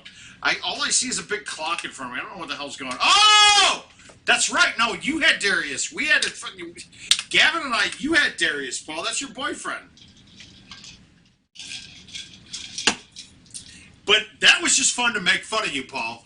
The year before in East St. Louis, like, holy Jesus, I don't know what the hell happened.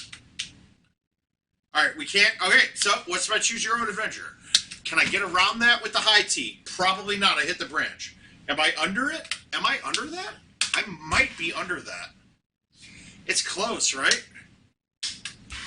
Do you guys think the high tee... Well, we're going to move it up there. No, it's not under it.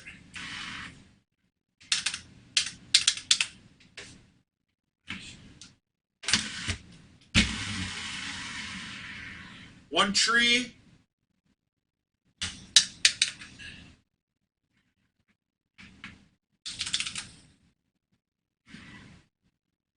Oh! You guys into fitness? I'm into putting this ball in the hole?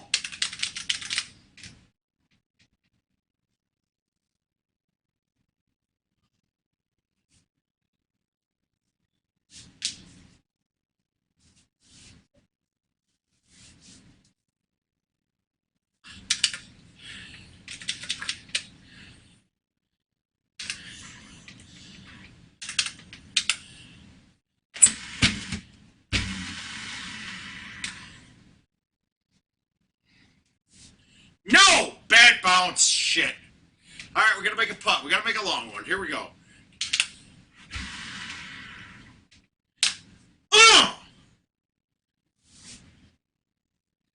Guys, was my robot pretty sick or what? Was I have some sweet moves there? Is my dancing got AIDS still, Josh?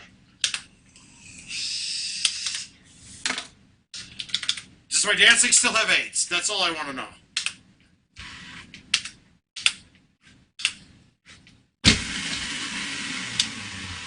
Fuck.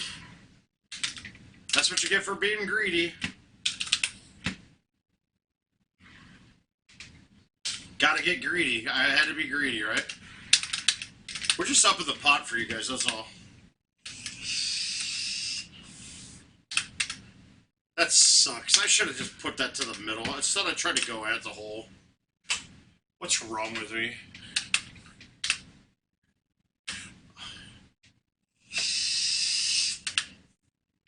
I don't think I wanted to call that a full robot, though. Ooh. One meatball? A meatloaf, I thought that said at first. I was like, oh, meatloaf sounds kind of good right now. Alright, here comes the hole in one, guys. It's here. We were always... That year we were at a...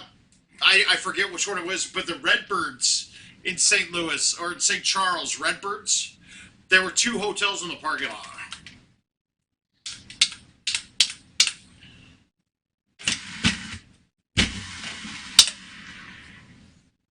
Come on, kick. Josh, you see how consistent I am with this shot? It's pretty good. The last year, I stayed across from a beef jerky place, a Comfort Inn maybe a Radisson, over by the casino.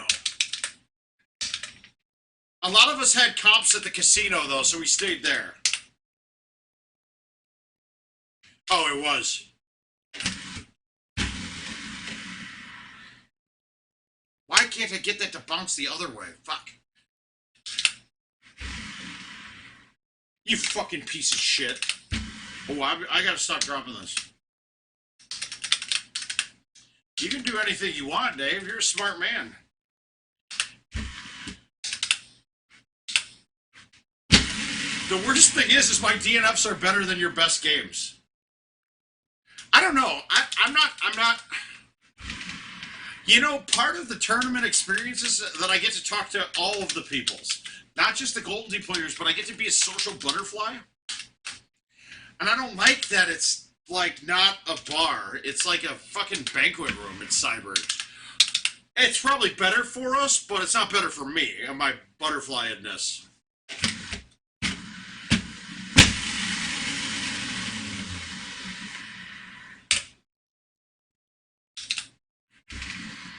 Yeah, but we're in the banquet room in the back, Kirk. I need to be amongst the people, man. I'm a goddamn peacock. I need to spread my wings.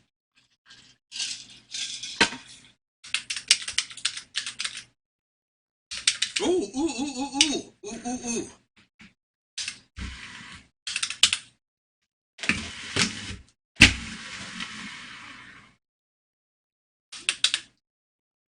All right, here we go. We're making this.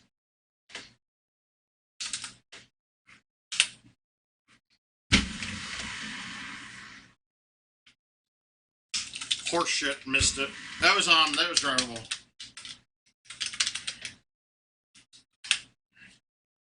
Okay, we got this one though. This is good. We're on a position.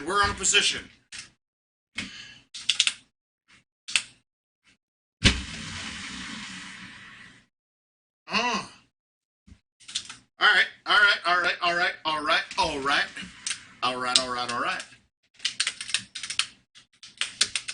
Is it happening? I don't know if October's a plan, dude. I don't think it's happening. Oh, I'm gonna go just to hang out with the Muse brothers. Hot Shots is where it used to be, Kirk. And I don't know why it changed. It was fantastic. They treated us like kings. I got away with anything I wanted in that place. I should have hit a 6. I'm an idiot. I'm gonna miss the punt now.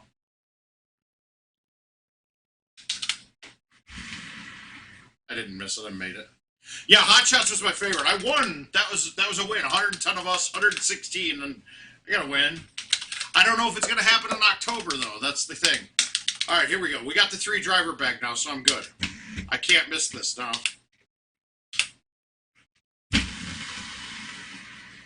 I did. Woo! I said I can't do it. It won't let me. You should get a real job. I've been trying, dude. COVID's got everything fucked up. I had real jobs all lined up. And no, Kirk, I'm not coming down there to sell cars for you, bro. Although I would dominate your sales force. Yeah, Redbirds and Hot Shots were both great. Redbirds was great because literally waitresses had King and I on leashes. Because it was so easy. Like, honestly, all I had to do is turn around and anything I wanted was there. All right, 25 front, that's pretty good, right?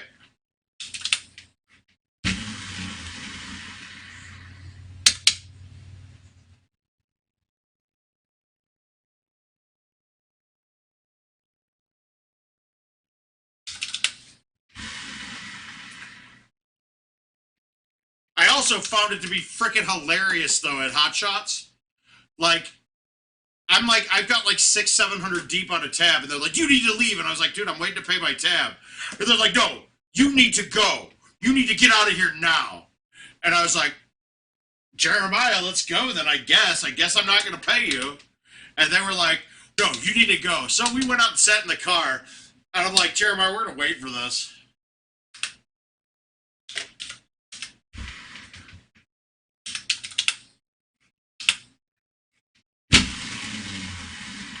No, what the fuck? Oh my god, I forgot to high tea it. Alright, we're okay. Now we're in trouble.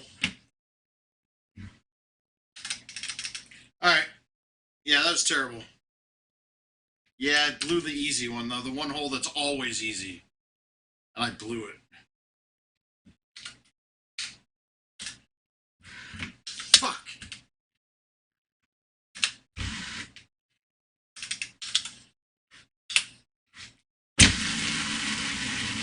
Wet.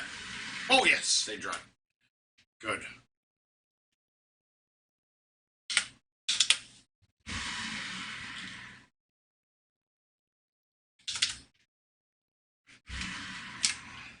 Balls. Not there. Never is, really. Oh, no. Oh, yeah. Oh, no. Oh, yeah.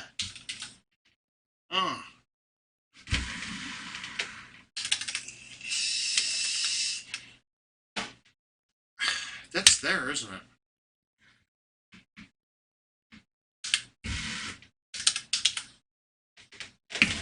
No, it's not. What the fuck? Why does that not look like it's even possible? But I've aced this hole. Oh, no, we have the location. The location's all set.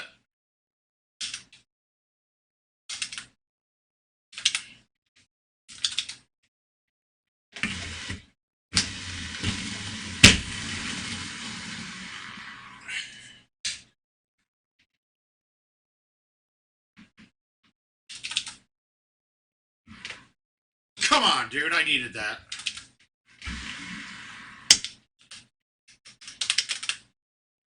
You can't test me. I'm the GOAT.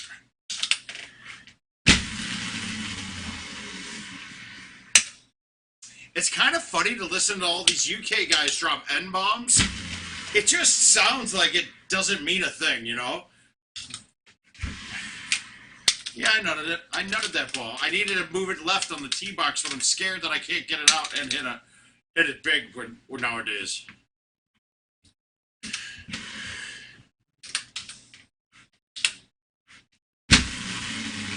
What the hell is that? I cut the shit out of that ball. Come on. Terrible. Fuck. That's right. That's how we do it. Yeah. Yeah. Yeah. Yeah.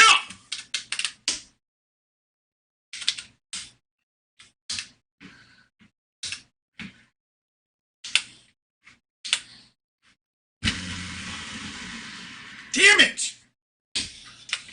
Ah, that was an inch too hard, guys.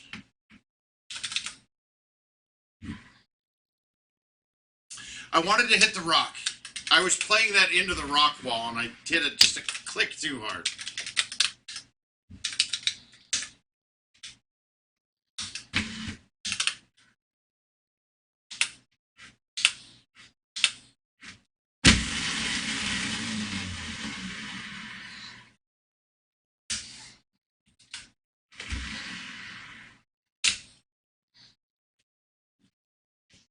44 and I played like shit, guys. That's terrible. I screwed that up something fierce.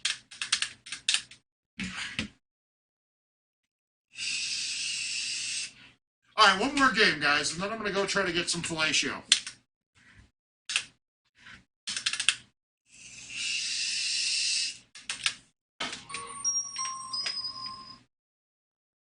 Oh, where are you going? Rich, are you going to get your food? What do you want me to do to kill it?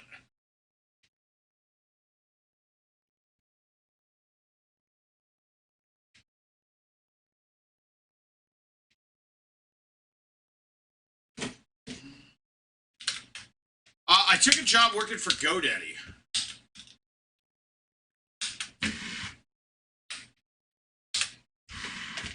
Alright, here we go. We're going to note this too. Here we go. Josh, here we go. You're going to learn.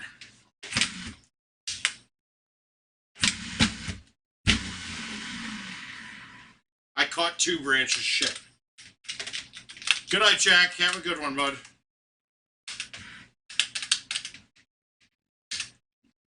I'm with you, Bryn. I think for my birthday, I should just drive to Chicago. You know what? I want Portillo's. That's what I'm doing for I'm going to get Portillo's.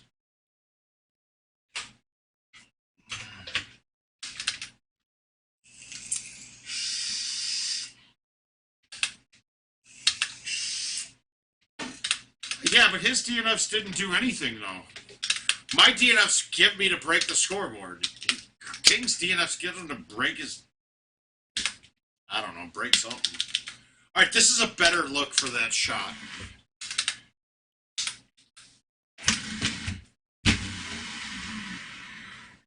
Got one, good. Got one. Kick right. Kick right. Oh, eat shit, game.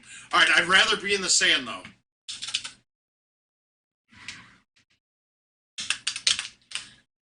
Ooh, some Gibson sounds like some tits right now. I'm sorry, though, Kirk. After getting my Traeger, my steaks are better than anything I get it anywhere now. My steaks were always better anyway. Fuck. Fuck, fuck, fuck. Balls. Cock. I'm gonna miss this putt, I feel it.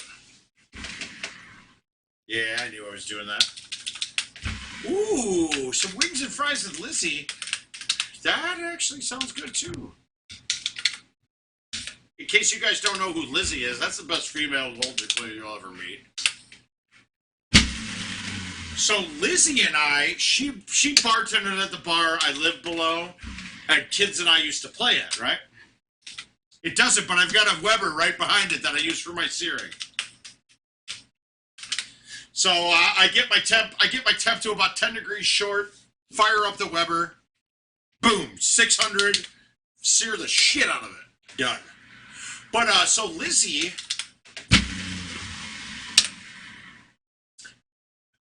and I would play. We would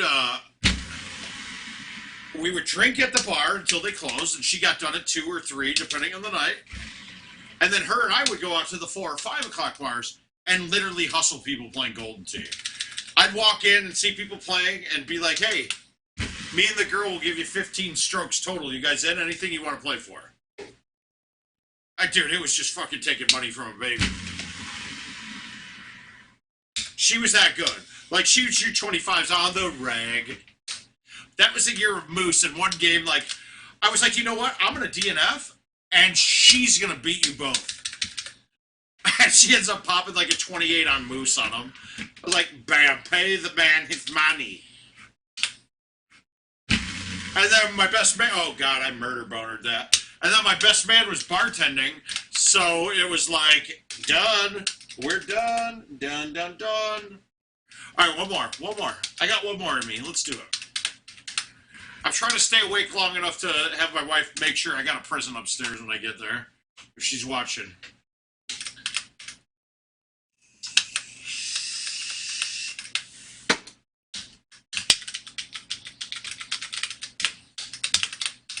I'm sorry, but there's nothing like Chicago's nightlife. I haven't been to New York much. Chicago's nightlife, though, is a T&A.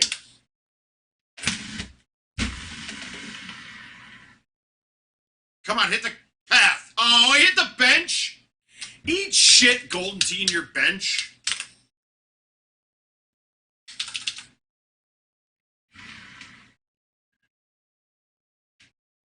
Oh, that felt good. That did not.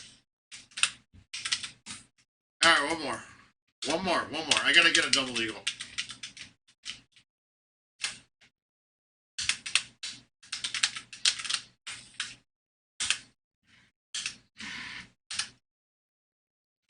All right, last one. No matter what, this is the last one. It's been a pleasure playing with you guys tonight. I really, guys, your responses and talking to chat makes this so much easier for me. I'd rather talk than play most of the time. Anybody that's been around me knows that. But it makes this a lot more fun for me too. So I do appreciate it. You guys have been more into it than you would ever know. Now I got a feeling that next week we're going to start seeing a lot of. Next week I got a feeling we're going to start seeing a lot more people in these chats. So keep it up though. Keep them talking. Answer the questions if you guys can. If you know an answer to something, it's going to be hard for me to follow. I got a feeling starting next week.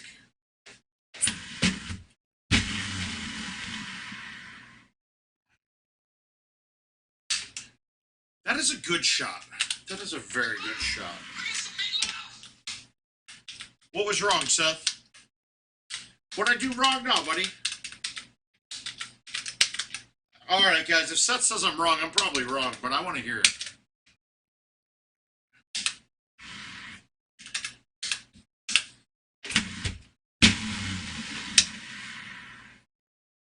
I love people who I made the man that they are today telling me that I'm wrong. That's great. It feels good. No, Seth, no, there's a big, we got a couple big things coming next week.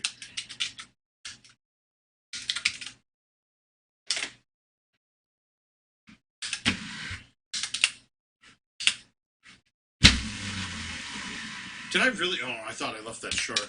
Yeah, no, there's some big pushes we got going next week. Yeah, a lot of the country opening up, but yeah, Seth, people want to talk. People want to be a part of this. They want to be a part of me. Do you want to be a part of me? You want to be inside of me? Holy shit, guys, we're on a setup for, we're on a 12 through 9, a 12 through 4 setup.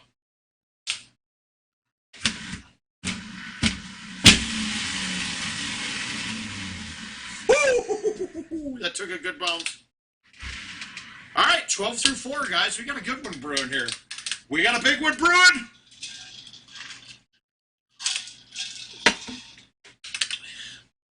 Ah!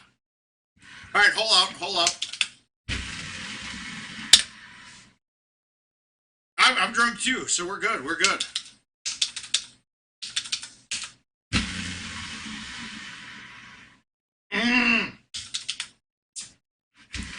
Seth and I he came out to visit me living in Minneapolis, and we had a blast, dude. I think Seth learned a lot about what I was about.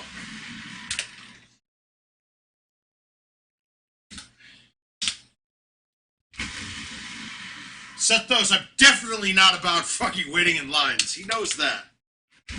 He learned that. I don't like lines. I don't like waiting in lines. I like snorting the lines, but not waiting in them.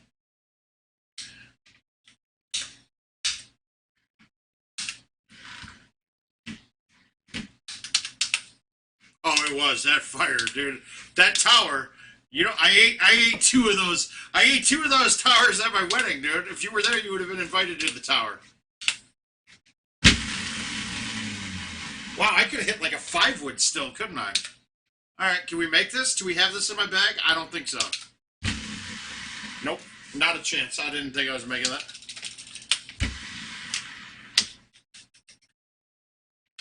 Dave, I keep going, dude. You quit. You call people and say you need help. You hang out with me and you ask for help. That's the legacy of Dave Sandmeyer. Iowa knows he's a bitch.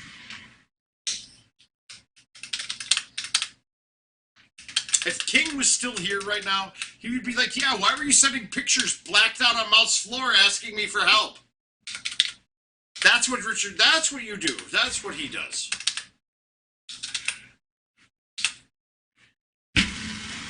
I did it again. Why am I not cutting that? But I got a sandwich. Watch this. Watch how good this is. Oh, no, I'm fucked. Yeah, I couldn't get over. God damn it.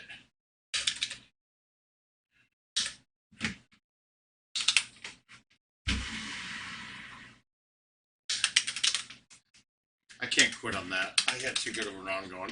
Why am I still playing this? These clowns in you home edition clowns can't catch me. It's so fucked. It's so messed up that I probably won every one of these home edition events in like 50 games, and then I play like another 100 on top of it just because I'm bored.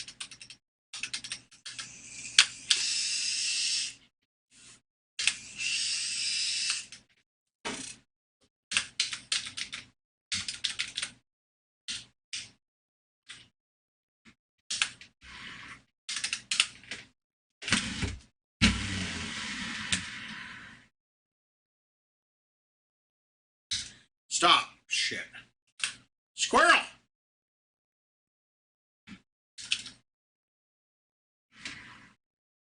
Oh, weak shit. That was weak as shit. Weak. Squirrel. Guys, if you haven't yet, please make sure you like and subscribe. If you're on Facebook, like. Yeah. So what? 20th place should be worried right now, Dave?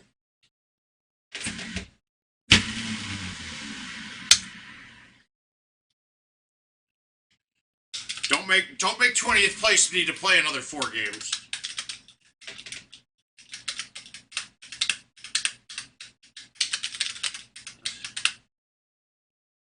Alright, here we go. We're gonna nut this. Oh god. That's as bad of a look as this could be for me. I hate this shot. Because I'm gonna have a long putt. Nope, I'm gonna have a water ball. It's a really long putt. I'm not fucking this up. I'm shooting a 25 on the front, and then I'll fuck up.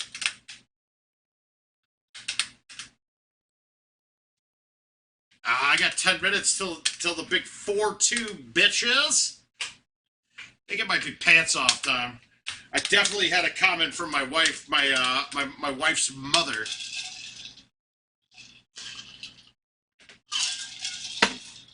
My wife's mother said that Mutt should probably not take his pants off as much on the stream.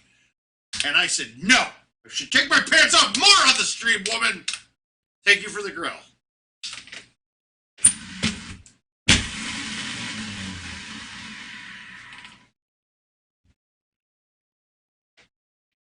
Wow, that's the worst fault I've ever had.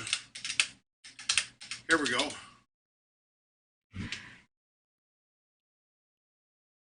Yeah!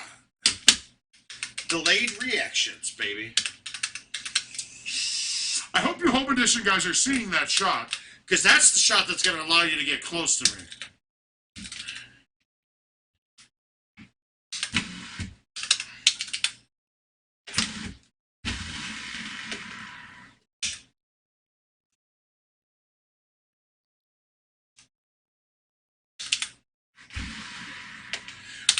And remember, on that hole, on Rydland 16, it's not about your distance, right? You're going to hit a 4-wood gun there, but you have to hit an A1 then, and that ball's not going to cut enough.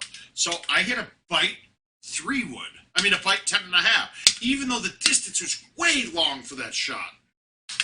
It was way too far for that shot, but by hitting it the way I did, it snapped enough, hit the rock in the right spot, and was good. Woo! Big dick. Ow, I got too many I just stepped on an HDMI cable. It's like stepping on a Lego.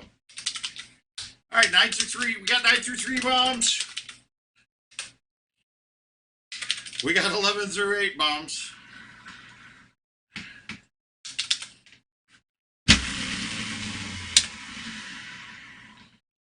Box in the bush.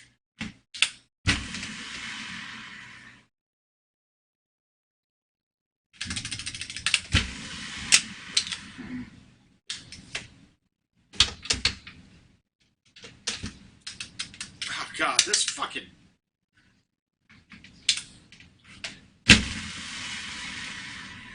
Ah!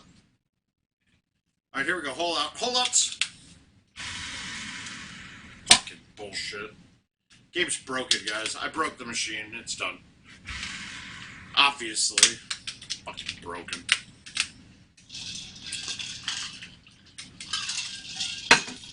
God damn it!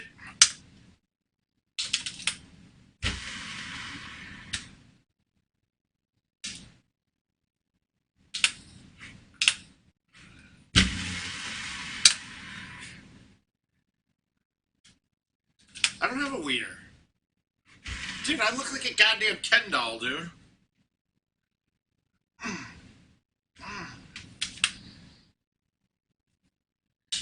Alright, here we go. Is that 6 wood getting there? No.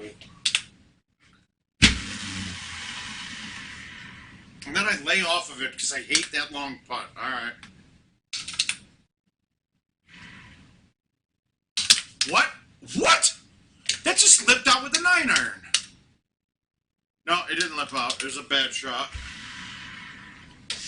I bet I still shoot a 45 under this round, though. Eat shit, Samar.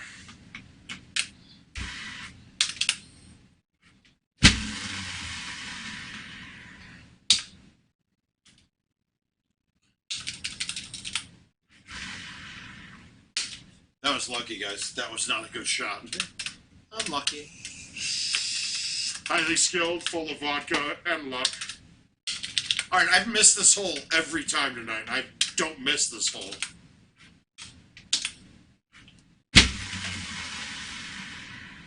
Oh my god, what am I doing? Oh, it stayed dry. Double eagle time.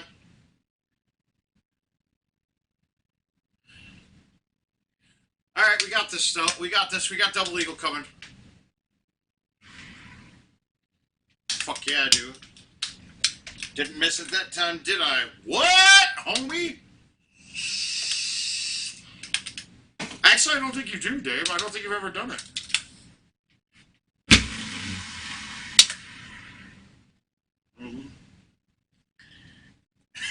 No, they didn't. My parents, like, laughed at the size of my dong. But it doesn't matter how big my dick is. I still come. It really doesn't matter what anybody else does. Alright, here we go, here we go, here we go. Good luck.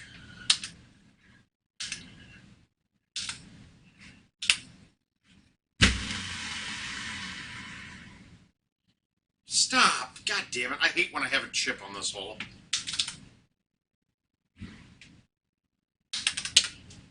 Woo!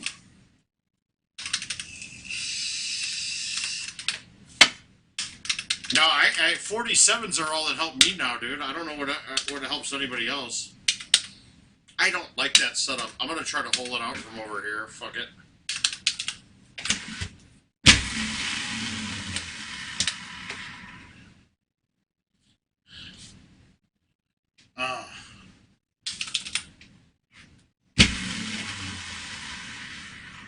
Yeah, that's some weak-ass bullshit. Weak-ass bullshit. I don't have all the clubs. I don't have all them clubs.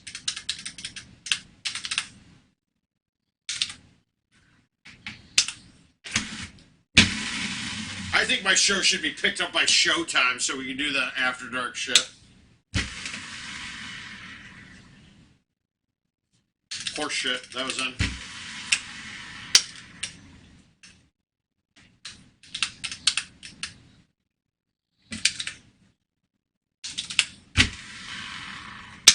Now, I could go up to the sand, but I don't have a lot of different clubs for that shot.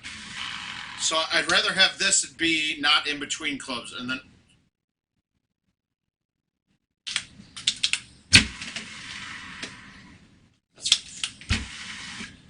That's horse shit. Horse shit.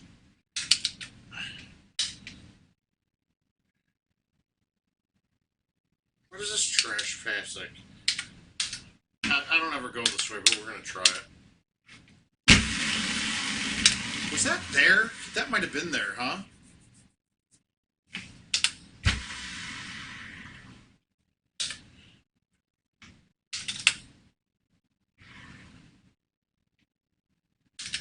might have been there. Now that after I hit that tee shot, that might have been there. I didn't realize there was that tree in front of me either.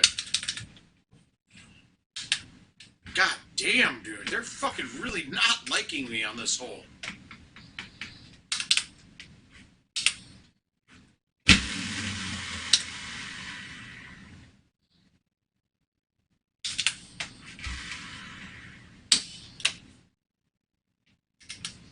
Oh, he's 2 minutes early. Tell Utley to go fuck himself. No, I'm just kidding. I love you, Utley. Love you, John.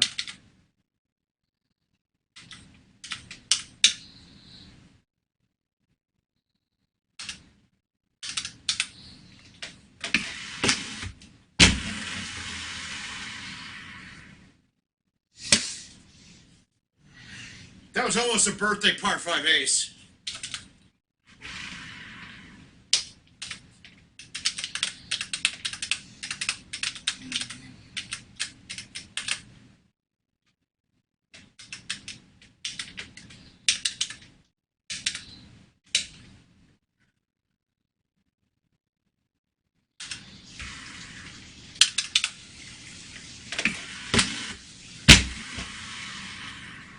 Watch this kick. Oh. All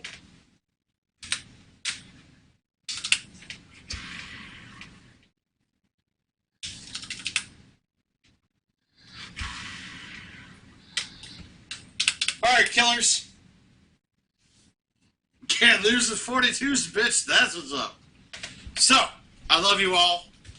Always a pleasure. Thanks for the donations, the likes, and subscribes tonight. I do appreciate all your help. The word of mouth is out. It's 12 o'clock right now. I got some bitch grabbing me and pushing me. What the fuck's going on here? I'm getting hit up. I'm getting hit up, homie. Guys, help me. Save me. Save me. Save me. You guys. Come on. All right, so what we're going to need to do here. Thanks, Keith. Thanks for checking in. I appreciate it. Happy birthday to you guys. It's your day. It's not my day. It's your day. We're going to have a good time. We're going to enjoy the rest of this year. 2020 is actually going to be the best year we've all ever had. Word of mouth is going to end right now. Appreciate all the love. Everybody have a good night. Love you all. Mouth out. Holla at your boy. Holla at a player when you see him in the streets. Lucy, we're not staying down here. We might. Are you? No. Lucy, come here. I just said happy birthday to you and you ignored me. I did not ignore you. I said help, help, help. Yeah, that's ignoring. I love you. How you doing? I want Portillo's tomorrow. Yeah. Is it okay? It's your birthday. You don't want it. I don't care. You have to drive. Fine. I'll drive. I can drive. I can drive. Oh. I'm not even tired. No. I'm kind of tipsy. You are? Oh yeah. I had like 4 of those. You never even filled more. Did you have juice down here? Yeah. I brought the bottle of lemonade down. Where is it? Empty. We'll go to sleep. No, I want to be by you. Why do I smell like smoker? I don't know. Did you smell it? Nope. I think I got the ants gone. Oh wait, I smell it over here. It smells like barbecue or like bonfire. It does, doesn't it? Yeah, it smells like. Should we go find it?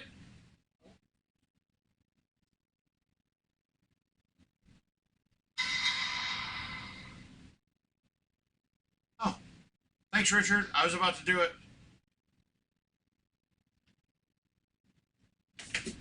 Whew.